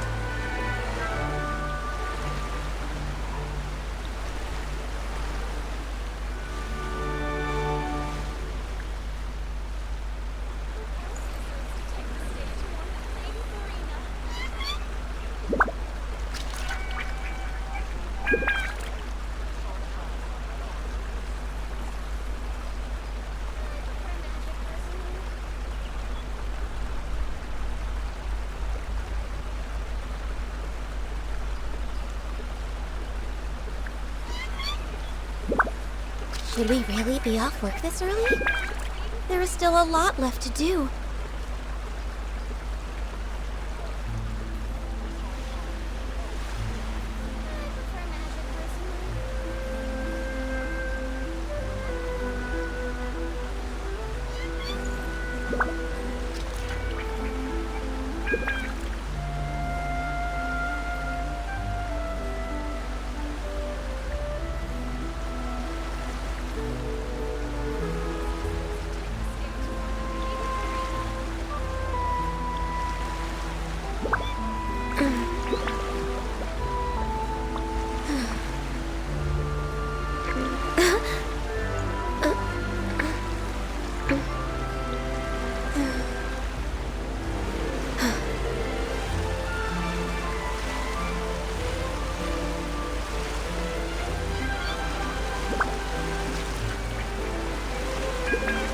It's so nice to de-stress.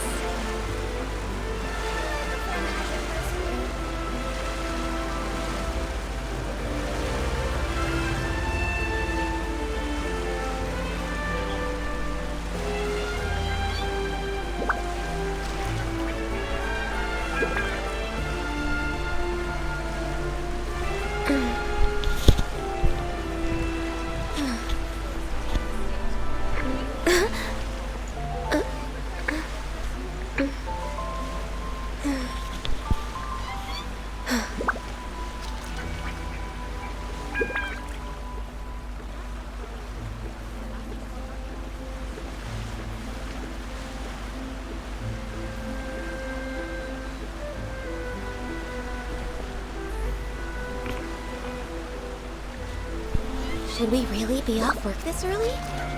There is still a lot left to do.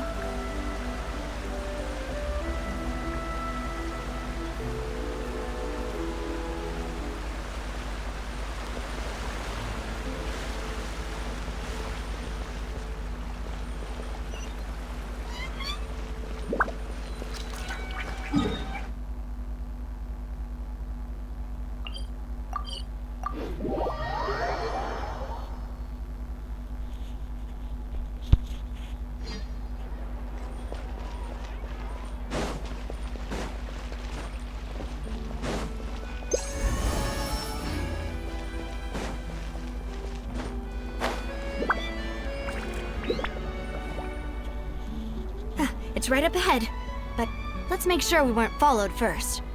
I've been keeping watch, Demoiselle. I haven't spotted anyone suspicious thus far. Very good. But let's not let our guard down for now. I shall find rooms for our respected guests. Thank you, Malus. Now, let's continue, traveler.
Next on the agenda.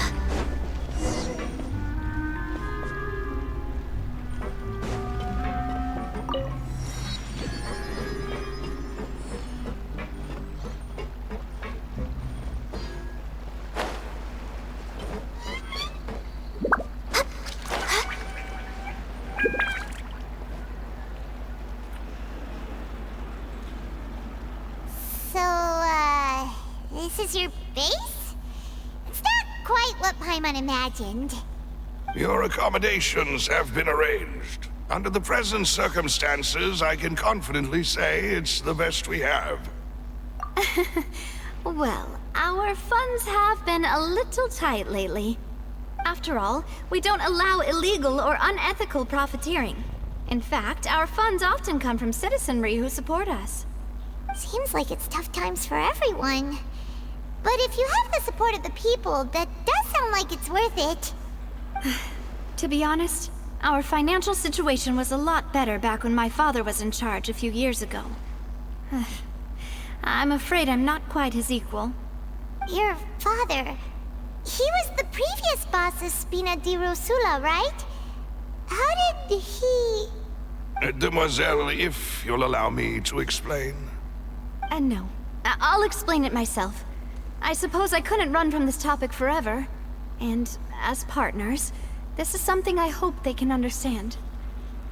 My father's name is Callus.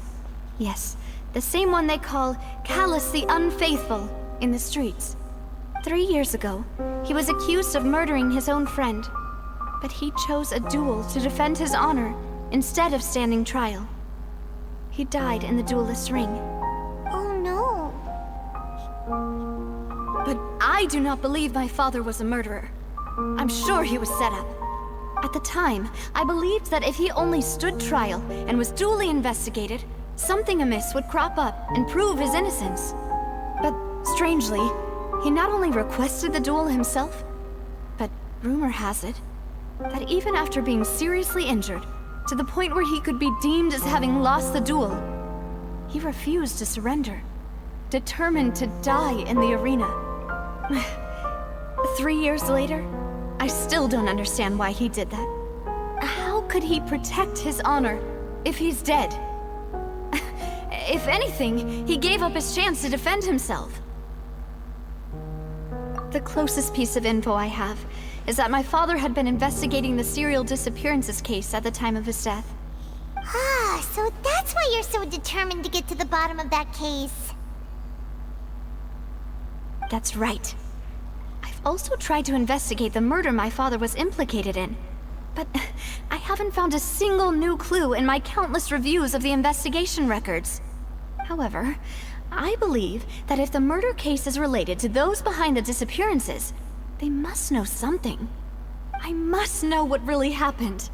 Was my father coerced? Framed? Even if he really did kill his friend, I must get to the truth. If only he'd been more open with me when he was still alive. He even hid the fact that my mother died due to complications when giving birth to me. And now, here I am investigating his death. You really are a handful, aren't you, Papa?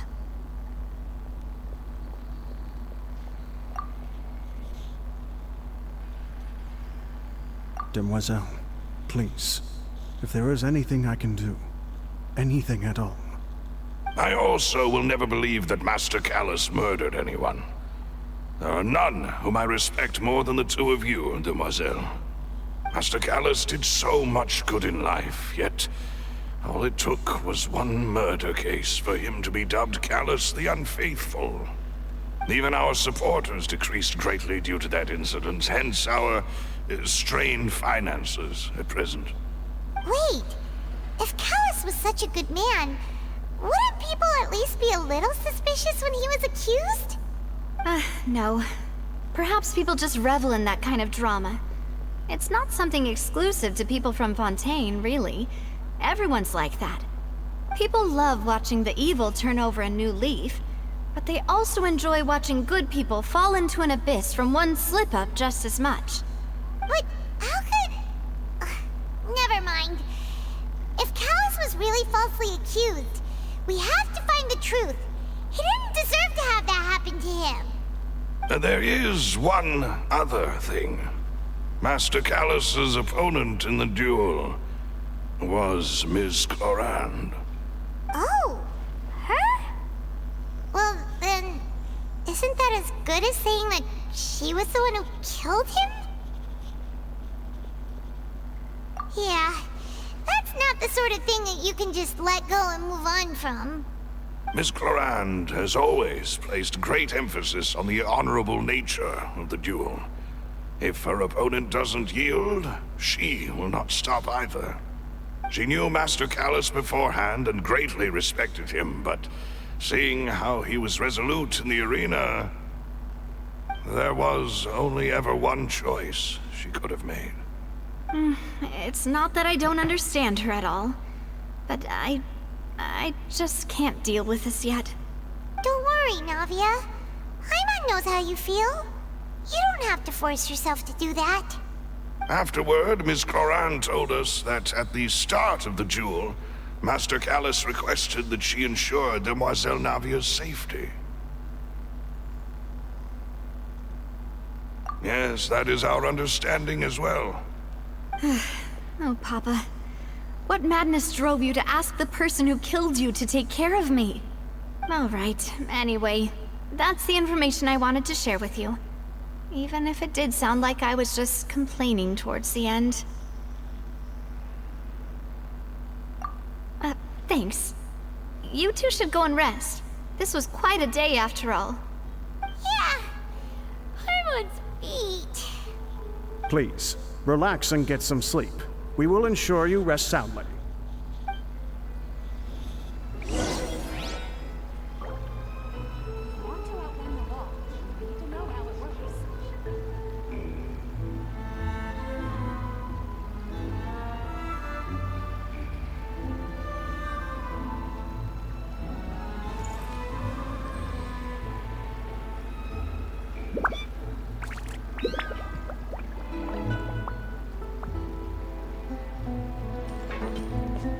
Whether it be responsibility for Spina di Rosula or Master Callus's death, it all landed on Demoiselle's shoulders so suddenly. This won't do. I must become stronger.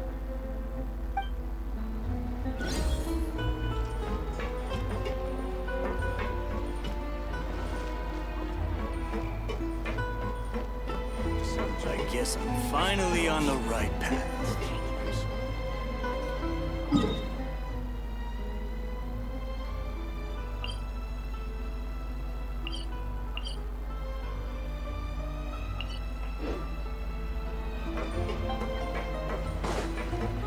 Healthy body, healthy mind.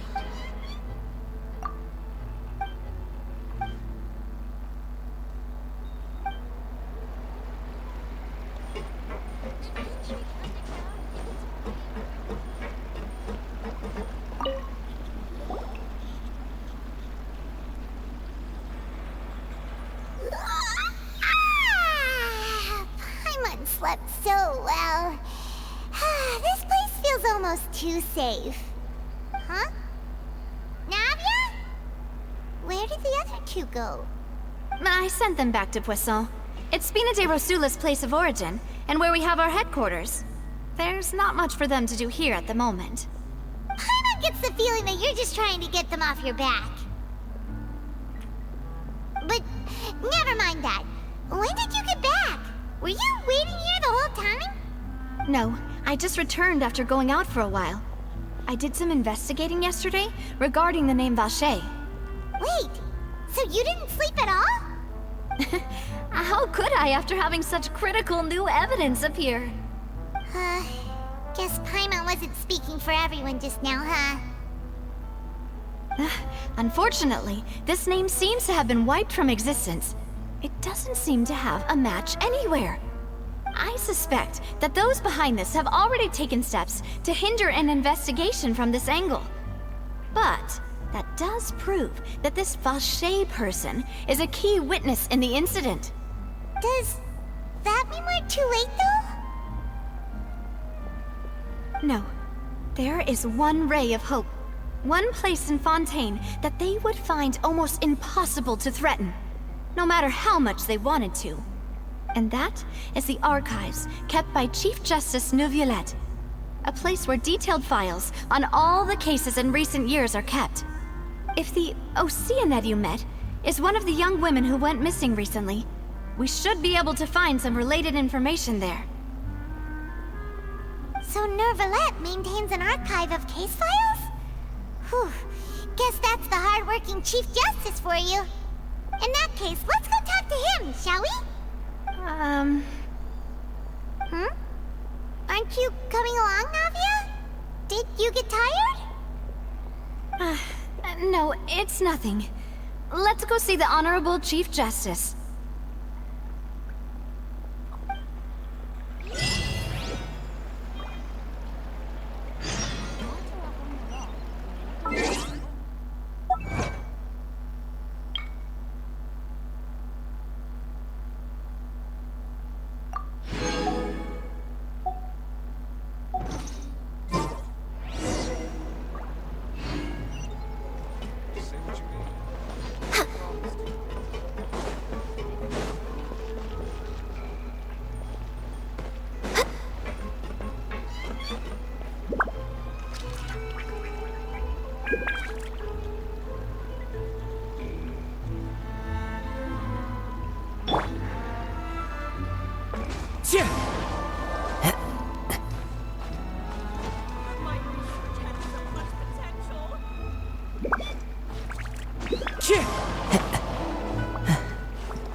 The Palais is right up ahead.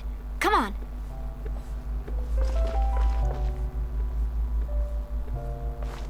Time to go.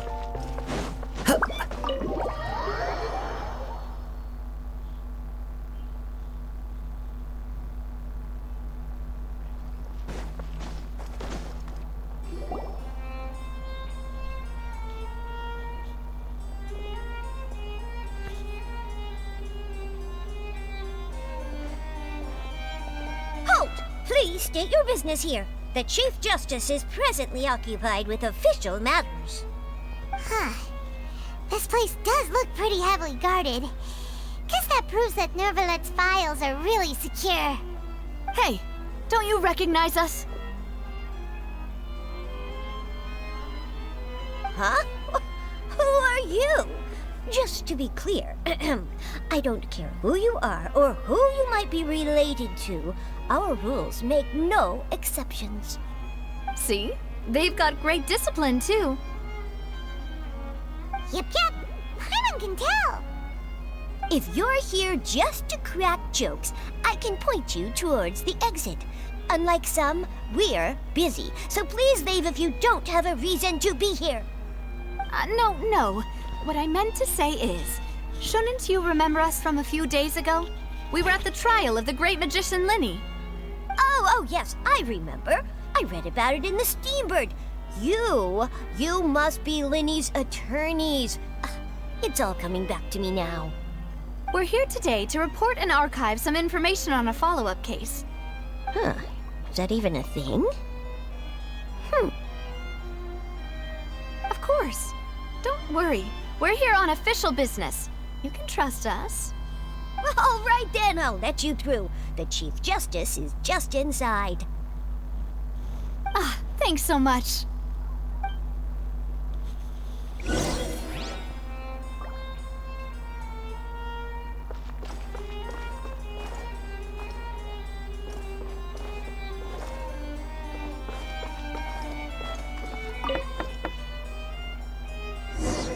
Please come in.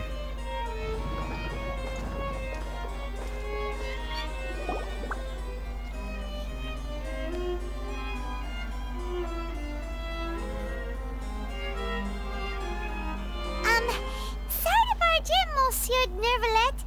We only lied to get in because we didn't know any other way. It's all right. Please let me know how I may be of assistance to you. So you're not mad at us? We're looking for a man called Vacher.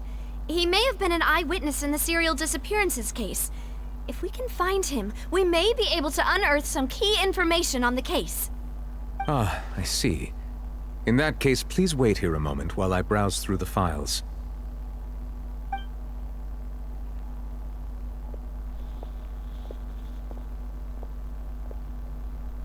Who knew that Nervalet would be so easy to talk to?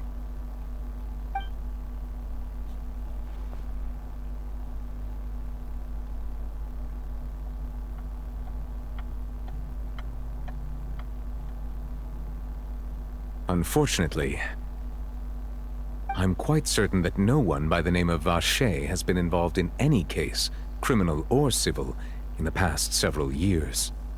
There are no records of him either in the files or in my memory. Traveler, what if it was really just a dream? Is that so? All right then. Thank you so much, Monsieur Neuvillette. We'll take our leave now.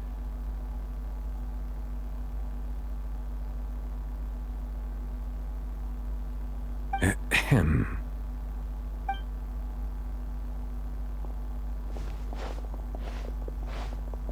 Miss Navia, I can understand how you feel.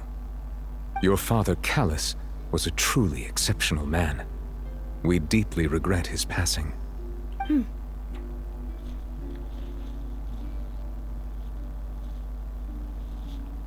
And what are you trying to say, Monsieur Neuvillette? Are you trying to console me? Extend your sympathy? Or just express some tendril of regret? No. You are not trying to do any of that. I can hear it in your voice. There's no emotion behind your words. You only said those things because you felt like you should.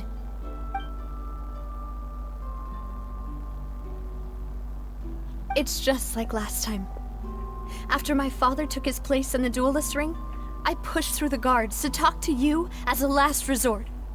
You even told me then that you thought there was something fishy with the case, yet you still allowed the duel to go ahead. In your eyes, the value of a human life is nothing compared to those cold laws you hold so dear. If you truly regret my father's death, then why didn't you call a stop to the duel? Why didn't you give me the power to stop him from throwing his life away? Why did you just let him die, despised and hated by all? Everything was hanging on a thread at that moment. Just the tiniest effort could have changed everything. There are still so many things I never got to tell him. So many questions he still owes me answers to. If you really have no heart, then just look me in the eyes. I, Navia, will show you the true meaning of regret. I'm sorry, Miss Navia. You and my father are truly alike.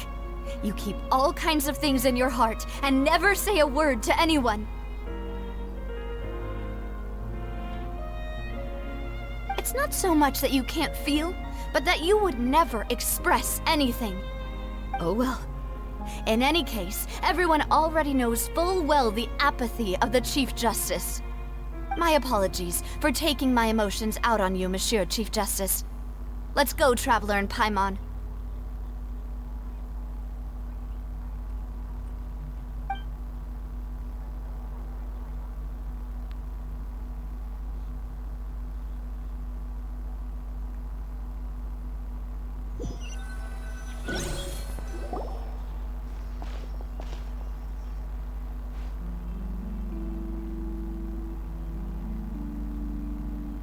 Navia, are you okay?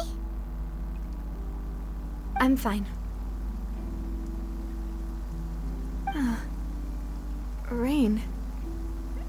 It's raining. You're right. Wasn't it still sunny when we went into the building? And there shouldn't be any active trials today. How strange. Now that I think of it, on the day my father was convicted of murder, it was also raining. What is it? Did you think of something? Yeah, he was outside. It was uncovered and the rain could fall there. Why? Do you think the rain could have affected the crime scene? That thought has occurred to us before. We've even expanded the search area to try to account for that, but didn't find anything of value. Oh? Wait. You don't mean... So you're saying that the true murderer could have been turned into water? And then got washed away with the rain? Yeah. And if that's what had happened, then no one would have believed your dad, even if he explained what he saw to the authorities. I really think I found a true genius for a partner. You're completely right. How did I not connect the dots earlier? All right, let's go to Poisson. With this new lead in mind, we'll get to the bottom of my father's case for sure. Yeah, we're gonna make progress for sure this time. Do you want to go with me now? Or do you want to head over by yourself later?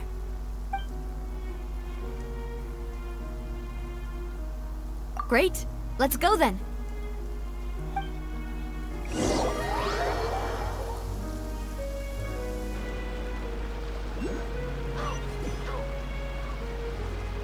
Clear weather all around brightens the heart.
Wherever in this world I roam, I carry memories of my home. This blade, it is the last link I have to the land of my birth.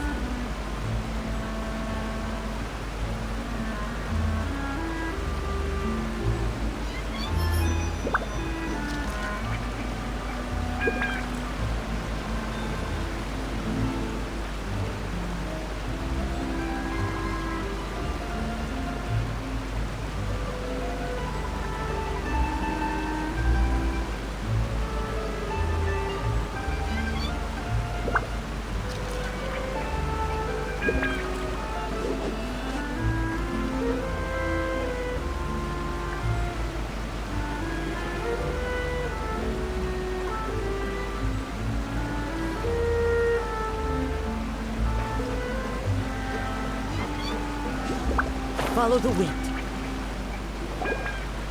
Whoa! What a huge ship! Why would a ship be anchored at a place like this? There's no need to be so surprised. While it may look like a ship, it's actually Spina di Rosula's headquarters. My father was the one who asked for it to be built like this. Perhaps our taste in exterior design is the only thing we occasionally had in common. A gigantic and glamorous ship embodies discovery, opportunity, ambition, and conquest. It symbolizes Spina di Rosula's bright and limitless future. And Paimon thought you were bluffing when you said Spina di Rosula had a glorious past. Paimon was confused why a group with such a history would live in the sewers. But now that Paimon has seen this ship for herself, she's been convinced. Well, Poisson is where Spina di Rosula began, after all. It's our main base, our home.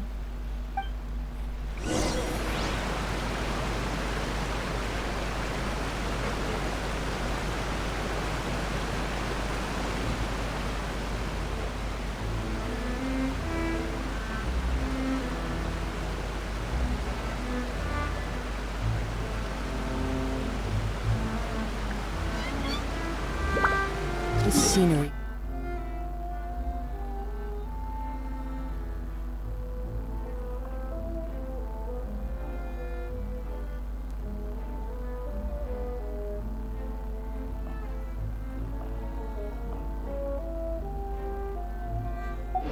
It's wonderful. Surely enough to convince anyone to become a wanderer.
brings a smile to my face.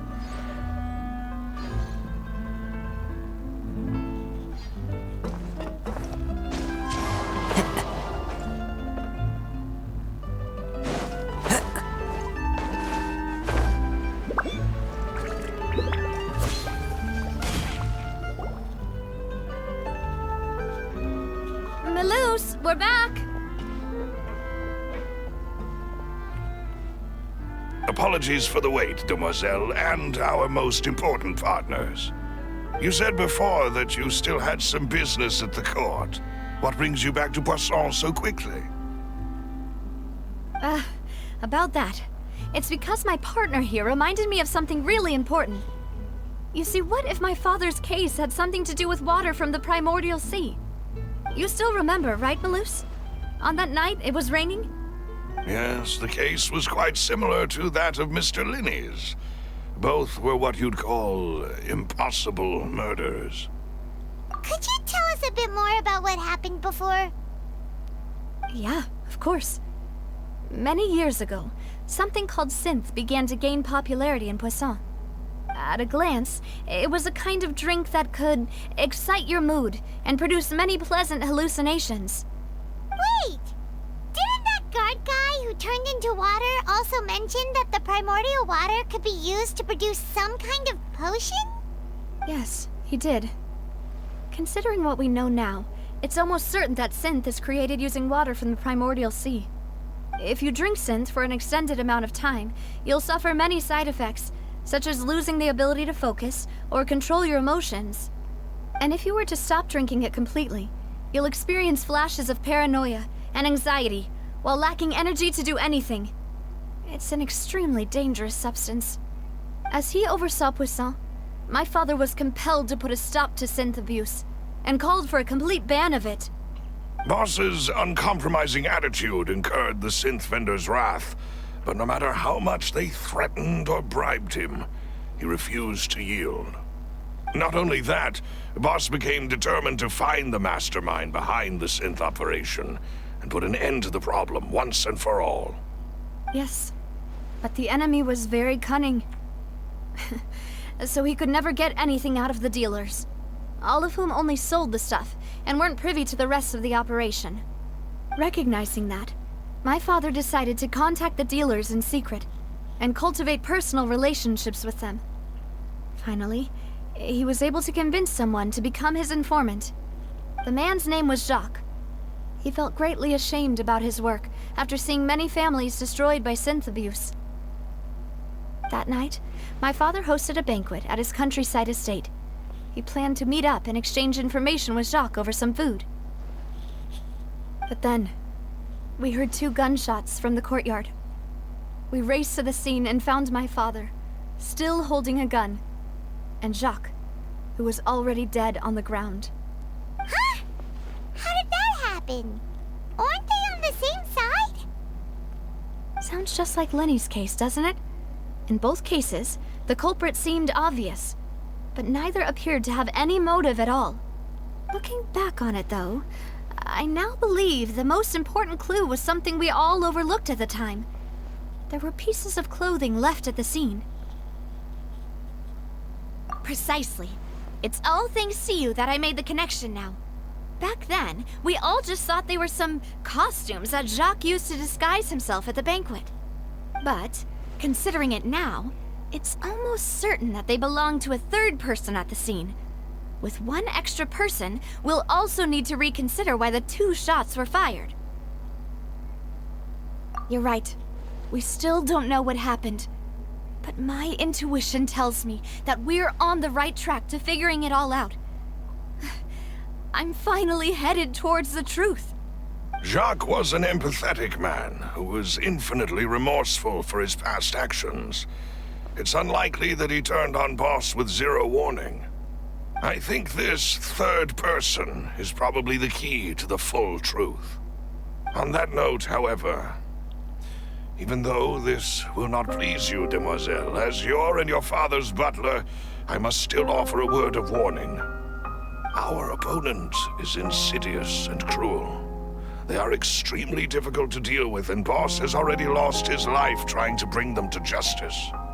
Even though Spina de Rosula has lost most of its former glory, Poisson has welcomed a new time of peace, and we have been allowed to live out our lives. There is no need to follow your father's path. It would be both wise and in line with Boss's wishes to step back and give up on the case.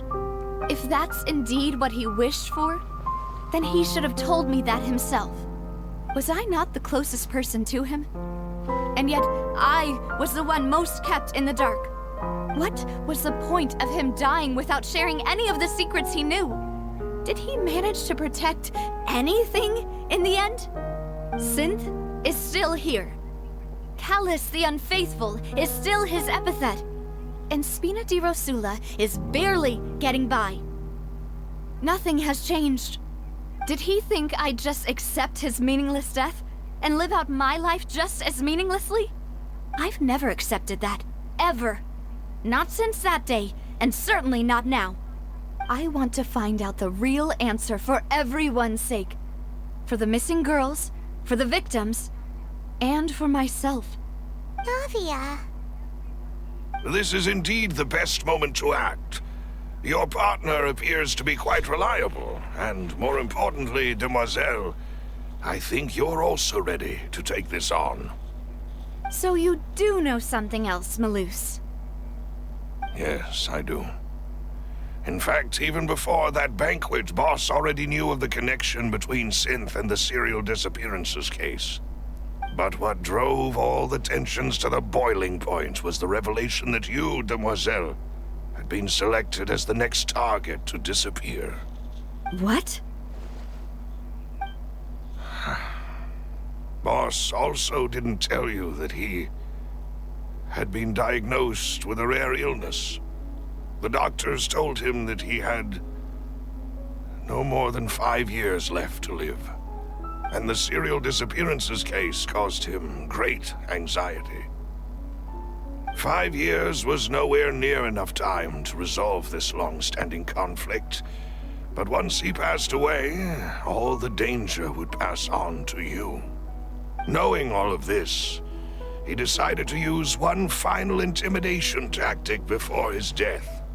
He claimed to have already gotten his hands on some key incriminating evidence for the other side, and even told some members of Spina di Rosula about the details. But as long as you remained safe, he would not share the evidence with the public.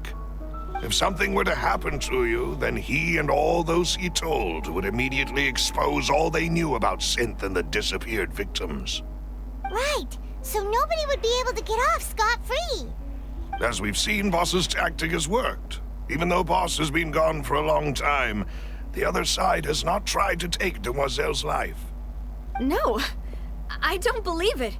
He never appeared to look sick to me. No father wants their daughter to see them weak and haggard, especially someone as proud as Boss. To him, dying in a duel and suffering lasting dishonor as the Unfaithful was still far preferable than losing face in front of his daughter. So he chose to die in silence, so that he could protect me. I'm afraid you're not understanding this correctly, Demoiselle. What Boss wanted to hand to you was not a parasol, but a sword. If Boss's spirit could hear you telling me that you want to find the answer for the sake of everyone involved, I'm sure he'd be extremely proud. That fool. Couldn't he have just given it to me straight? No. He might have set up everything precisely because he never thought I'd be able to understand him. Is that the amount of confidence he had in me? And what if I was never able to make it to where I am now? Yeah. I suppose that's true. With the way he'd set things up, if I had wanted, I could have just lived out my life without a care in the world. But thankfully, he rarely talked to me about complex matters, and thus understood little of me as a person. In this case, he really didn't need to give me an easy way out. Malus, what was the key evidence that he shared with you? It's the location where synth is produced. Essentially, it's the enemy's headquarters. When he was threatening the enemy, Boss didn't share the specifics of the incriminating evidence he found. But if you want to use it against the enemy, you'll still have to take several things into consideration. Why? If we know where the place is, can't we just go storming in? You mustn't forget that we're fighting against a mysterious and dangerous organization that's been in operation for decades. There's no telling what might be lying in wait at their headquarters. We also have no idea what kind of evidence we may be able to find inside, nor what people we may be able to capture. But a single visit to their headquarters would be tantamount to a formal declaration of war. The worst case would be that we leave empty-handed, but also open ourselves up to full retaliation. Then, in that case, why not work with the Fontaine authorities? Well, you saw one of them dissolve during Mr. Linney's case. We have no idea just how thoroughly they may have been infiltrated. Huh. That's true. Seems my father really had no choice. But things are different now.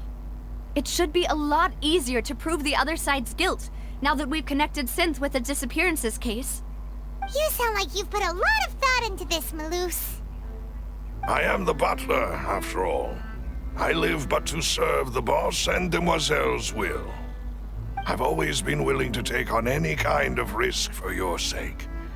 But considering my relative lack of ability, I've spent my time keeping secrets, performing basic investigations, and waiting for the right time to come.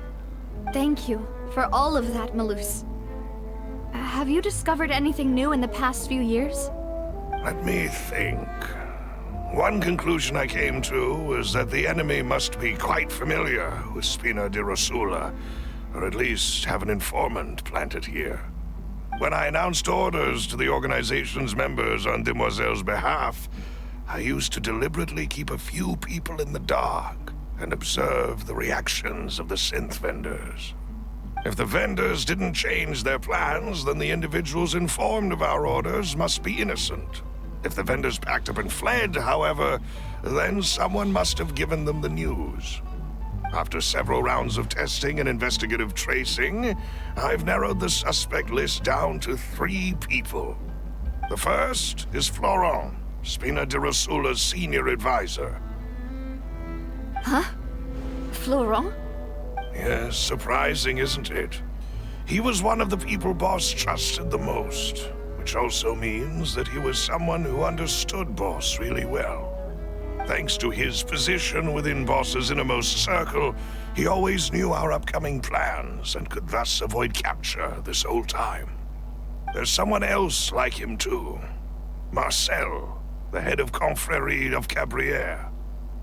Uncle Marcel. It's a guild in Poisson. Boss helped it to grow to its current size and prominence. In the beginning, they were only reselling some daily goods, but now they're one of the richest guilds around with a lot of business connections in the city. So, they're like a sister organization of Spina di Rosula? Yes, you can say that. When we were fighting against the synth dealers, they provided us with plenty of support. It's a bit difficult to imagine someone using their own money to hunt down themselves. The final suspect is Thierry, the man responsible for coordinating information between Spina di Rosula and the guards. Although the guards mostly leave us to our own devices, there are still many activities we have to report to the local authorities. Since Thierry is always in the know about our current activities, he could theoretically always plan one step ahead. I see. These are all people who I communicate with quite regularly. To think that the enemy we've been fighting against has been right next to me all along, among those I trust the most. It's almost too hard to believe. If you want to investigate them, please take every precaution to not alert the quarry. Judging from our experience, the enemy is extremely cautious. Of course. And thank you, Malus. You've provided us with a lot of great information. You're too kind, my lady. I'm just doing my duty. And before I forget, proving Boss's innocence would also mean clearing him of blame in Jacques' death. After that incident, Jacques' wife and daughter were taken into the Spina's care. They still live in Poisson today. If it might help, you could also pay them a visit. I can make the necessary arrangements. Oh, thank you so much, Malus. You really are the best. A new case awaits, my dear partner. I hope we can work together to uncover the truth and end this case once and for all.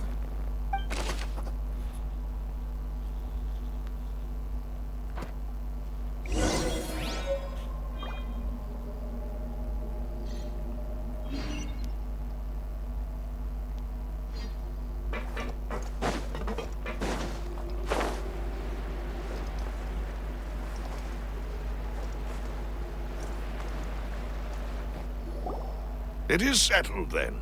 Please excuse me, and enjoy your conversation at your leisure. Thank you for arranging everything for us, Malus. Excuse me, miss. Do you need anything from us? Oh.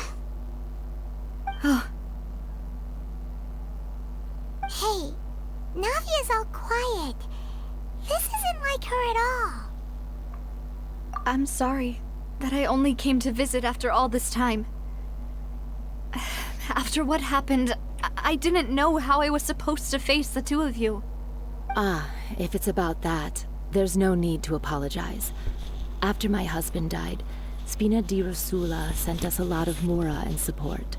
I understood your guilt and apology to be genuine.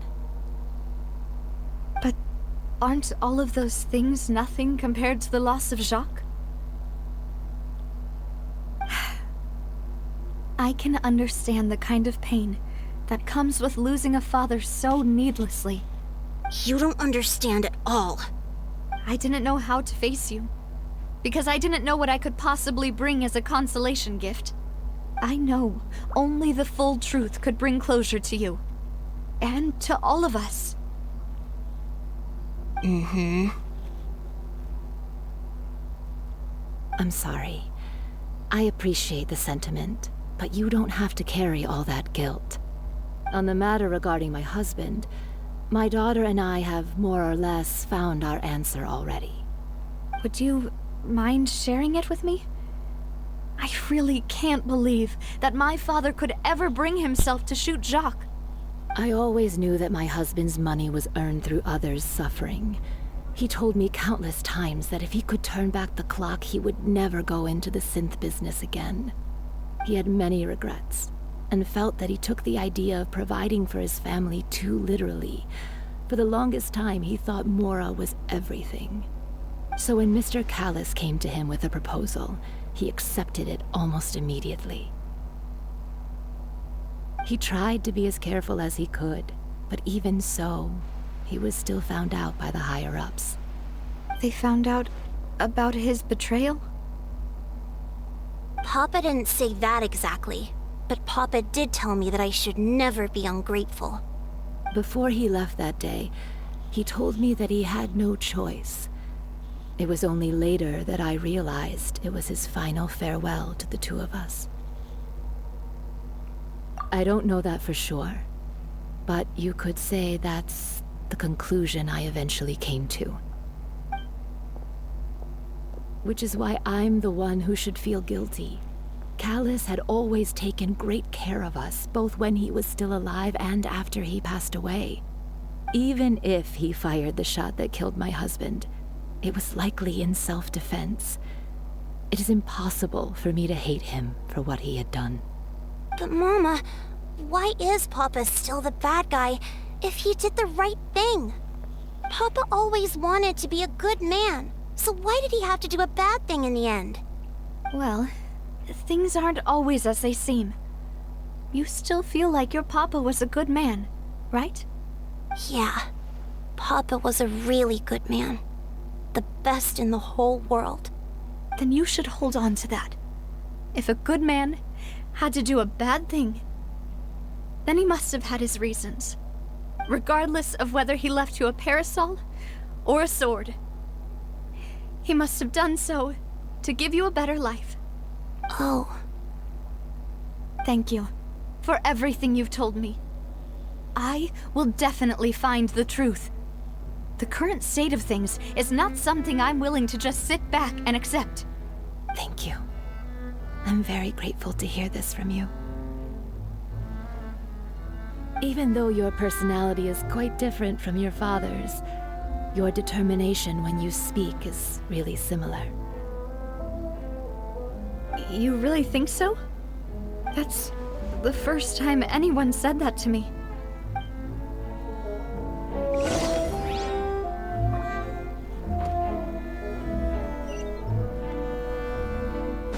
Are you okay, Navia? I'm fine. Don't worry. Let's investigate the 3 suspects next. Florent should be nearby, and we should be able to find Thierry and Uncle Marcel in the city.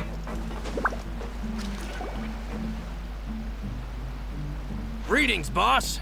How may I be of assistance today? I'm sure you've heard about what happened at the Opera House. Someone got turned into water right in front of us. Yeah, I've heard. With something that dramatic, I'm sure journalists will milk it for all it's worth. And it'll be all the talk for the next several weeks. It also reminded me, on the day that the incident happened with my father, it was raining outside, and we found some clothes left at the scene. After my partner here put the dots together for me, I feel like we should try to reopen his case. Can you do me a favor and try to recall what happened that night? Let me think. Mr. Callis was feeling pretty upbeat that day. So he was drinking and bantering away with us at the table. After that, he told us that he wanted to go get some fresh air. So we let him go without thinking much of it. Who knew that we would hear 2 gunshots ring out right after? My first reaction was that Mr. Callis's life was in danger. So I grabbed my holster and made a mad dash toward the scene. But when I got there, it was already too late. Mr. Callis was standing over a dead body with a gun in his hands. All we could do was look back and forth at each other, not knowing what to say.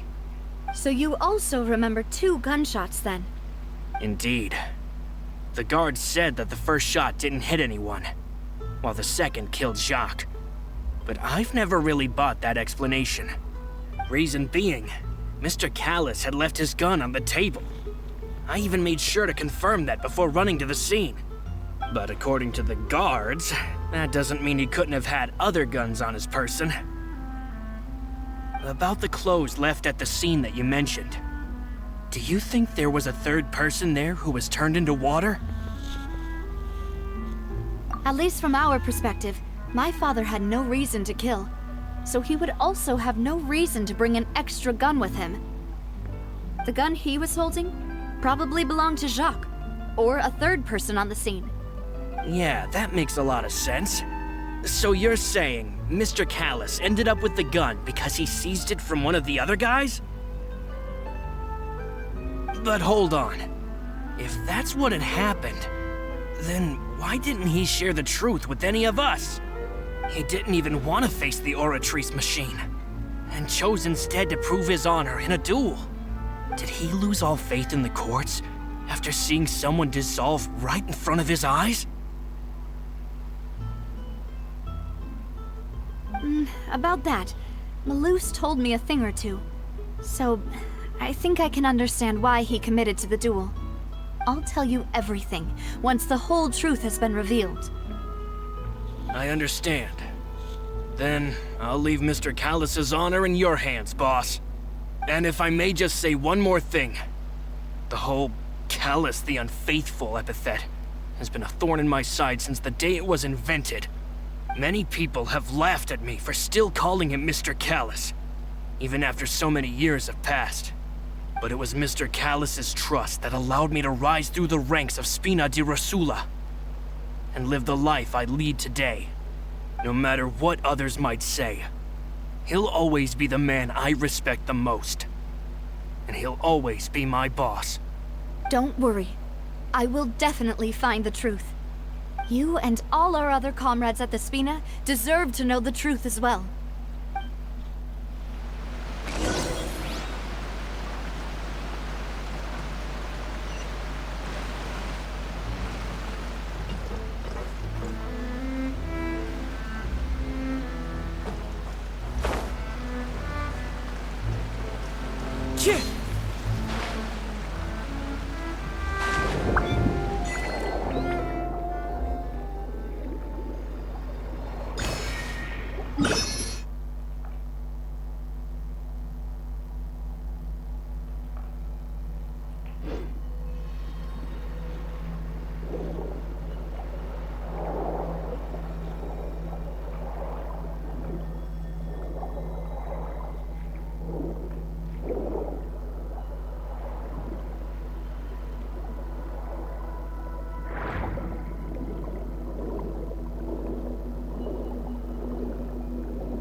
Time to go.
Time to go. A fateful offering.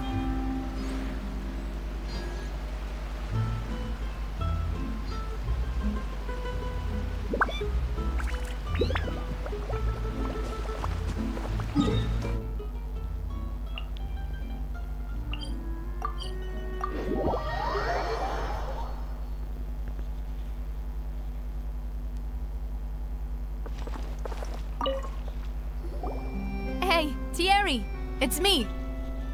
Oh, now, what brings you here, Miss Navia? I've heard that you made quite the name for yourself at the Opera House. Oh, so you've caught news of that already. Oh, okay. Hey, I'm also a member of the Guards, you know.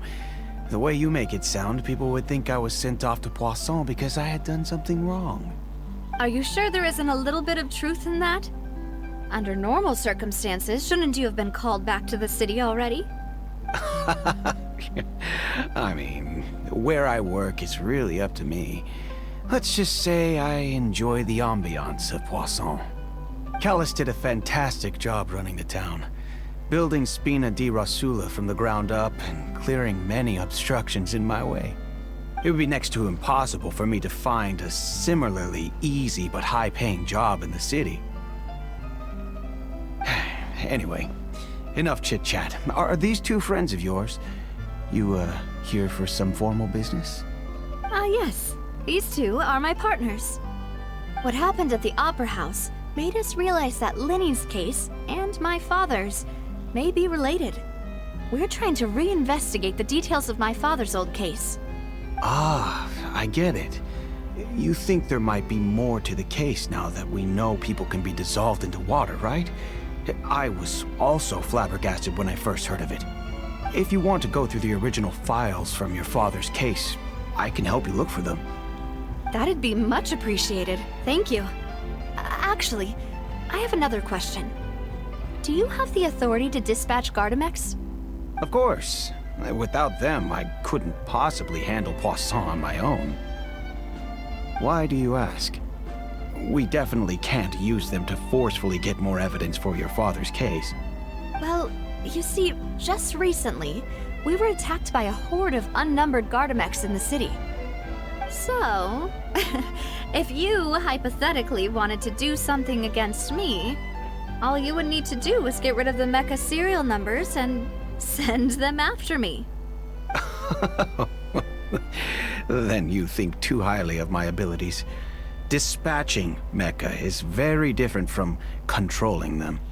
If I had to make an analogy, when you order a dish, the chef will make it for you. You can ask the chef to cook, but not to massage your shoulders or carry your baggage. If you try to make unreasonable demands, the chef would just think you're out of your mind and ignore you completely. The same goes for me and my Gardamex. Removing a serial number is also not as easy as you might think. There are a lot of complex steps to it, and it's almost impossible to keep it a secret.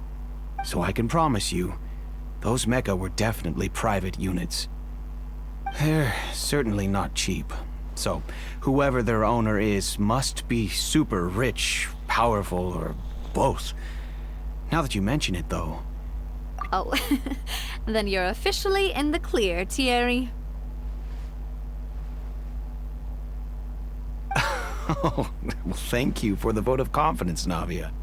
Jokes aside, I'd like to wish you all the best with your investigation. I'll be staying in the city for a little while, so just come find me if you need any support from the guards.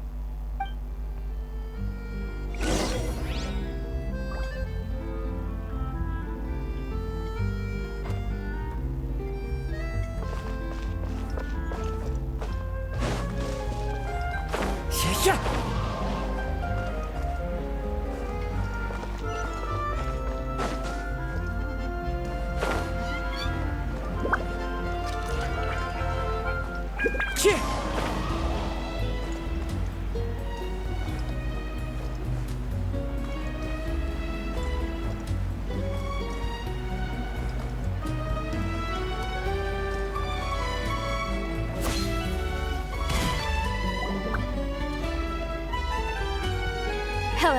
How may I help you? I'm here to see Marcel. Could you please let him know? You can just say Navia's looking for him. Sure. I will let him know right away.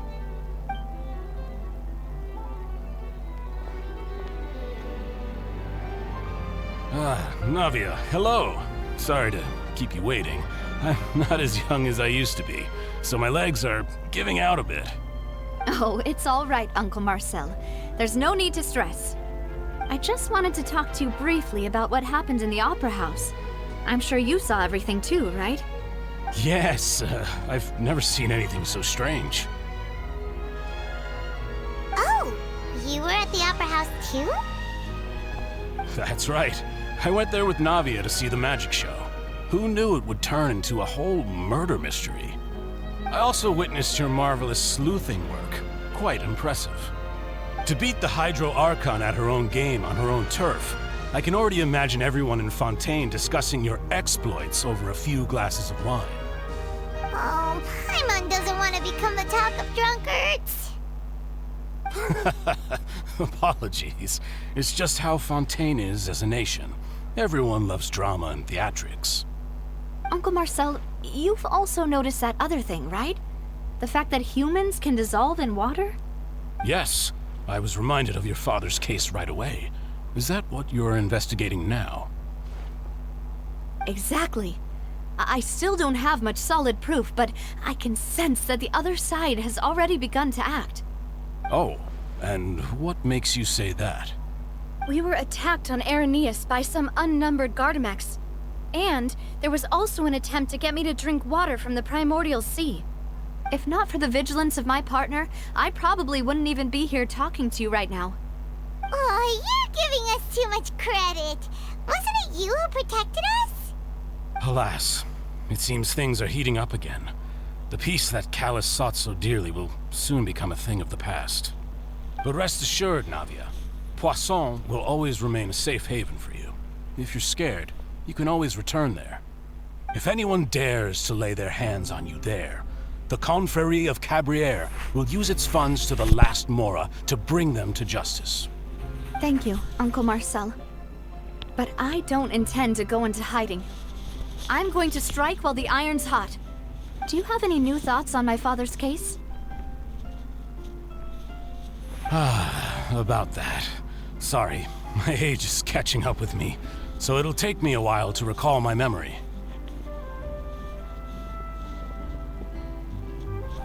The Confrérie was responsible for that banquet, so I was out and about the whole time making sure things were running smoothly.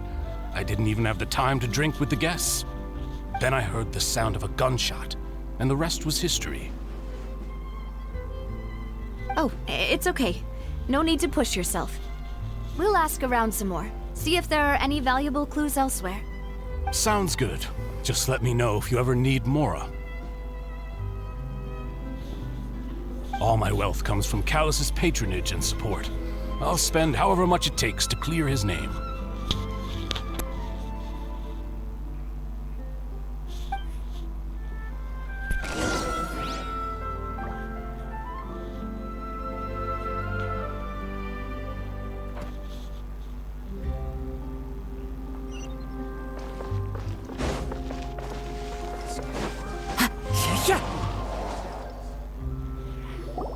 We've talked to all three suspects, purely based on their conversations with me. None of them sounded particularly suspicious. I suppose that's to be expected, though. If a single conversation's all that's needed to find them out, then my father wouldn't have needed to investigate the case for so many years. Anyway, even though we didn't make a breakthrough, let's still compile what we were able to find. But where should we start? Ah, you're right! Flora mentioned that Callus probably only ended up with the gun because of circumstance. That makes sense. According to Jacques' family members, he already told them that he had been discovered, and that he had no choice before he left home that day. If I had to guess, he probably received an order from the synth boss to kill my father. Had he refused, he and his family's lives would have been forfeit. So, Jacques fired the first shot?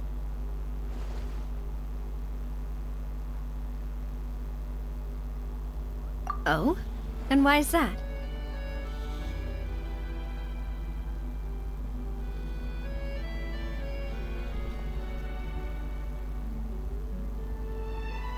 Ooh, that's a good point. Jacques probably already knew that he was just being used as a tool for murder. And once he had completed his mission, he'd be of no more use to his boss. Huh.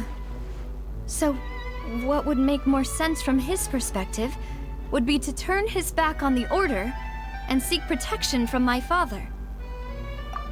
Makes sense. But without evidence, that's still just a theory. Besides Jacques, the attack from the Gardamex has been bothering me quite a bit as well. It's obvious that our enemy has become more antsy after the secret of the primordial seawater was revealed. Do you think he knew, even then, that we'd follow this lead to the end? Given everything that's happened since, it's quite possible. But who among the 3 suspects would have the ability to control privately owned Gardamex?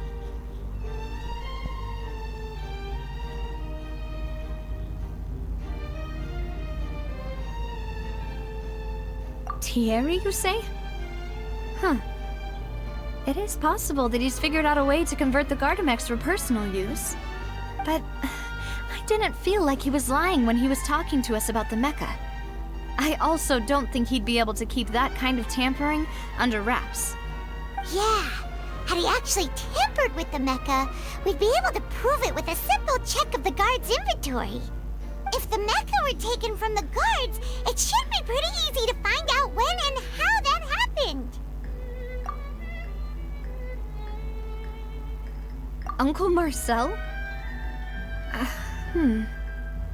My father did really trust him.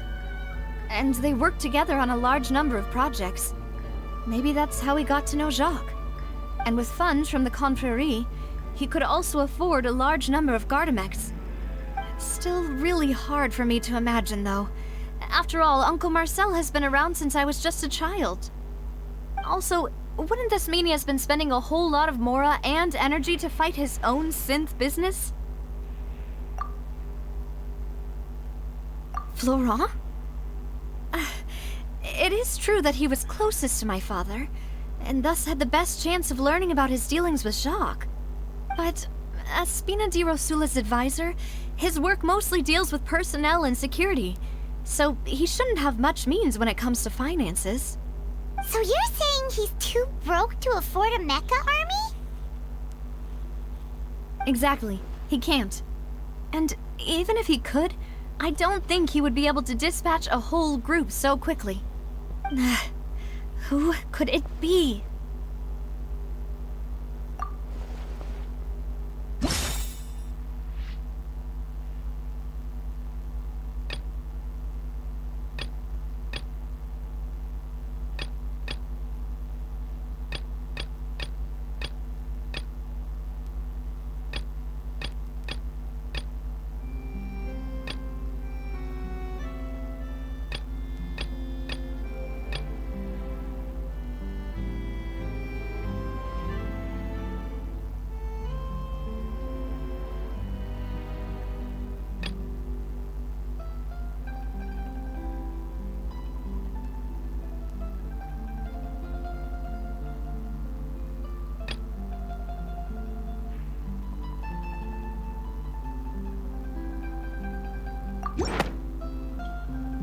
You know, if you think everything through, Uncle Marcel is indeed the most suspicious of them all. Could we be missing other suspects? Malus didn't know about the people turning into water thing when he narrowed it down to these 3, did he? Malus has always been very reliable, and his judgment of others' trustworthiness has been fair and well considered. When he laid out his case for the three, the rationale he gave me made a lot of sense as well. The suspect is knowledgeable about the Spina's internal affairs, has the means to dispatch Mecha to assassinate us, and possesses significant intellect and foresight. Even if I don't want to believe it, I'm starting to see how things could all tie back to Uncle Marcel. Well, we still have another trump card on top of all the theorizing and speculating. Yes, Malus did say that charging straight in there would be extremely risky. But we don't have any other options right now. We need far more solid proof before we can hope to go charging in on our enemy. Navia, here you are. Oh, I've been looking for you. Huh? Aren't you the guy from the guards? Did something happen? Yeah. News came from Irenaeus just after you left. We've got another trial on our hands. Wasn't that place built specifically for holding trials? What's so newsworthy about this one? I know. But they said the person they're putting on trial is a Fatui harbinger called Tartaglia. What? Is that someone you know? Yeah, we know him. Maybe even a little too well. Well, he's been accused of being the true culprit behind the serial disappearances case. It's absurd, don't you think? Wait, how? None of our investigations have had anything to do with him. That's what I thought was strange about it, so I came to tell you the news right away. If the charge against him stands, then it'll be next to impossible to get the guards to support any of our planned investigations. Right, because they'll think they've already found the culprit. Yeah, and it'll be a lot harder then to clear Mr. Callus's name. I understand. Well, partner, what do you think we should do? We still haven't found any conclusive evidence.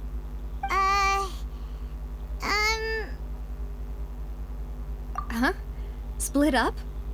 What do you mean?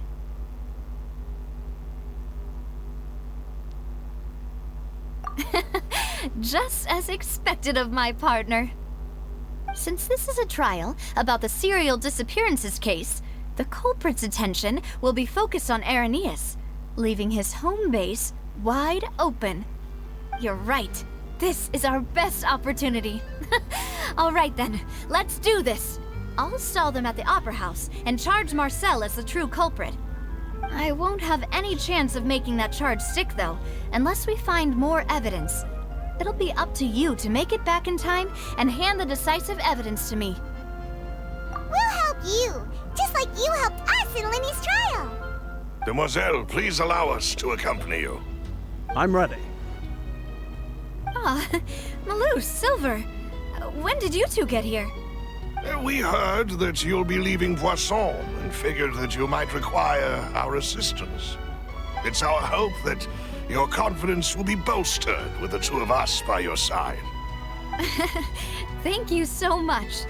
Then, let's make haste for Irenaeus. Paimon, Traveler, I'll see you at the Opera House. See you then!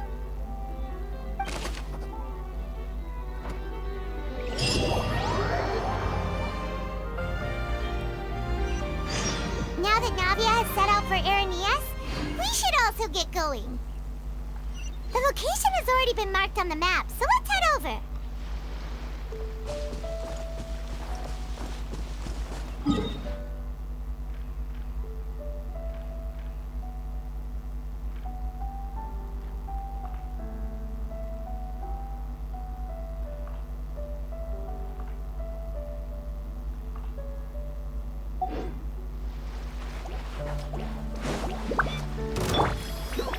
Water jet!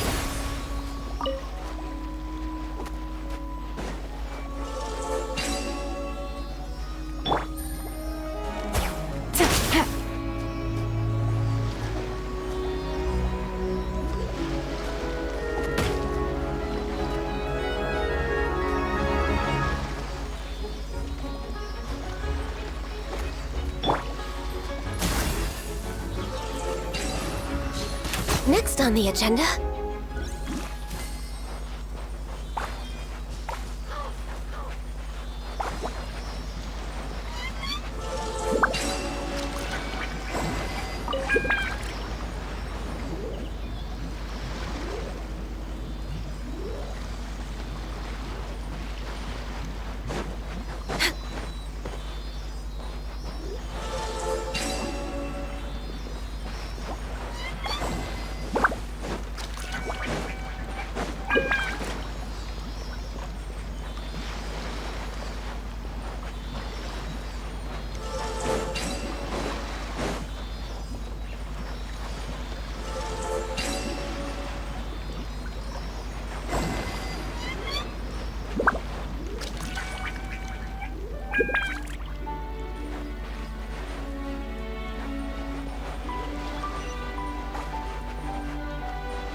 Perhaps whoever left these behind was also fulfilling a contract.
Next on the agenda...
We're way behind schedule.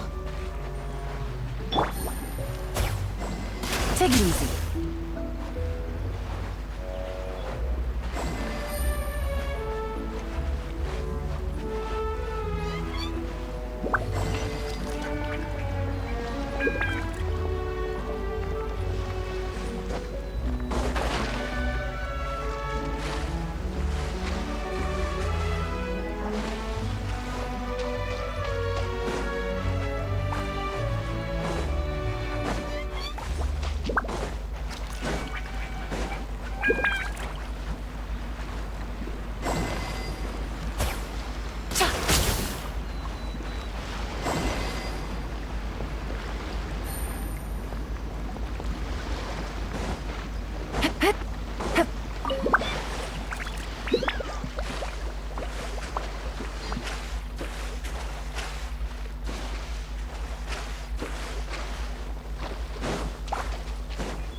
Treasure.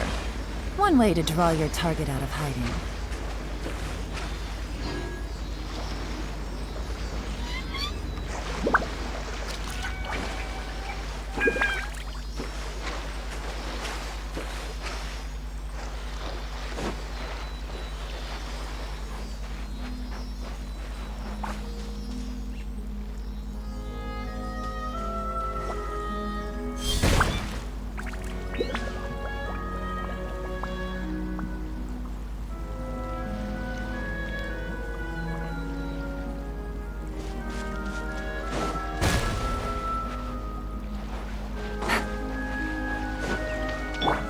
Next on the agenda...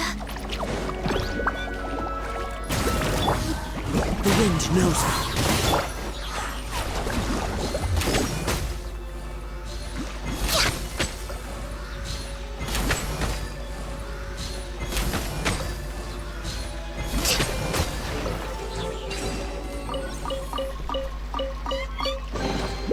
Beautiful treasures are a cause for great happiness.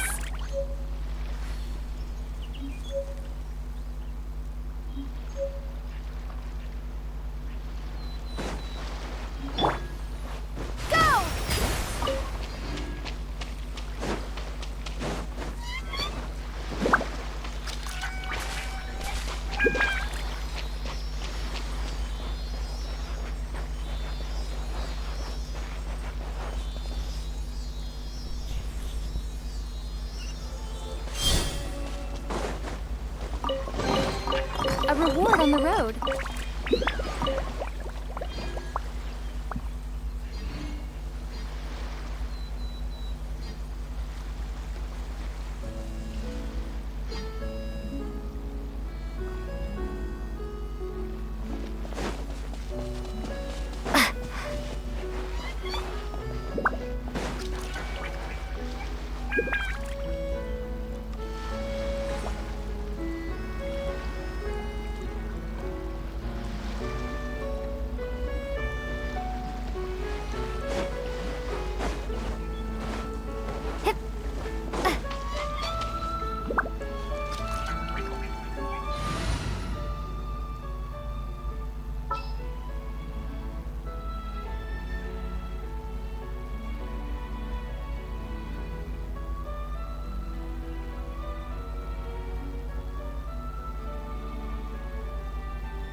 I will bring my notebook.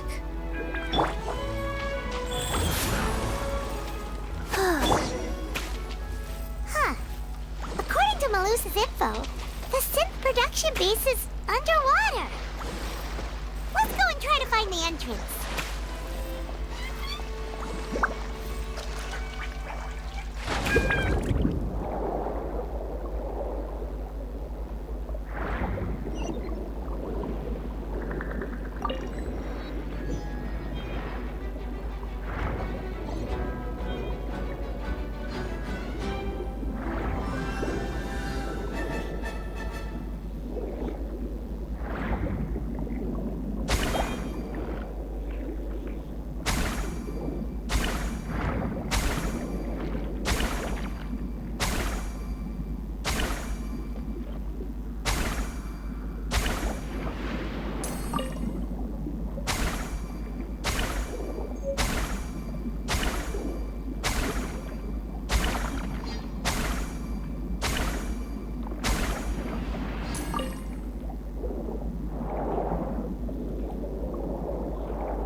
Huh. So this is the entrance that leads to the synth production base. It sure doesn't seem out of the ordinary at all. Ah, you're right. An important place like this is bound to have a ton of protective measures and mechanisms. Navia's probably arguing up a storm right now to stall for us.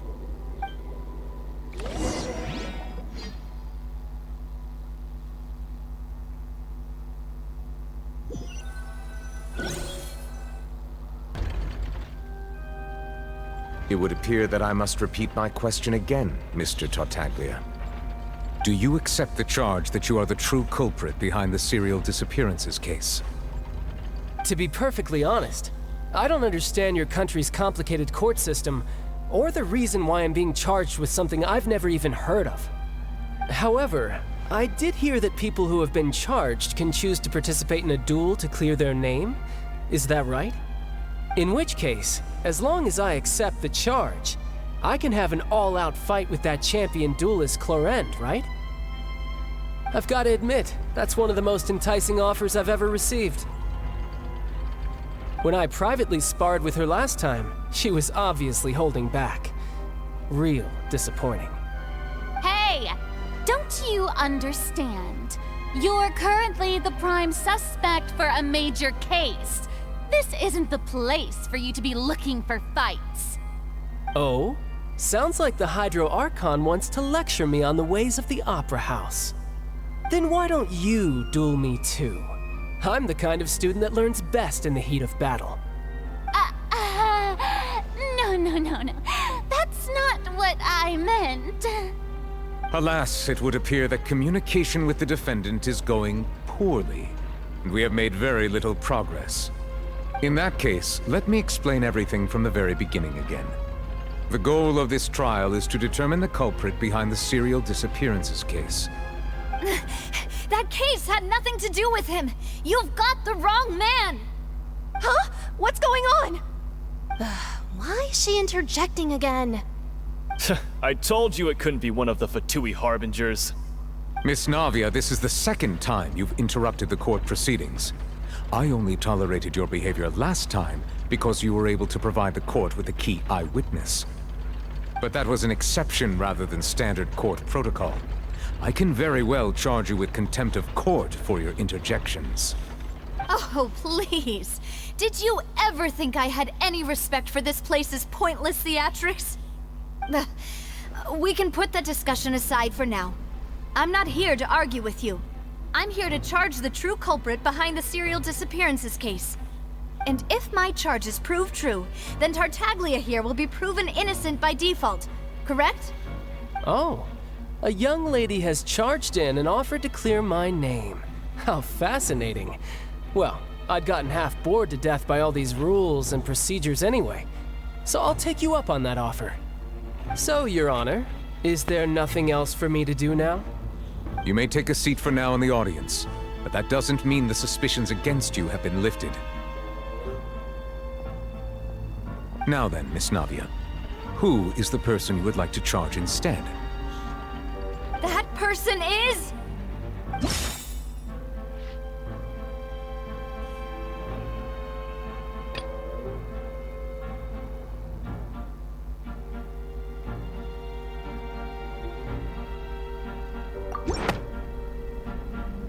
Marcel, the head of Confrérie of Cabrières. Huh? What confrérie? Never heard of them in my life. I've heard of them, but weren't they Spina di Rosula's sister organization? Oh, is this going to be a friends to enemies type situation? Please let me remind you, Miss Navia, that charging someone is an incredibly serious matter. Committing to the charge also means taking on the legal responsibilities associated with it. And if the charge fails, depending on the circumstances, you may also be charged with the crime of making a false accusation. Knowing this, do you still wish to charge this man? Yes, I do. In that case, I declare the charge to be valid. Miss Navia and attorneys, please take your places on the court.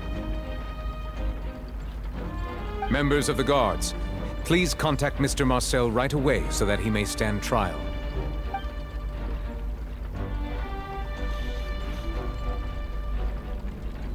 Mr. Marcel, you will not require an attorney.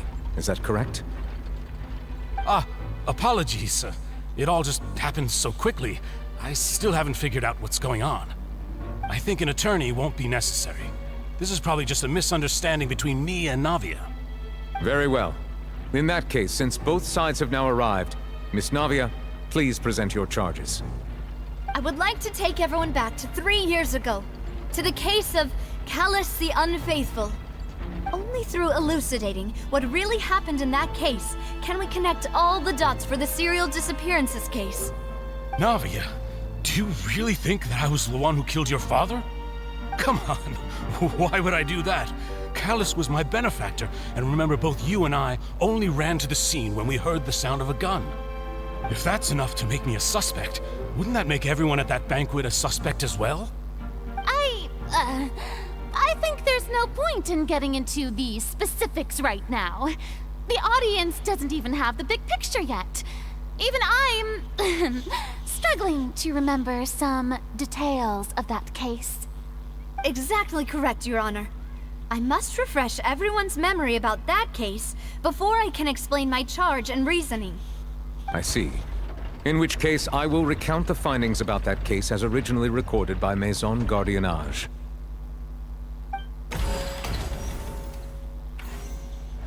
On the day of the murder, Spina di Rosula hosted a large banquet in a countryside estate owned by the Confrérie of Cabrières.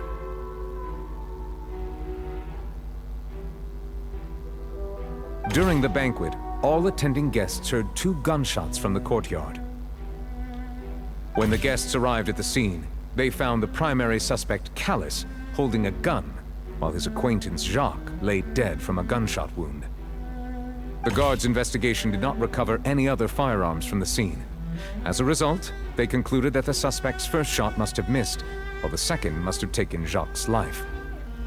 The suspect did not dispute this conclusion, and also declined to defend himself in court. Instead, he chose to prove his innocence through a duel. Callus was defeated by champion duelist Clarand in the ensuing duel, and soon succumbed to the injuries. These are the known facts about the case.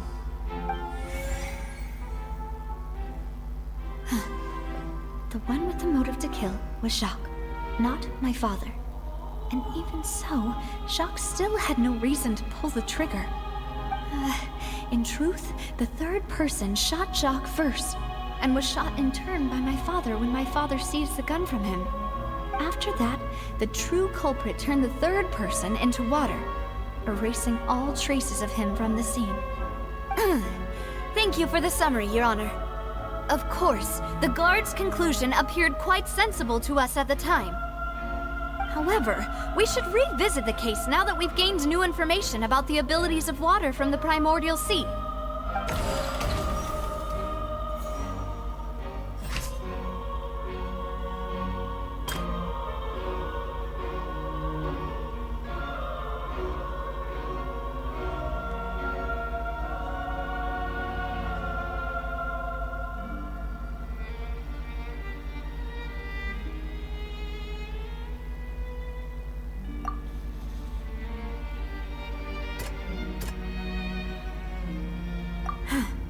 Something...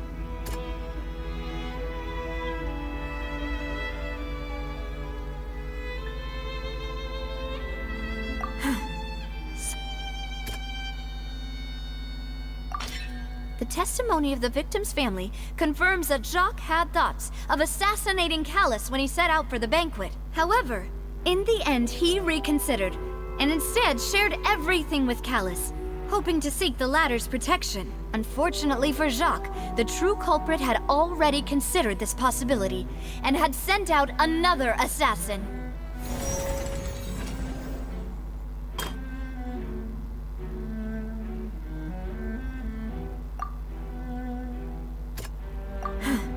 Something's not right. Let me think for...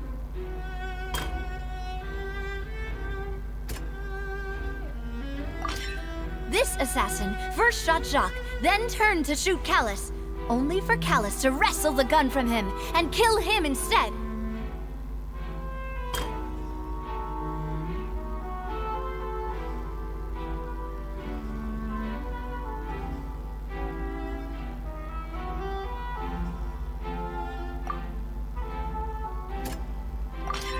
A pile of clothing was found at the scene.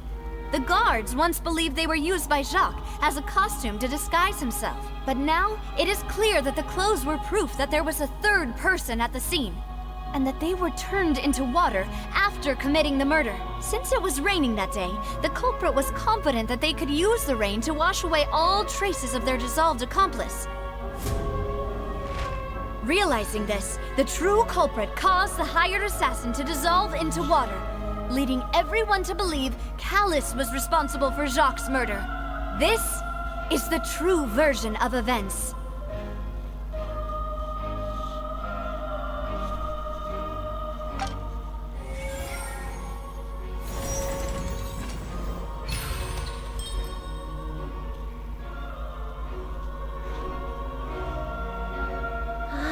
that's what happened.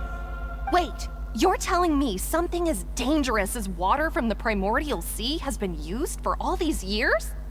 What a great theory. It also explains Callus's and Jacques' respective motives. I guess they didn't shoot each other after all.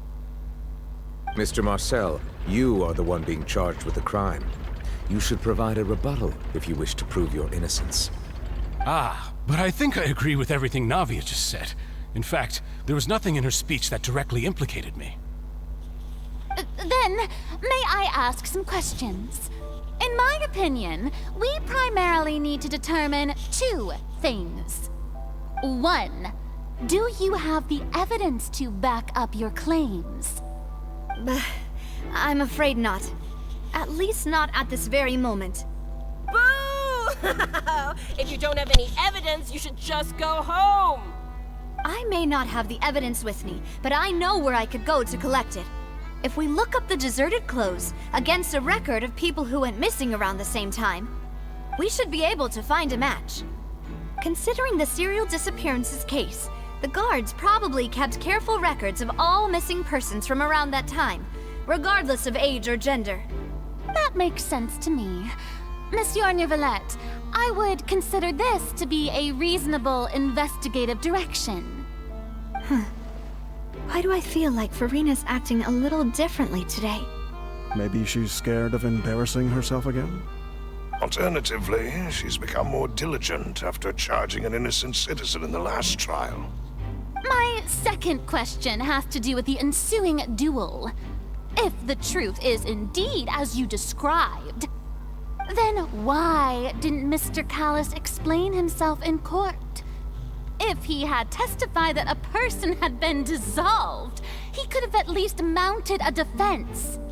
I've thought about this too, and the answer is actually pretty simple. He felt there were things that were more important to him. The dissolving power of water from the primordial sea is an important secret for the true culprit of the serial disappearances case. My father could have exposed it for all to see, but he chose to take it to the grave. At that time, Spina di Rosula was in dire straits, and his reputation had already been shattered. He had no guarantee that going forward with the truth would allow the culprit to be brought to justice.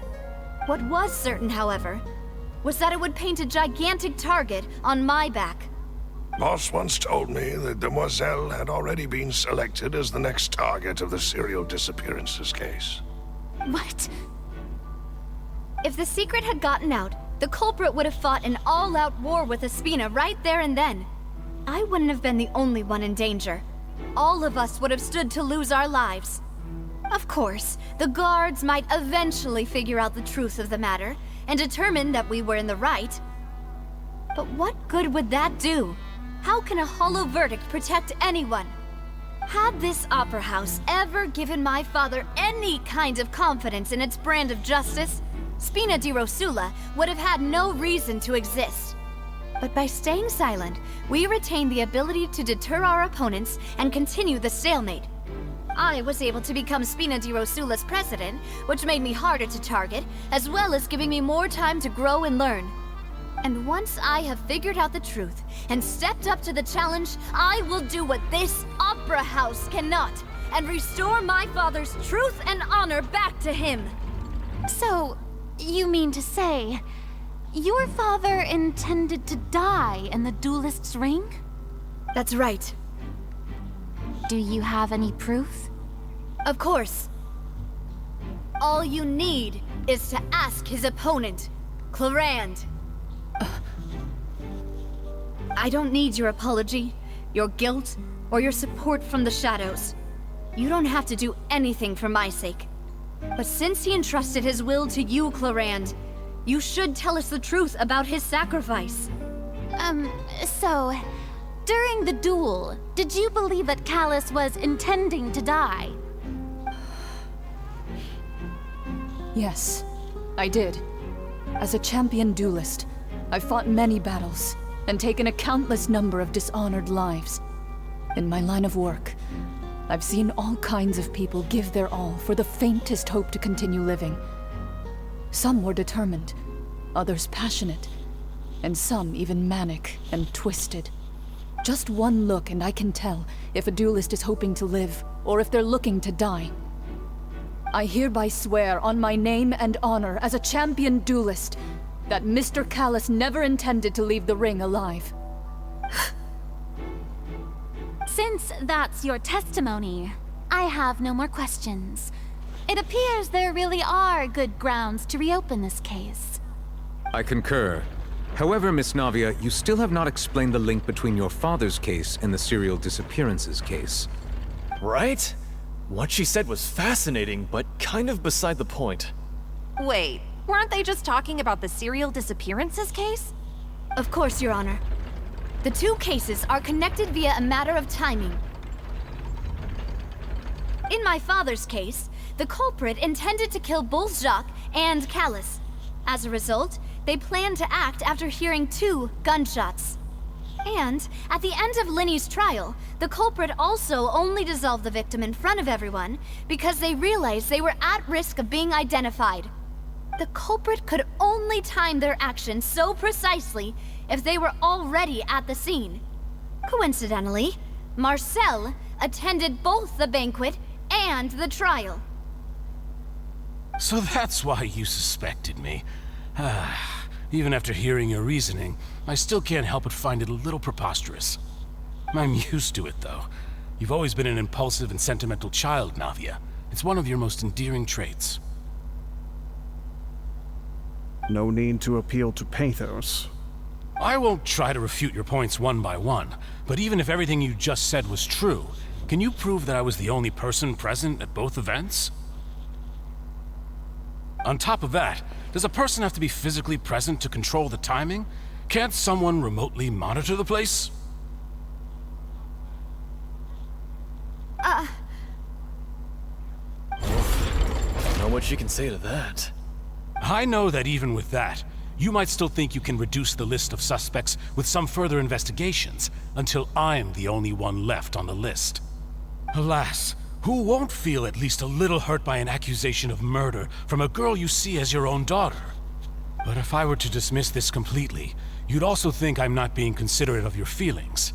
Ah well, let Uncle Marcel teach you another lesson. Do you know what the biggest flaw in your reasoning is? I suppose you're gonna tell me anyways.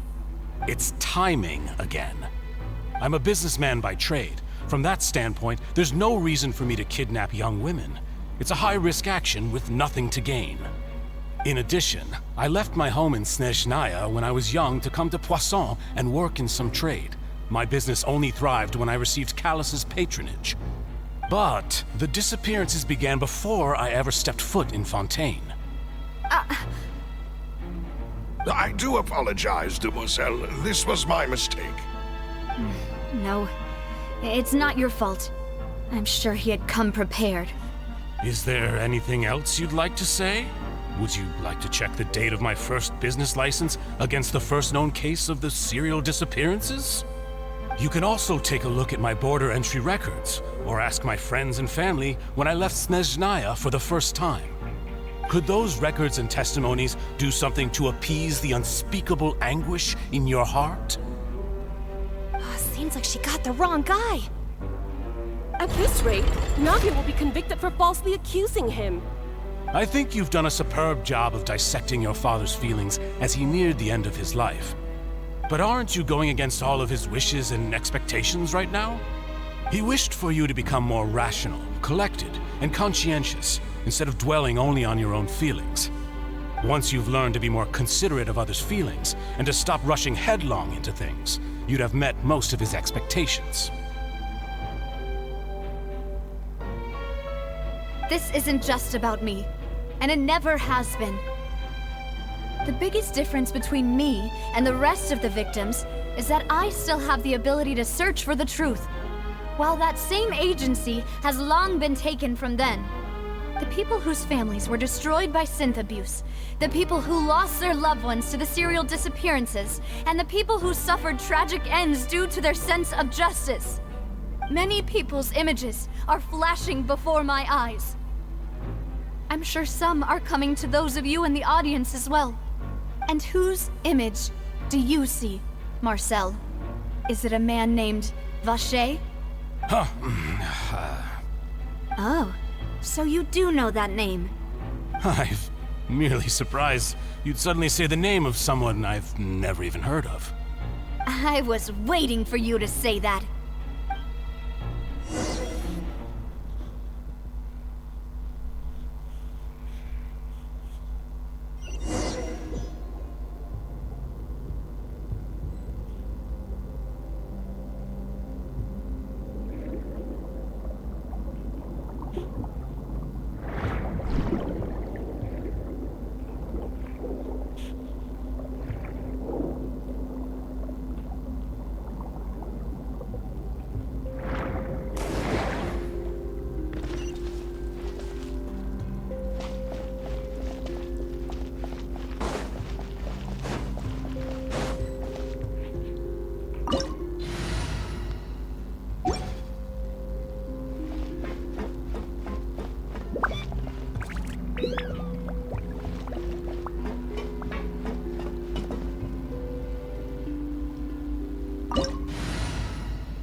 One with nature.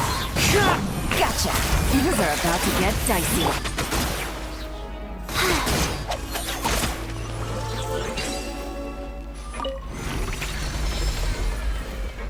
Whoa! The floor is going up! Is it because of this mechanism in the middle? That guy really prepared a lot of stuff for this place. Okay, faster.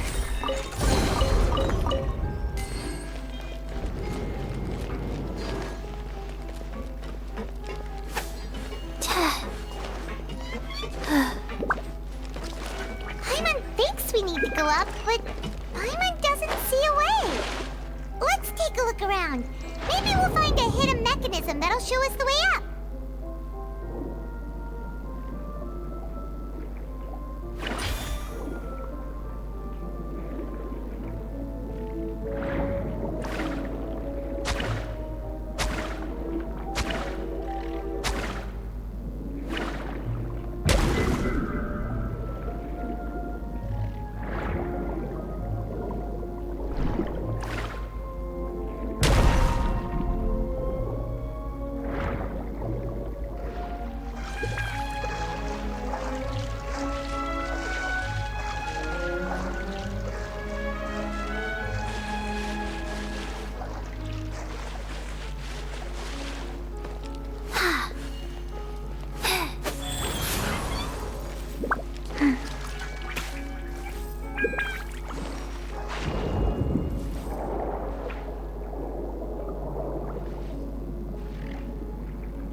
The water level is rising.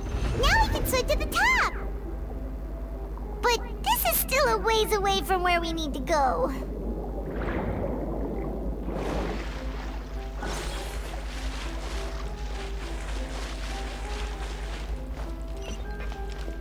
Faster?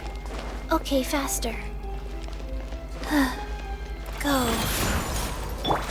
Into the wind. Quietly now.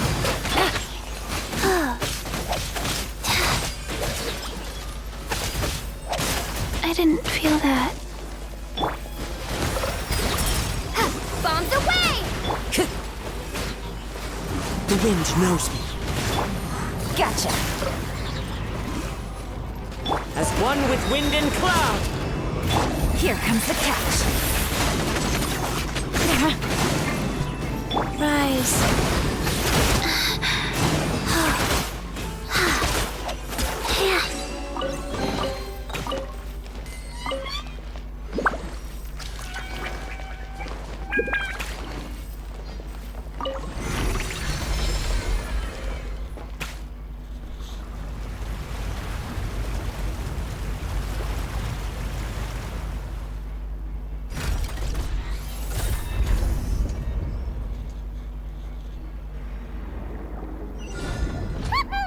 Now the path is clear! Let's go!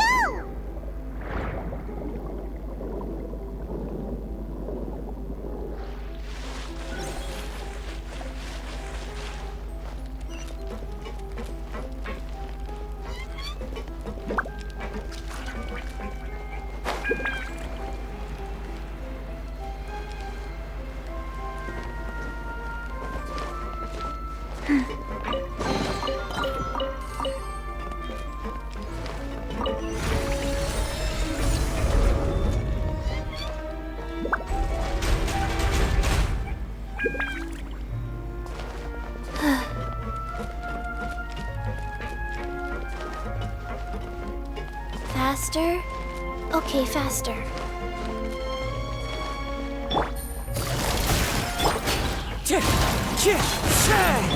Take it easy.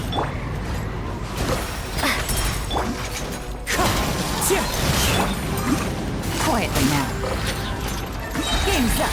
Fun's over.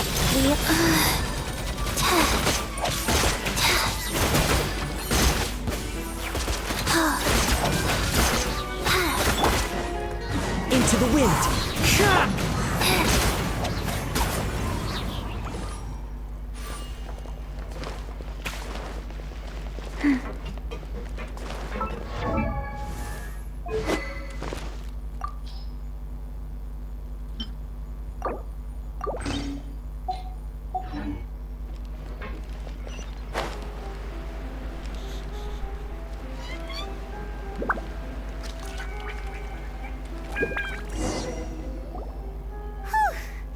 After all that, we finally made it to the innermost sanctum. Though, as expected, the mastermind isn't here.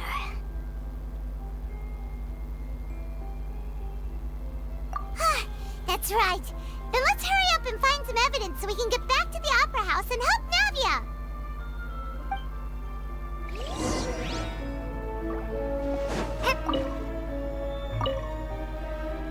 What's all this?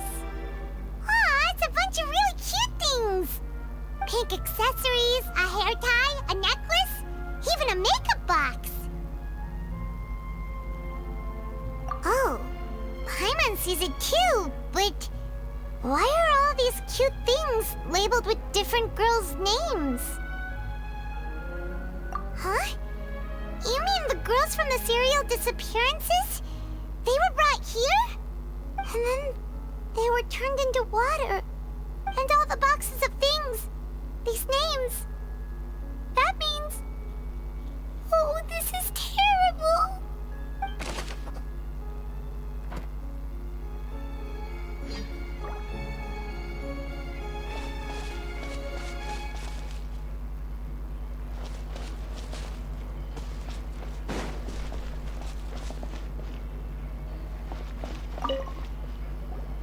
Whoa! There's so much synth here!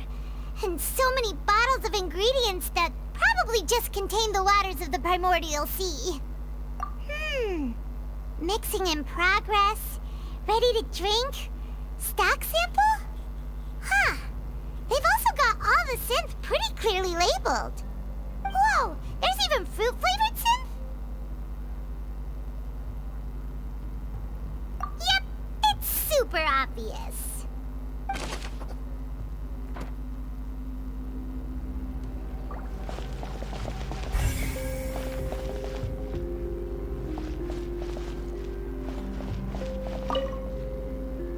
What's this over here? Looks like some kind of place for research. Experiment number 16 aims to verify Jacob Ingold's research conclusions on the primordial sea and use his theory as a foundation to achieve a breakthrough. The experiment was a failure. No individual managed to resurface from the water from the primordial sea. Female specimens 22, 23, and 24 were dissolved. Sorry, Traveler. Paimon will try her best. It's just that Paimon's never read something so scary before. How can someone write something that terrible in such a matter-of-fact tone? You read the rest. Paimon's too scared to keep going.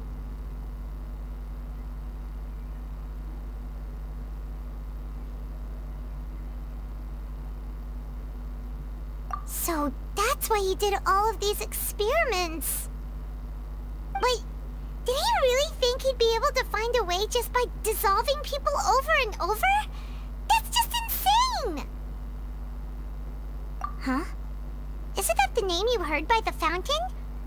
Paimon thought he was an eyewitness in the serial disappearances case.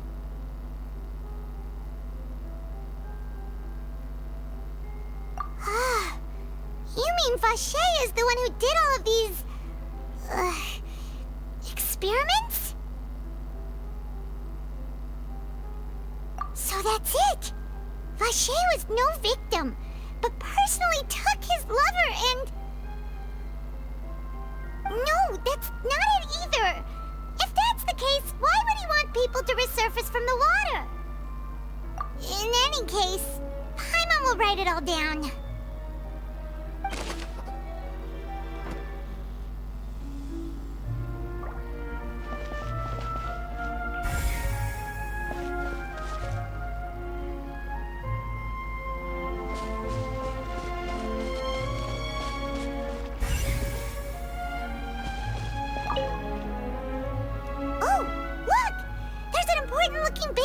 Here, and it's full of water.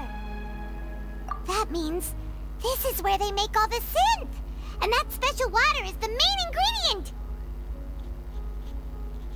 If you dilute it with normal water, you'll get synth, but the pure stuff can dissolve a human. Paimon will take notes on this incriminating evidence.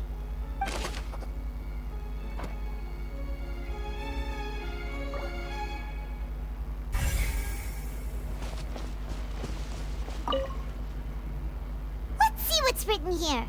Nothing escapes Detective Paimon's eyes. Callus. Navia's father. Oh, this seems to be an investigation report on him. Yep, it's about finding someone to assassinate Jacques and Callus because of a lack of confidence that Jacques himself would go through with it. This should prove the existence of the third person, right? We still have not determined the exact content of the key information Callus has passed on to certain members of his organization. The old dog's a real menace to deal with. Even if he abides by the promise he's made to us, he will still have the upper hand. He can act whenever he wants to make our lives miserable. The only option left is to remove him from the picture entirely. I concur. Let's send someone to kill him. He won't declare war as long as we don't touch Navia. Oh, seems like we've got a bunch of correspondence between the higher-ups. They're all just so evil.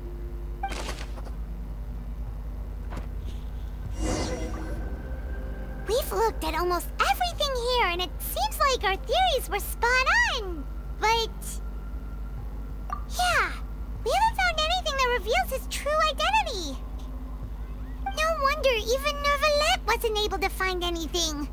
Whoever it is probably destroyed everything to do with that name a long time ago. That way, even if we bring all this back to the opera, we won't be able to identify the true culprit. Sure thing.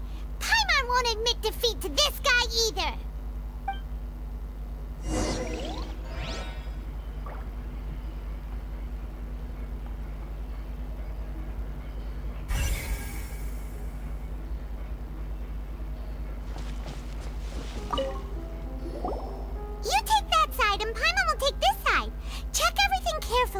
we'll find something for sure.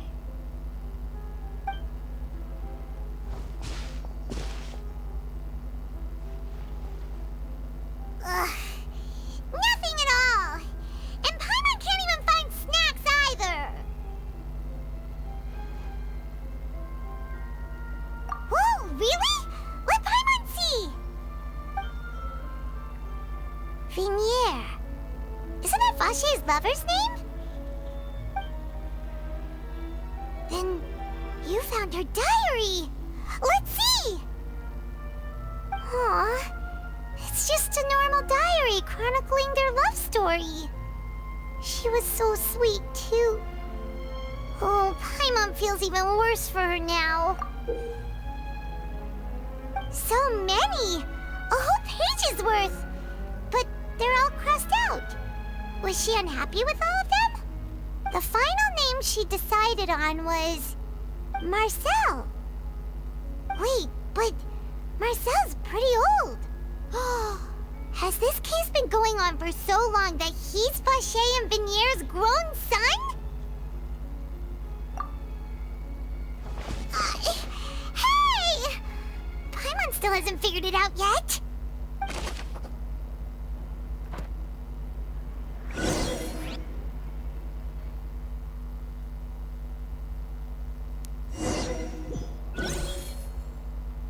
And whose image do you see, Marcel? Is it a man named Vache? Oh, so you do know that name. I'm merely surprised you'd suddenly say the name of someone I've never even heard of. I was waiting for you to say that. Navia! We're back! As expected of my partner. I just knew you'd return in the nick of time. Just how often do you intend to flout the rules of this court? It's all right, Monsieur Neuvillette. Given their confidence, I expect they've found the crucial evidence.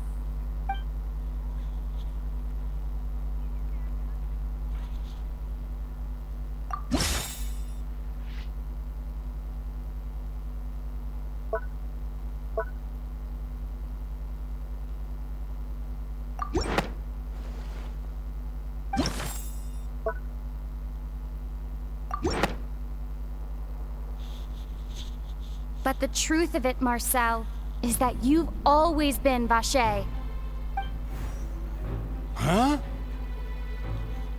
We've investigated your lair and we already know everything! After your lover, Vinier, was dissolved, you kept abducting young women to experiment on the hopes of bringing her back to you!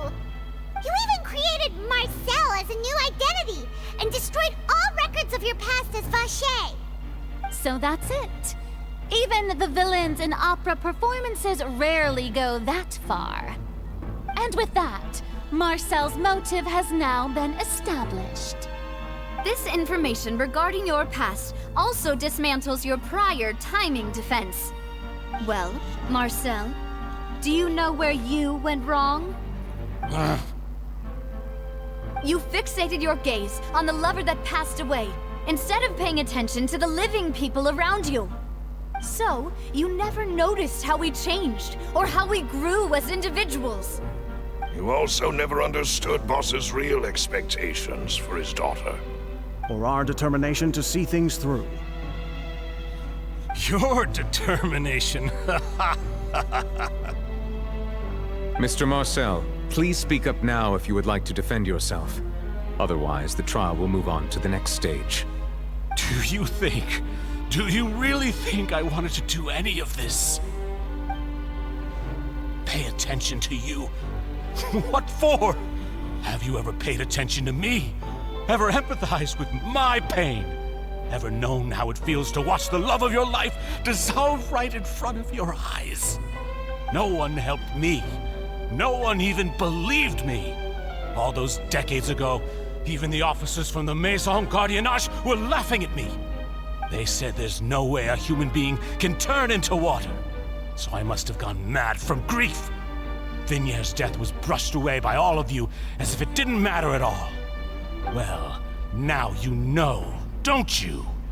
Ha! Well, it's too late now. All those who were dissolved are gone forever. You only have yourselves to blame. You set up this ornate opera house in pursuit of your so-called justice, your beloved drama, while turning a blind eye to the suffering of the people. Vignier is dead. We promised each other that we would always be together. Wherever she goes, I will follow. But I'm not from this blasted place, so I can't be dissolved, no matter what I do. Hey, is that water from the primordial sea that he's drinking? I can't dissolve! Can't dissolve! Can't dissolve! Do you all see? I can't go, I can't follow. So if I can't go where she is, what choice do I have but to try to bring her back? I did all of that, and in the end, that accursed Callus still got the better of me. I spent my entire life living on pins and needles, only to get stabbed by his idiot daughter at the very end. The suspect is exhibiting signs of mental distress. Guards, please restrain him. Don't touch me! Don't anybody come near me! I still need to save Vignier. A promise. We made a promise. Vignier. Vignier! Please, Vignier. Don't think badly of me. All I want to do is fulfill our promise. At this point, the verdict of this trial is clear. With Mr. Marcel's conviction, the charges against Mr. Tartaglia no longer have any basis. Fine by me. I was in a bad mood, but after a show like that, I'm actually feeling pretty good. Traveler, please submit all the evidence you have collected to the guards, so that I might review and summarize the truth behind the serial disappearances case. The man now known as Marcel was originally named Vacher and worked as an adventurer with his partner and lover Vignier. During an underwater expedition, Vignier accidentally came into contact with water from the primordial sea and was dissolved in front of Vacher as a result. Vacher learned of the primordial water's existence through the work of others and began to kidnap young women for research, with the goal of discovering a method to restore Vignier back to life. To cover his tracks, he invented the new alias of Marcel and began to operate a business in Poisson.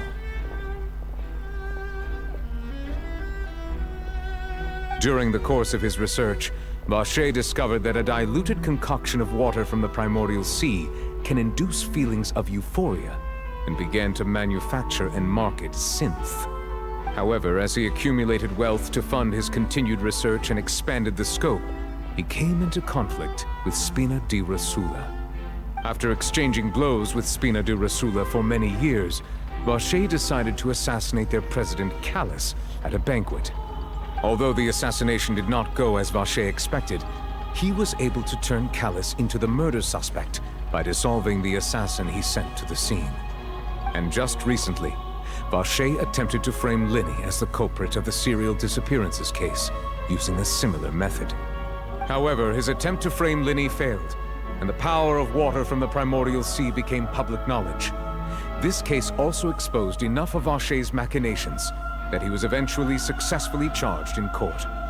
Thus concludes the enigmatic history of the serial disappearances case, with the truth revealed to all.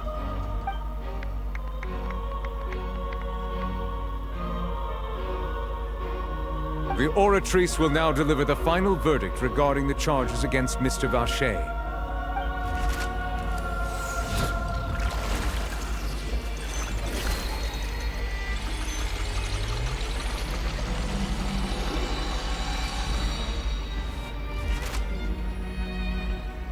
According to the judgment of the Oratrice Mécanique d'Analyse Cardinale, Mr. Vacher is guilty. Guards! Take Vacher away. Good. It's what he deserves. With that, the serial disappearances case is over now. We really just witnessed history. Who would have thought the true culprit would be such a polite and well-spoken guy? Yippee! We helped Navia bring the bad guy to justice! He's hurt so many innocent people and now he's finally getting what he deserves. Huh? Are you okay? Demoiselle, you were absolutely brilliant. The day our late boss had always hoped for has finally come. You can rest easy now, knowing justice has been served. Yeah. Yeah. It's finally over. It's all thanks to you guys. And my partner. See, Papa? Spina di Rosula's still doing well with me at the helm. Well now, hasn't this been a most delicious piece of drama? The villain has been caught, justice has been served, past wrongs have been righted, and it's a big ol' happy ending. Since it's been such a great show, I'll just let the false accusations against me slide. Either way, I've still got some business to attend to. So, if you'll excuse me... Please wait just one moment, Mr. Tartaglia. What now? None of this has anything to do with me. According to court protocol, since this trial was initiated due to a charge against you, a verdict must also be made regarding the initial charge before the trial can conclude. Oh, come on. Is this really necessary? Haven't you already caught the real criminal? Isn't it time for side characters like me to exit stage left? Please respect the laws of Fontaine. This has always been the rule. All right, but this sure is a lot of hassle. All I need to do is stand over there, right? Let's just get this over with. Through evidence presented in the public trial that was just held, it has been established that Mr. Tartaglia has no direct connection to the serial disappearances case. The guilty party has been identified, and thus it is logical to suppose Mr. Tartaglia is innocent of the charges. We now turn to the Oratrice Mécanique d'Analyse Cardinale to render the final verdict on the charges.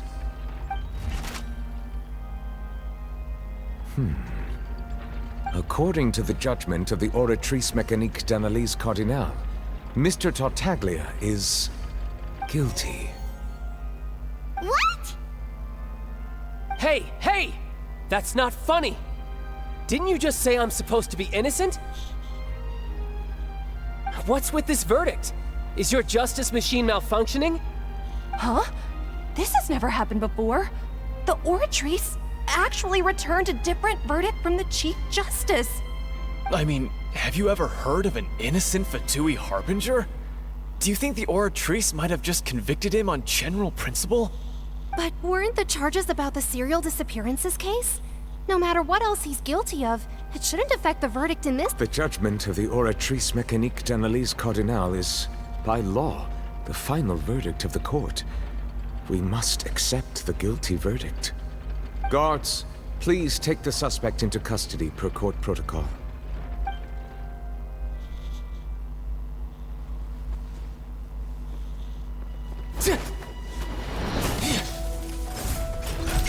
So this is how justice is done in Fontaine. What a joke. You've got your rules. Well, I've got mine too!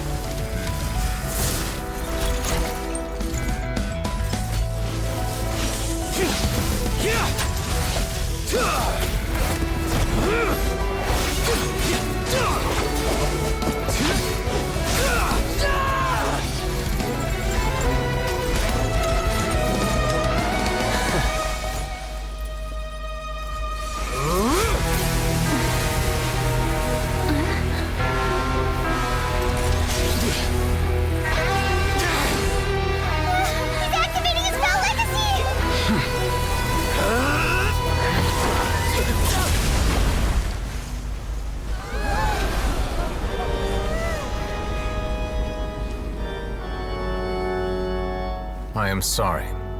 If you have been wronged, we will find the truth. But the rules of the court must be upheld.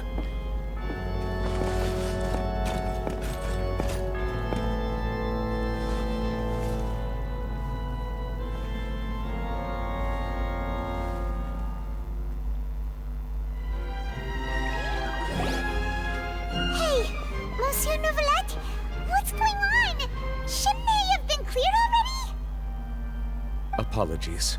This is also the first time I've encountered such a situation. However, according to the rules established at the conception of Fontaine's court system, the Oratrice's judgment is the final verdict of the court. All I do is follow court procedure.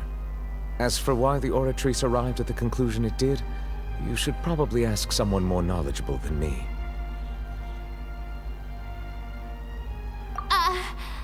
Why are you looking at me? I had nothing to do with it! I don't know what happened there either! Hey, stop staring at me! What does Lady Farina mean by that?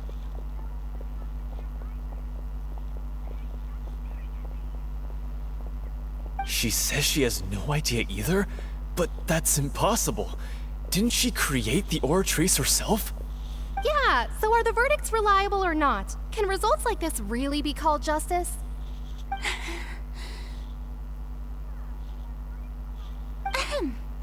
My dearest citizens, did you really think we'd allow an incorrect verdict to be handed out in this court?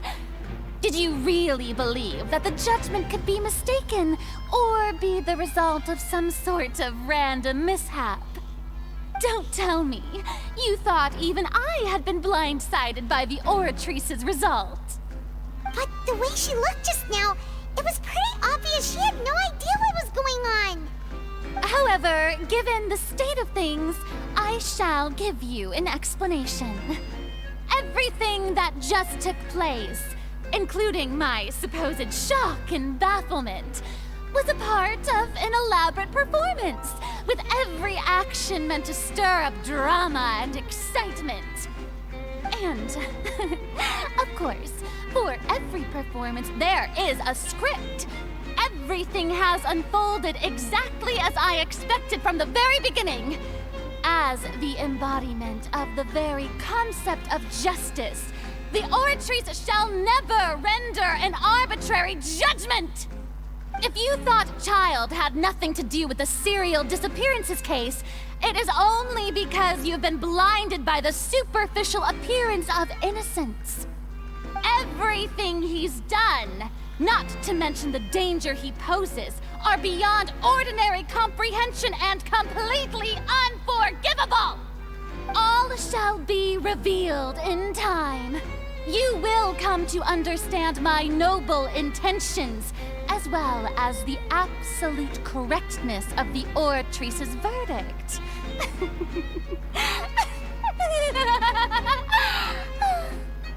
Now, having said that, although I hate to leave things hanging in suspense, it is now time for this performance to end.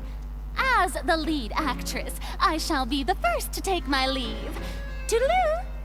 So she chose to make her escape after all, did she? So you're saying we shouldn't put much stock into what she just said? She probably just put on that performance to save face. As for the truth, it's unlikely that she actually has any idea. However, please be assured that I will continue to investigate this case in a personal capacity. Just as I promised, if the judgment has been incorrect, we will do our utmost to clear his name. All right. Even though we feel pretty badly for him, we'll take your word for it for now. After all, he's done plenty of bad stuff, so he should have known he'd go to prison someday, right?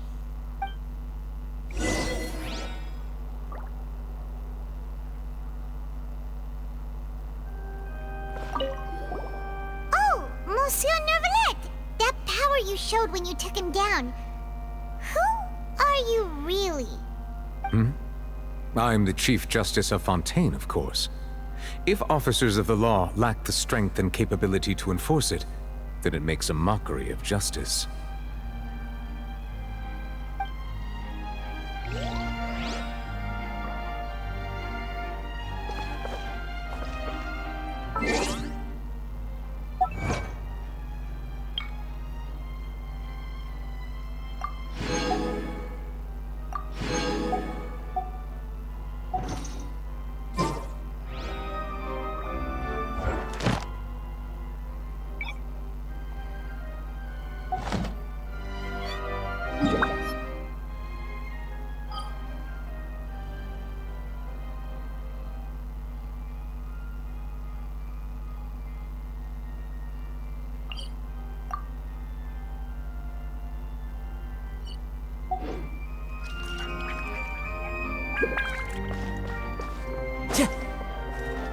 Time to go.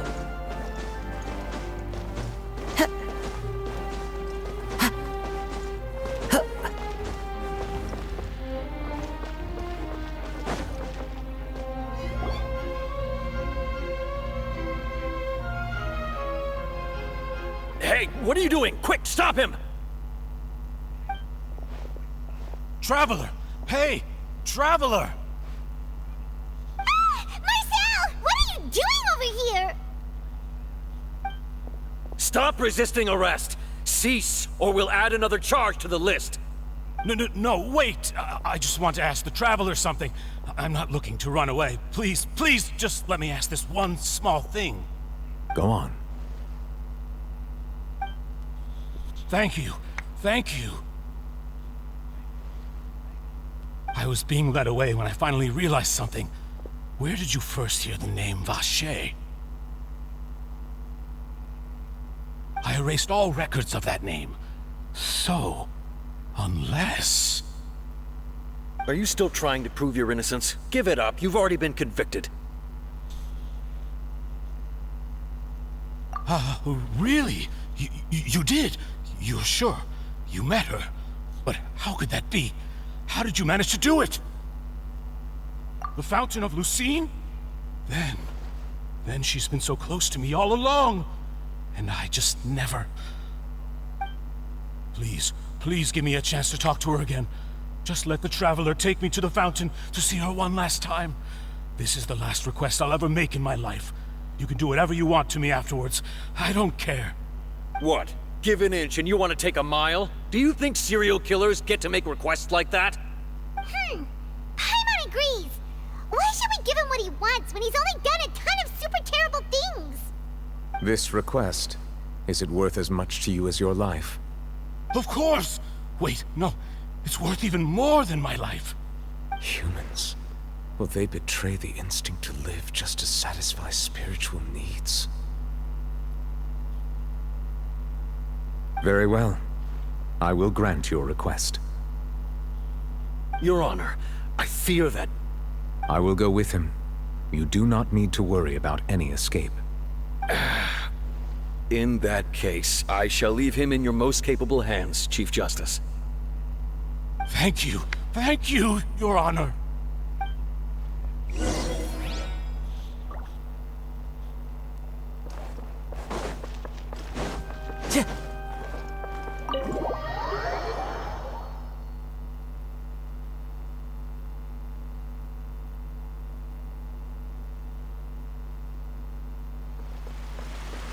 Time to go.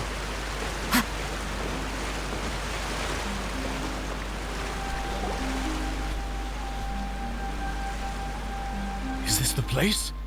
You said she's here, but what do I need to do to see her?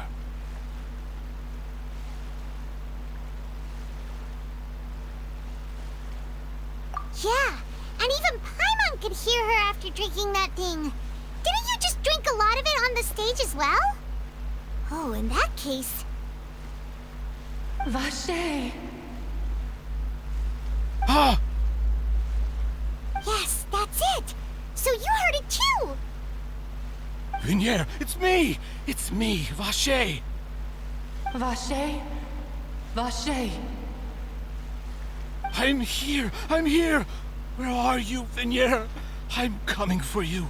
I'm finally here for you. Hey, wait! Be careful! Hey, wait! Vignier, is that you? It's me, Vacher! Vignier!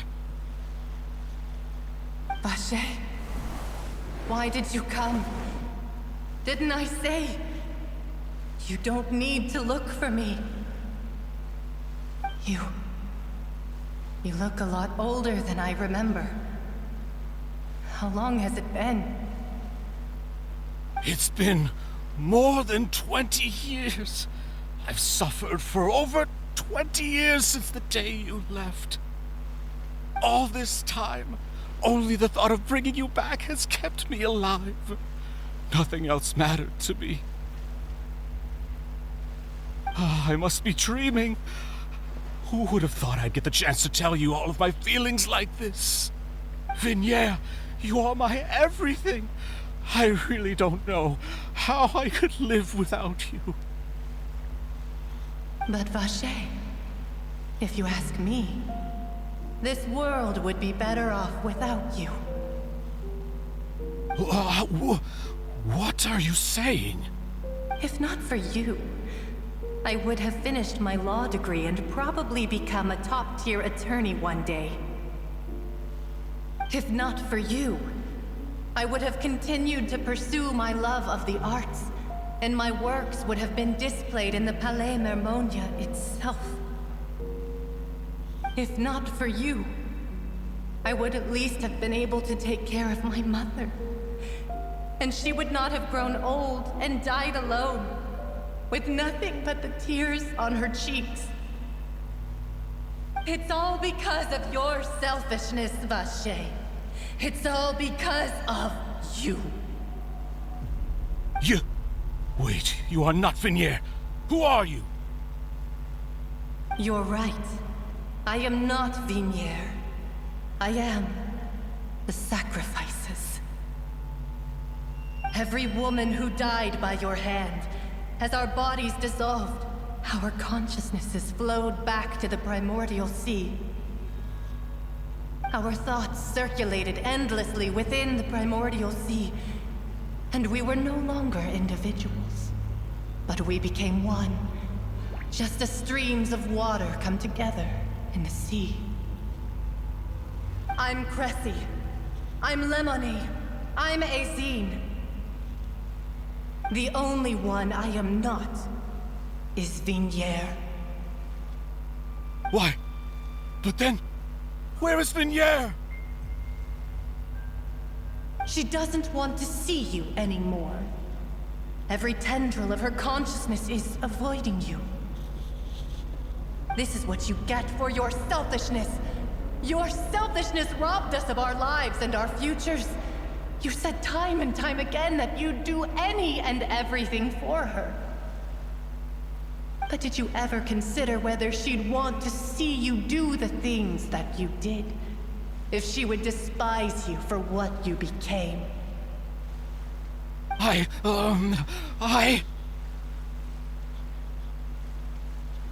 You are a liar, a heartless murderer, and a cowardly narcissist. The only thing you are not is Vignier's beloved. From the moment your first victim died and her consciousness merged with Vignier's, she has had nothing but pure hatred for you.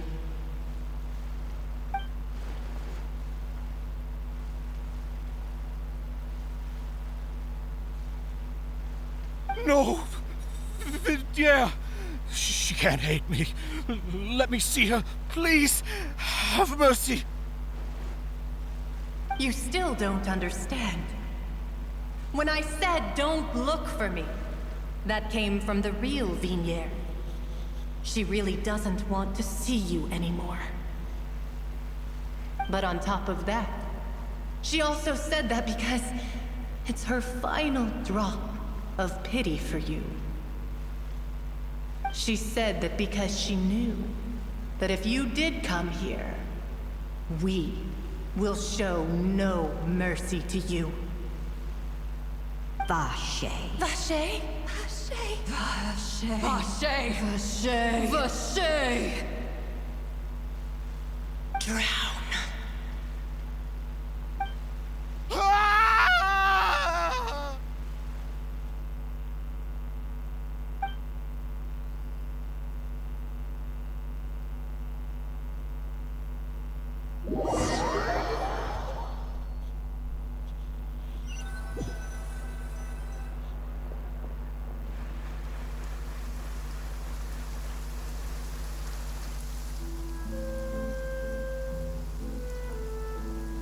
Finally, we have some time to do shopping. Gosh, it's really been a long time since we've been able to relax. Huh. Well met, partner. I knew something great was going to happen when I woke up in such a good mood today. Even this weather can't put a damper on the demoiselle's mood. It's a pleasure to see you both again. Oh, hey, Navia! It's been a few days. Paimon's already started to miss you. Oh, now that I believe. I'm easy to work with and always bring home the bacon. Who wouldn't treasure having a partner like me? Sounds like you're really enjoying life these days, Navia. What have you been busy with since the trial? It's just been one thing after the other. I've been making non-stop trips between Poisson and the courts in Sen. Everyone from Spina di Rosula organized a memorial for my father. We never held a memorial when he first died, since everyone knew that even if we held one back then, no one was going to come. This time, though, everyone in Poisson, and even many people from the court, all attended. So his name's definitely been cleared now. That's what we like to hear. It's been the dearest wish of Demoiselle all along. That blasted stubborn fool. I was right to put my faith in him. I'm so glad I didn't give up on the case all those years ago. Oh, by the way, I ran into Charlotte just after I left the memorial service. Well, maybe it'd be more accurate to say I knew she would be there, and there was no way she'd just let me go. Huh? So you know Charlotte too? The Charlotte? Journalist from the Steambird? Yeah, way back when I first became the president of the Spina di Rosula, she was all over me. Wouldn't take no for an answer. I believe the story was called The True Heart of Darkness, Secret Tales of the Yellow Rose. To be fair, though, it was a really flattering feature. So, we've been on pretty good terms ever since. She was trying to lean on our friendship to get me to do an exclusive piece on the serial disappearances case. Oh yeah, she told us about that. She's always been super interested in that case, so now her wish has finally come true too. Anyway, I told her to make sure that when she writes about you guys entering the opera house with the critical evidence, that you both sound really cool. Now that's another thing to look forward to. We trust Charlotte's skills with a pen for sure. Oh, and in other news, I also took Clarand out for a meal. Oh, are you two on better terms now? While you were investigating Vaché's headquarters, Clarand gave testimony on my father's behalf. It was thanks to her that we were able to turn the tide. I wanted to thank her. I mean, there's also no point in being awkward all the time, so we took the chance to reconcile with each other. Oh, that's great! Paimon also thought Clarand wasn't actually a bad person. It's always good to have more friends. Anyway, now that the case has finally been solved, perhaps it will slowly begin to fade from the public consciousness. Oh, actually, there's still one last thing I need to do. What is it? I should pay a visit to my father's grave, and tell him the truth of what happened, as well as how it all ended. And on top of that, just how much people still look up to him, to this day. That includes me, too. Miss Navia. Indeed.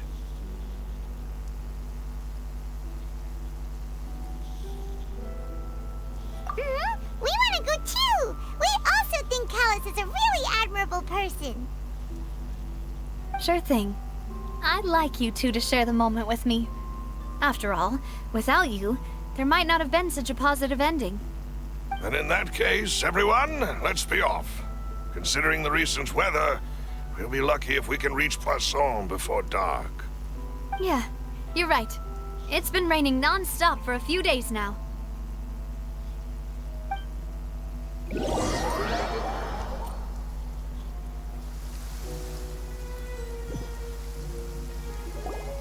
Huh.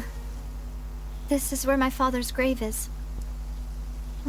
To be perfectly honest, even I haven't been back here for a long time. Huh? There's someone there already. Wait. That figure. It can't be... Isn't that Dervalette?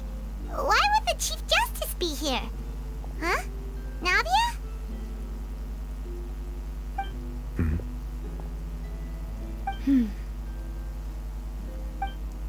My apologies. I should have asked before coming to pay my respects. Don't say that. Sorry about that. Oh, I was trying to say there's no need for you to apologize. I wanted to show my father how much I've grown, but still, I doubt I've grown to the point that even the Chief Justice would feel compelled to apologize to me over and over. In that case, I will stop apologizing for now. You really could use some pointers on understanding human emotions, Monsieur Neuvillette. In any case, why did you come to Poisson? Well, ever since that day, I've been turning a question over and over in my head. Just what is justice anyway? There was once a time when I didn't want to believe that there could be anything more important to humans than life itself. Oh, rather than that, it's probably more truthful to say I didn't believe humans were capable of resisting the most basic instinct of living things. That they could rebel against their own nature, or consider certain things to be more important than their own lives. Which is also why I didn't stop your father from beginning that fateful duel. I believed that a truly innocent man would never throw away his life like that. That there was nothing, should have been nothing more important than one's own continued survival. But Mr. Callus proved me utterly and decisively wrong. If not for his sacrifice, the serial disappearances case would have remained unsolved to this day. Mr. Callus made the choice he did for his daughter, for his associates, and for many people completely unrelated to him. And in the end, from a certain perspective, one could say that he did it all for the sake of justice. A justice that's higher than life itself. So, you asked me why I came here. I just wanted to say my apologies to Mr. Callus in person. I should have noticed all of this much sooner. This regret has filled me with a sadness that has haunted me for days. That high and mighty chair in the Opera Epiclese indeed insulates one from many important things. Spina di Rosula, thank you so much for your hard work and perseverance. I'm sorry for being mad at you before. So, you're actually one of those types that's cold on the outside, but pretty thoughtful on the inside, huh? That reminds me of Silver, one of my guys. Sorry about that. Self-expression is not one of my strong suits. Didn't I just say you don't need to apologize? Ah, so Navia and Neuvillette seem to have made their peace as well. Let's not disturb them for now. We can wait till after they're done.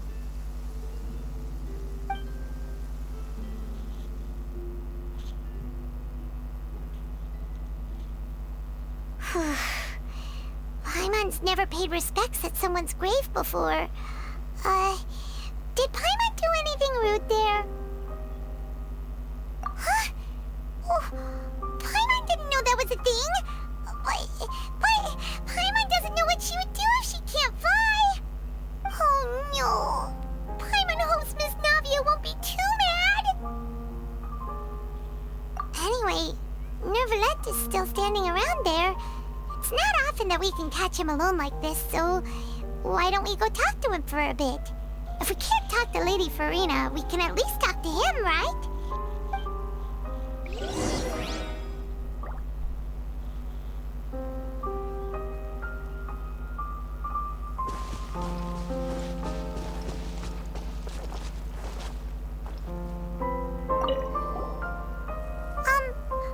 Paimon's really sorry, Navia, but Paimon did something pretty disrespectful just now. What are you saying, Paimon? I don't think I get it. Well, aren't you not supposed to fly around someone's grave? Huh? Who told you that? Hey, Traveler! Why did you mess with Paimon again?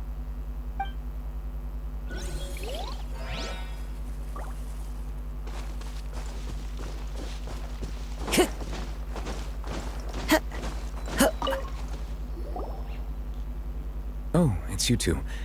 Did Miss Navia invite you to come pay your respects to her father? Mm-hmm. We ran into Navi on the streets today, so we just followed her here. I see, I see. Then is there something that I can help you with? Well, it's pretty hard to run into you like this since you're usually super busy. So we figured we could try to ask you a few questions, if that's okay. Please feel free. Though outsiders, you helped us solve one of the greatest mysteries in Fontaine, and it would be my pleasure to return the favor.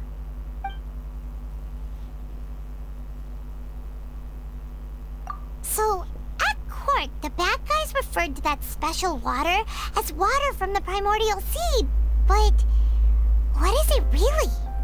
Truthfully, that name is already quite accurate.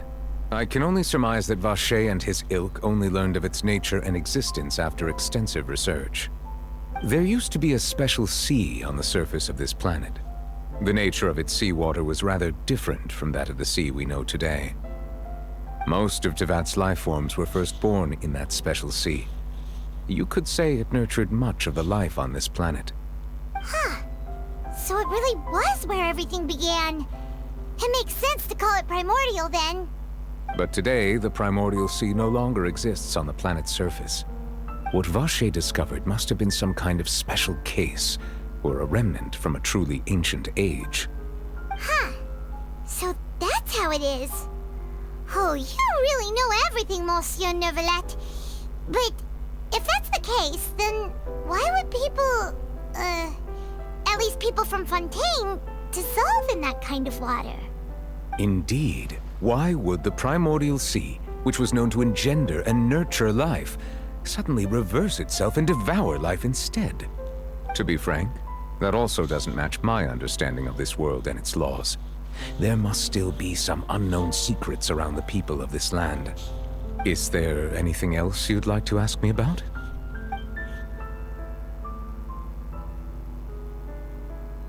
That the sea levels will rise and everyone will be dissolved in water, leaving Farina crying alone on her throne, but the sins of the people will be finally washed away for good.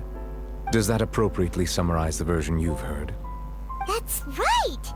It was Lenny that told us back then. And that about covers all the main points. Yes, up to the present, I think we reached a point where we have no choice but to confront this prophecy directly.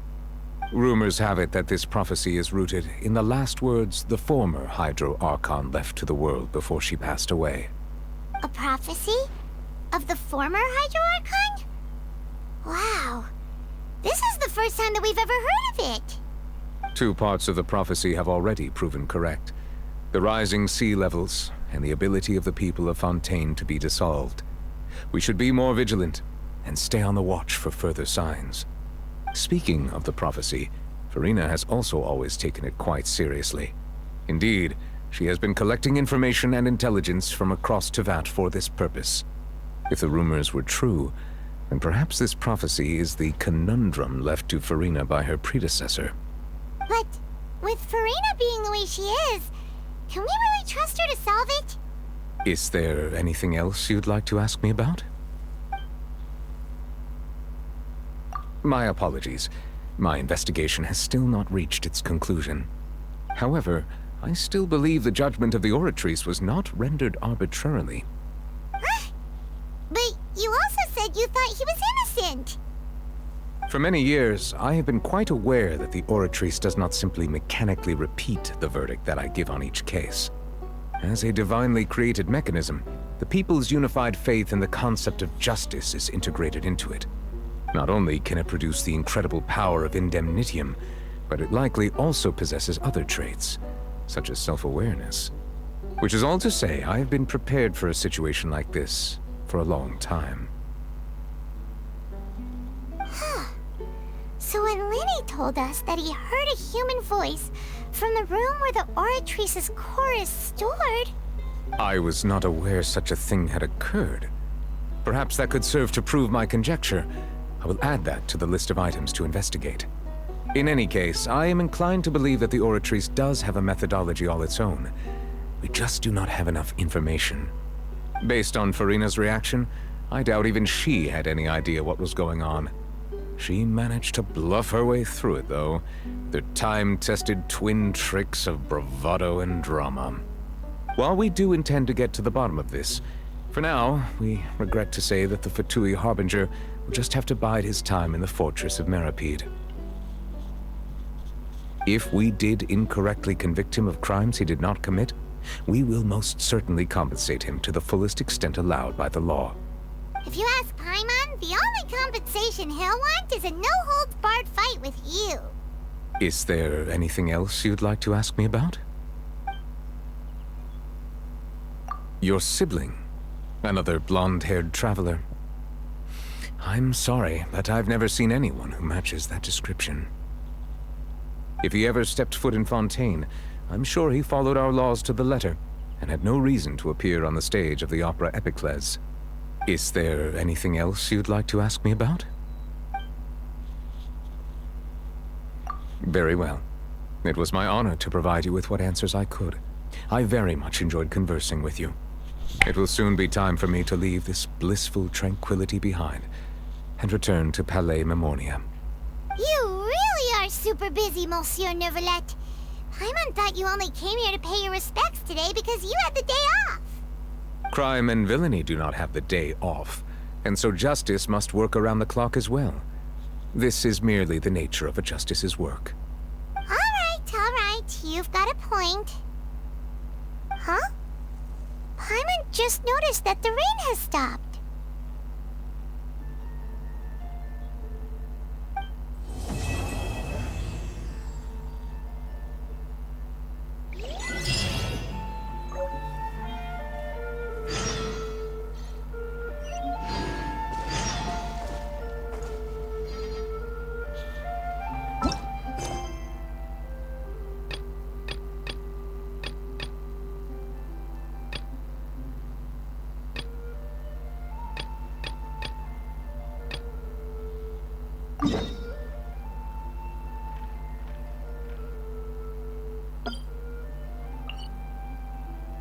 Wherever in this world I roam.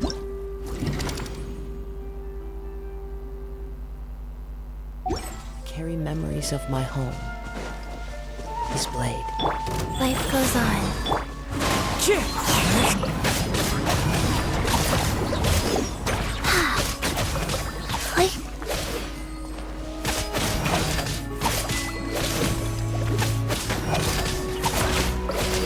Opening box of Adepti-Trix.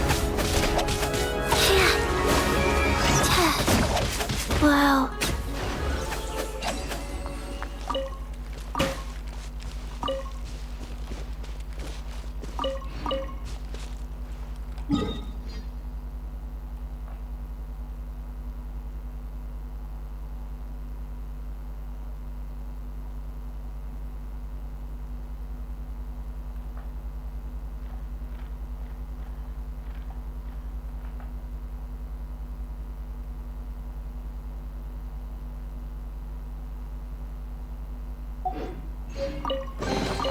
Treasure chests. Do we like treasure chests?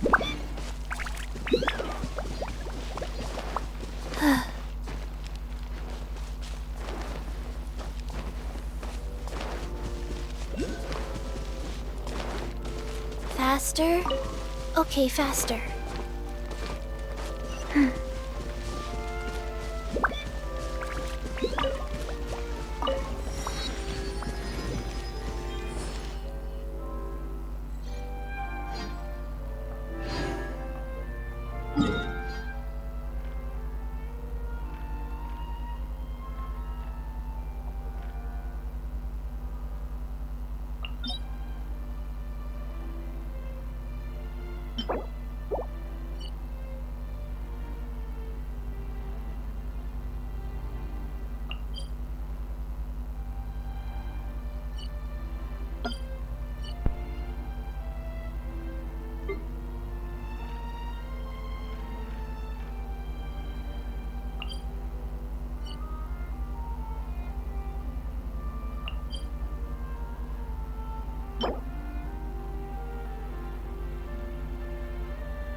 somewhere cooler.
Hey, do you know what? Neither do I. I already forgot.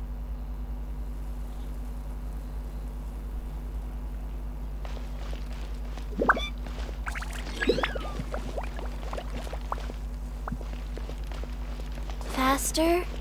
Okay, faster.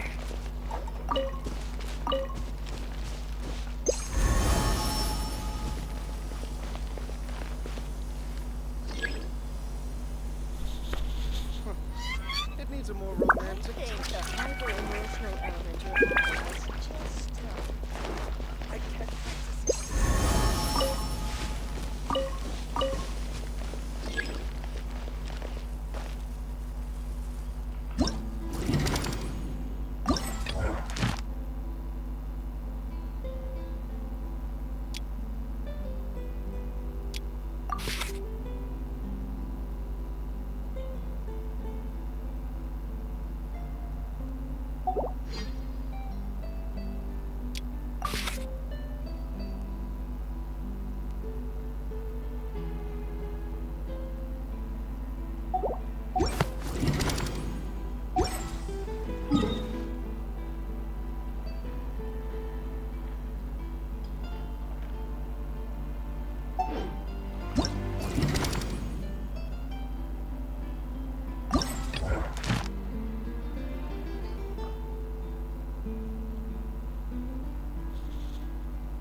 Take it easy.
Take it easy.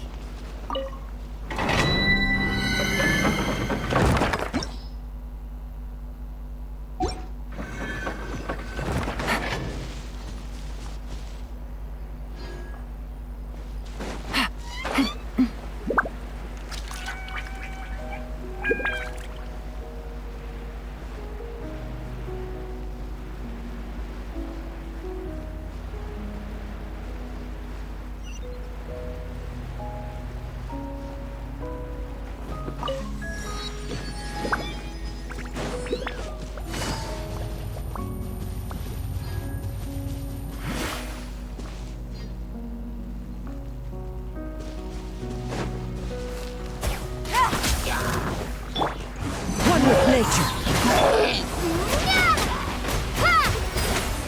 Go.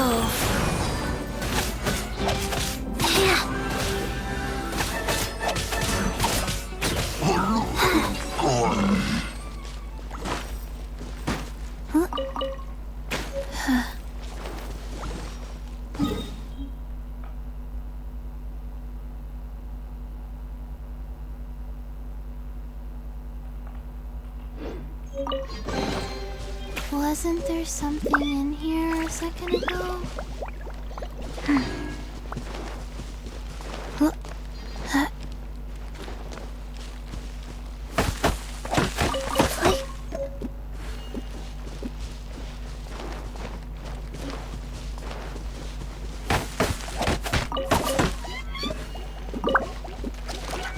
Rise. Into the wind.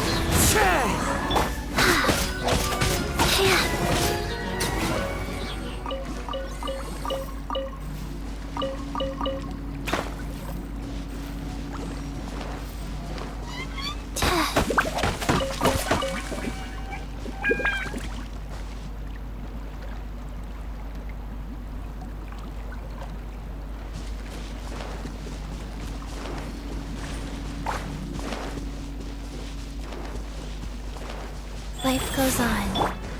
One with nature.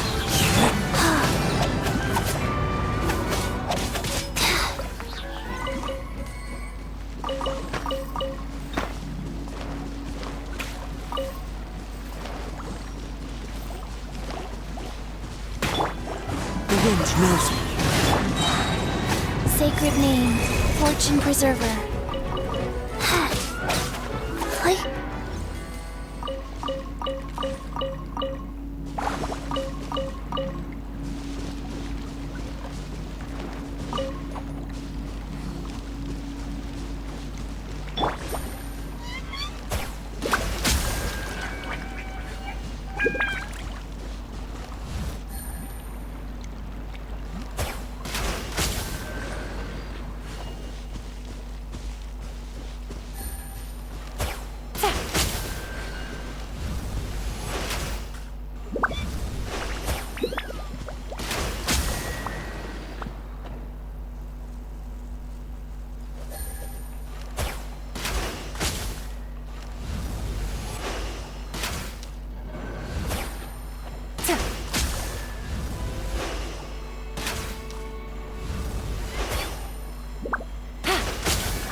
Treasure.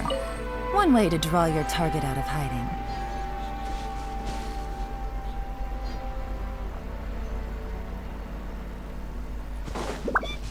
Take it easy.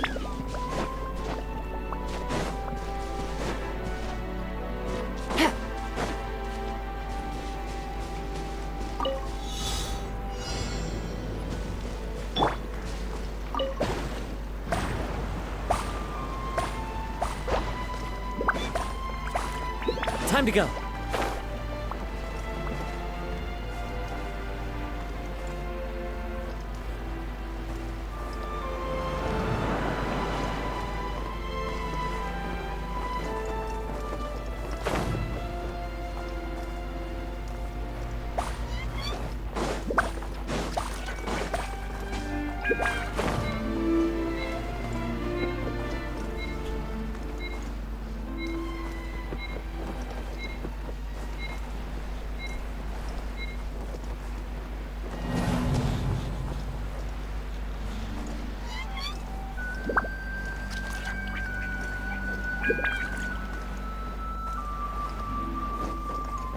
Yeah.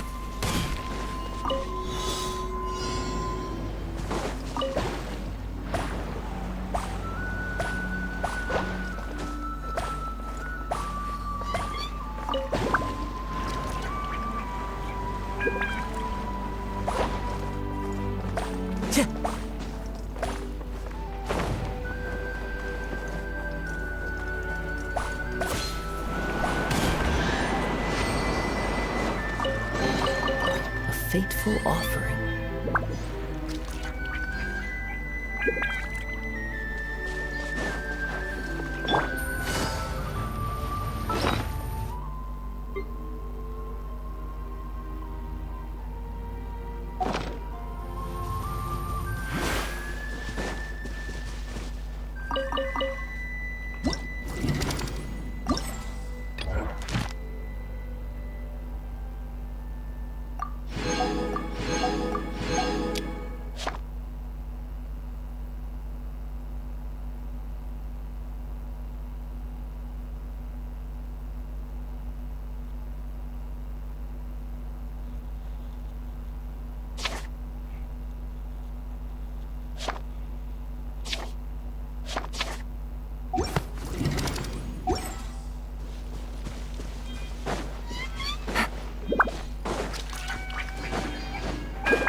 Take it easy.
Follow the wind.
Wasn't there something in here a second ago?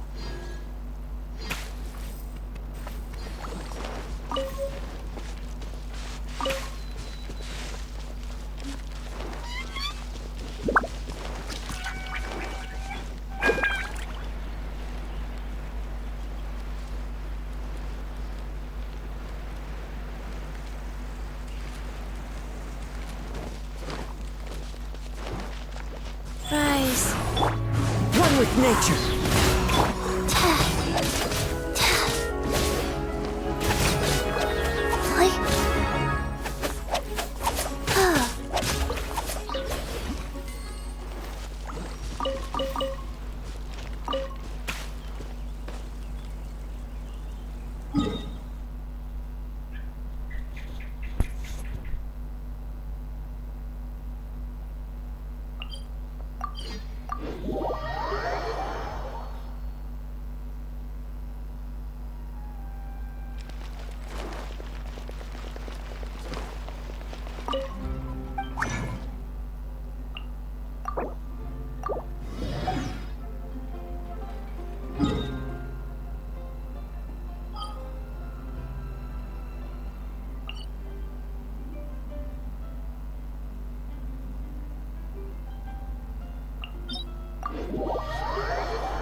Light it up! Uma, get them!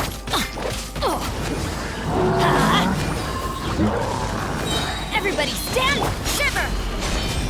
Witness the power of Gugwa! You're toast! Rain outlines your fate.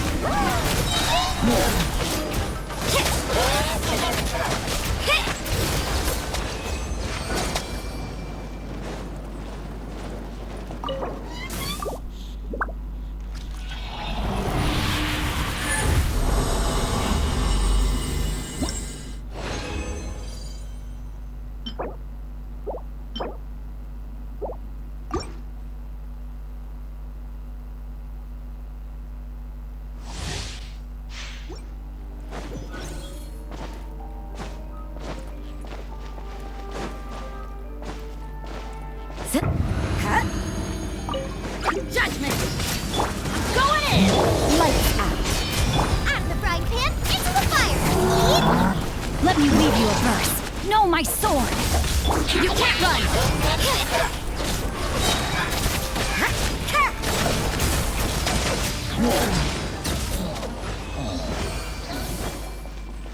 Zip.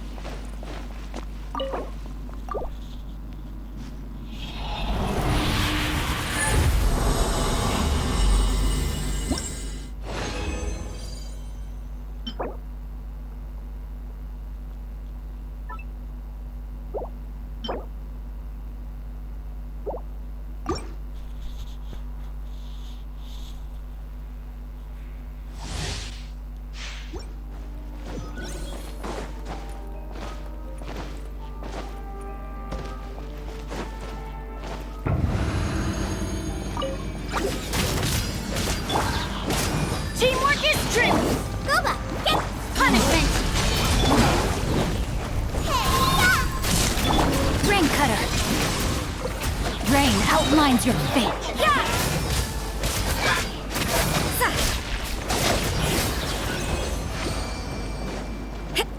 Zip.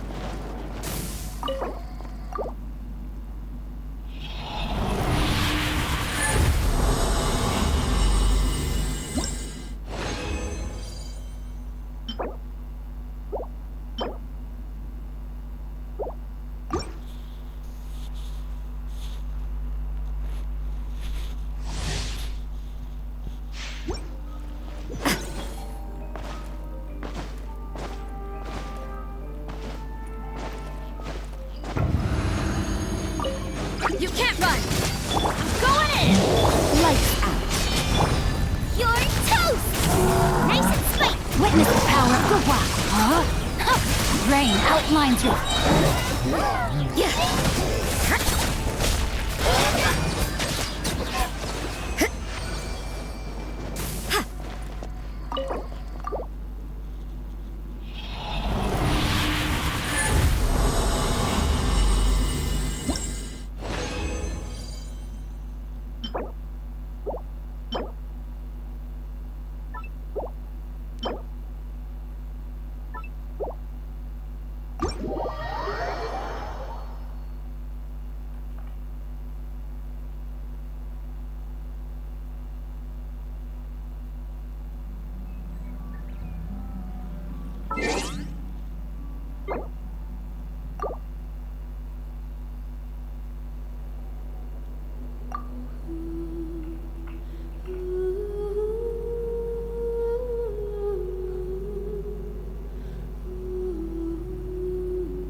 As one with wind and cloud. Torn to oblivion.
Time to go.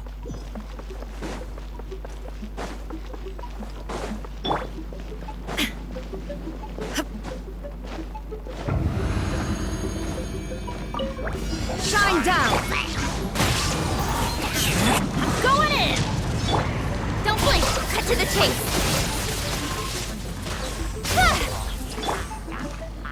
The wind knows me. Inazuma shines eternal! There is no escape!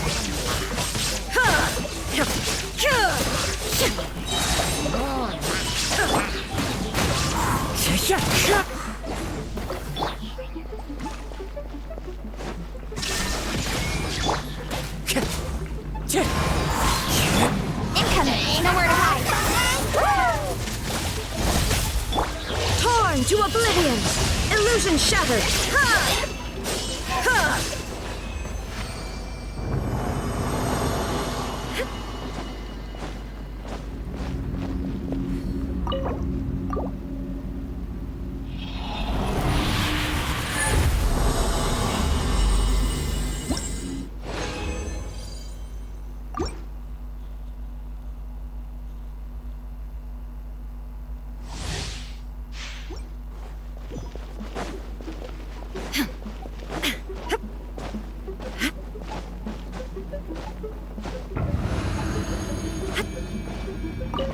There is no escape! Speed of light! With sword comes shadow! Teamwork is strength! Clouds high. The birds call! Into the wind! Now you shall perish! Shine down!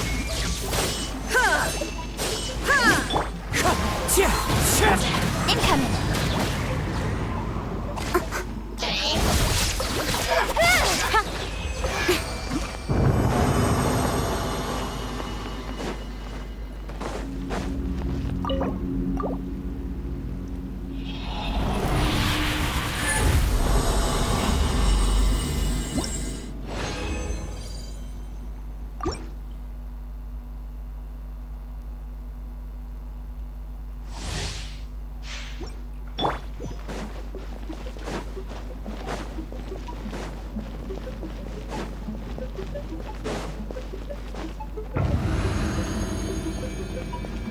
Illusion shot!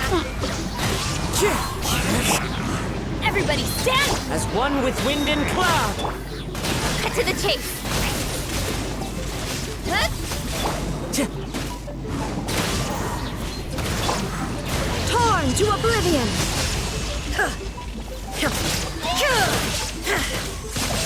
Shine down! Speed of light! With sword comes shadow.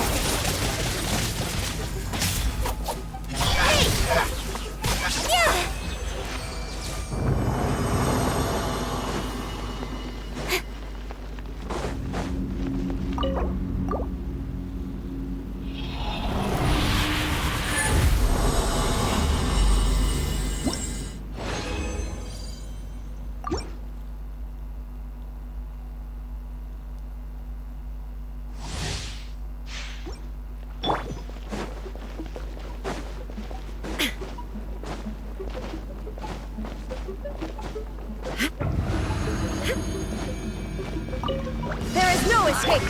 The wind knows me. I'm going in! Clouds high. The birds come. Don't blink! Nowhere to hide.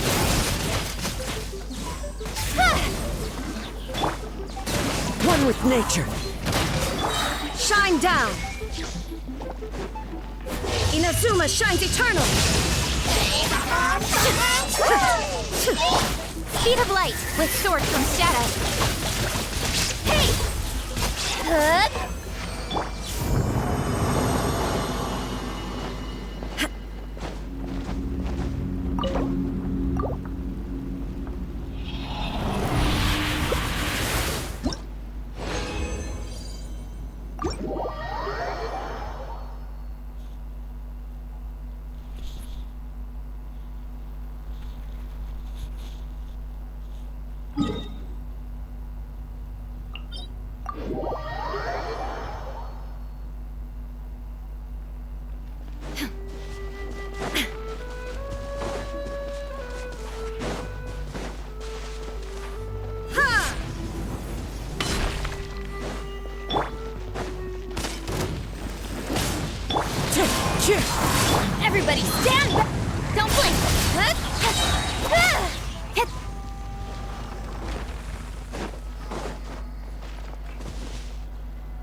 Judgment!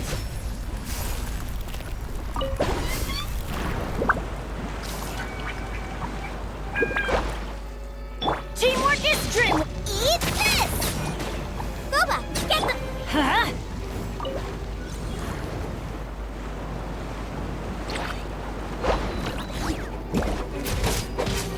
Yeah, let's light it up! Yeah! Huh? Judgment! Huh?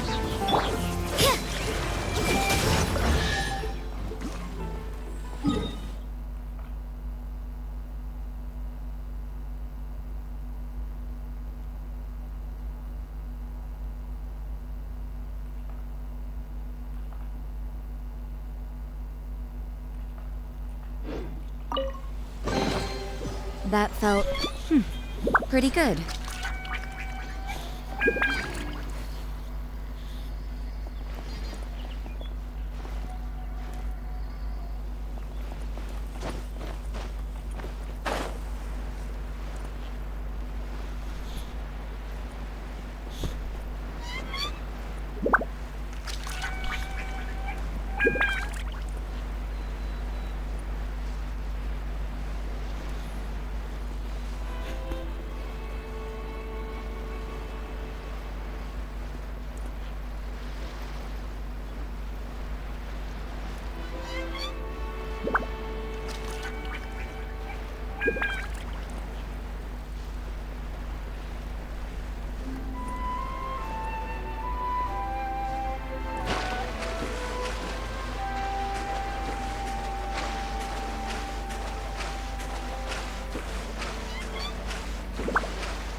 Everybody stand for punishment! You're toast!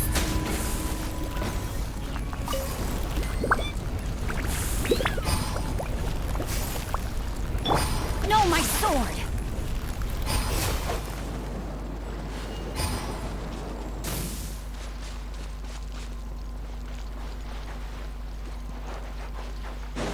Time to act.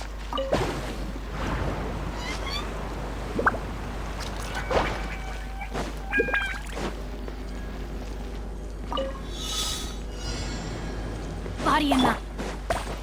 Zip.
That felt, pretty good.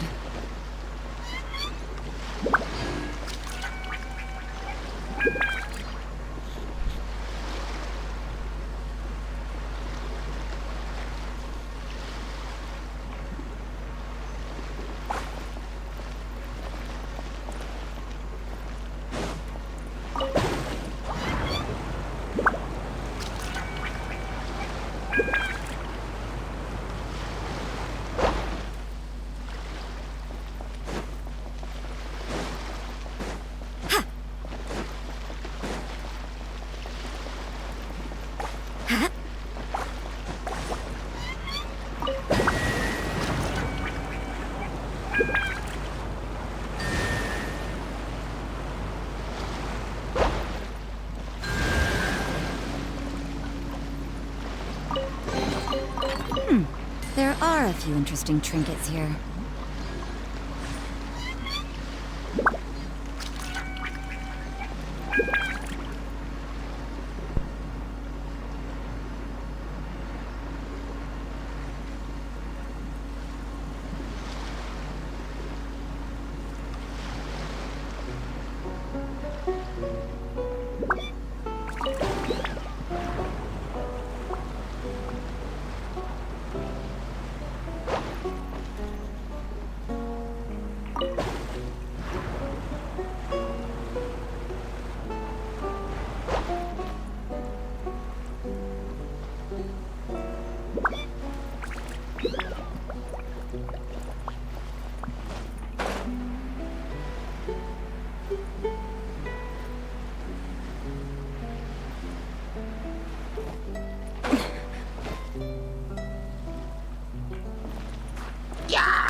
Rain outlines your fate.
What is the situation?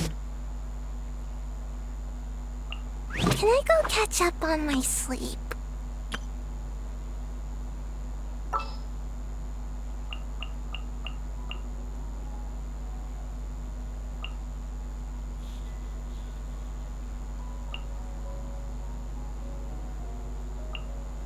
Want me to come along?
This world is full of unsolved...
Life goes on.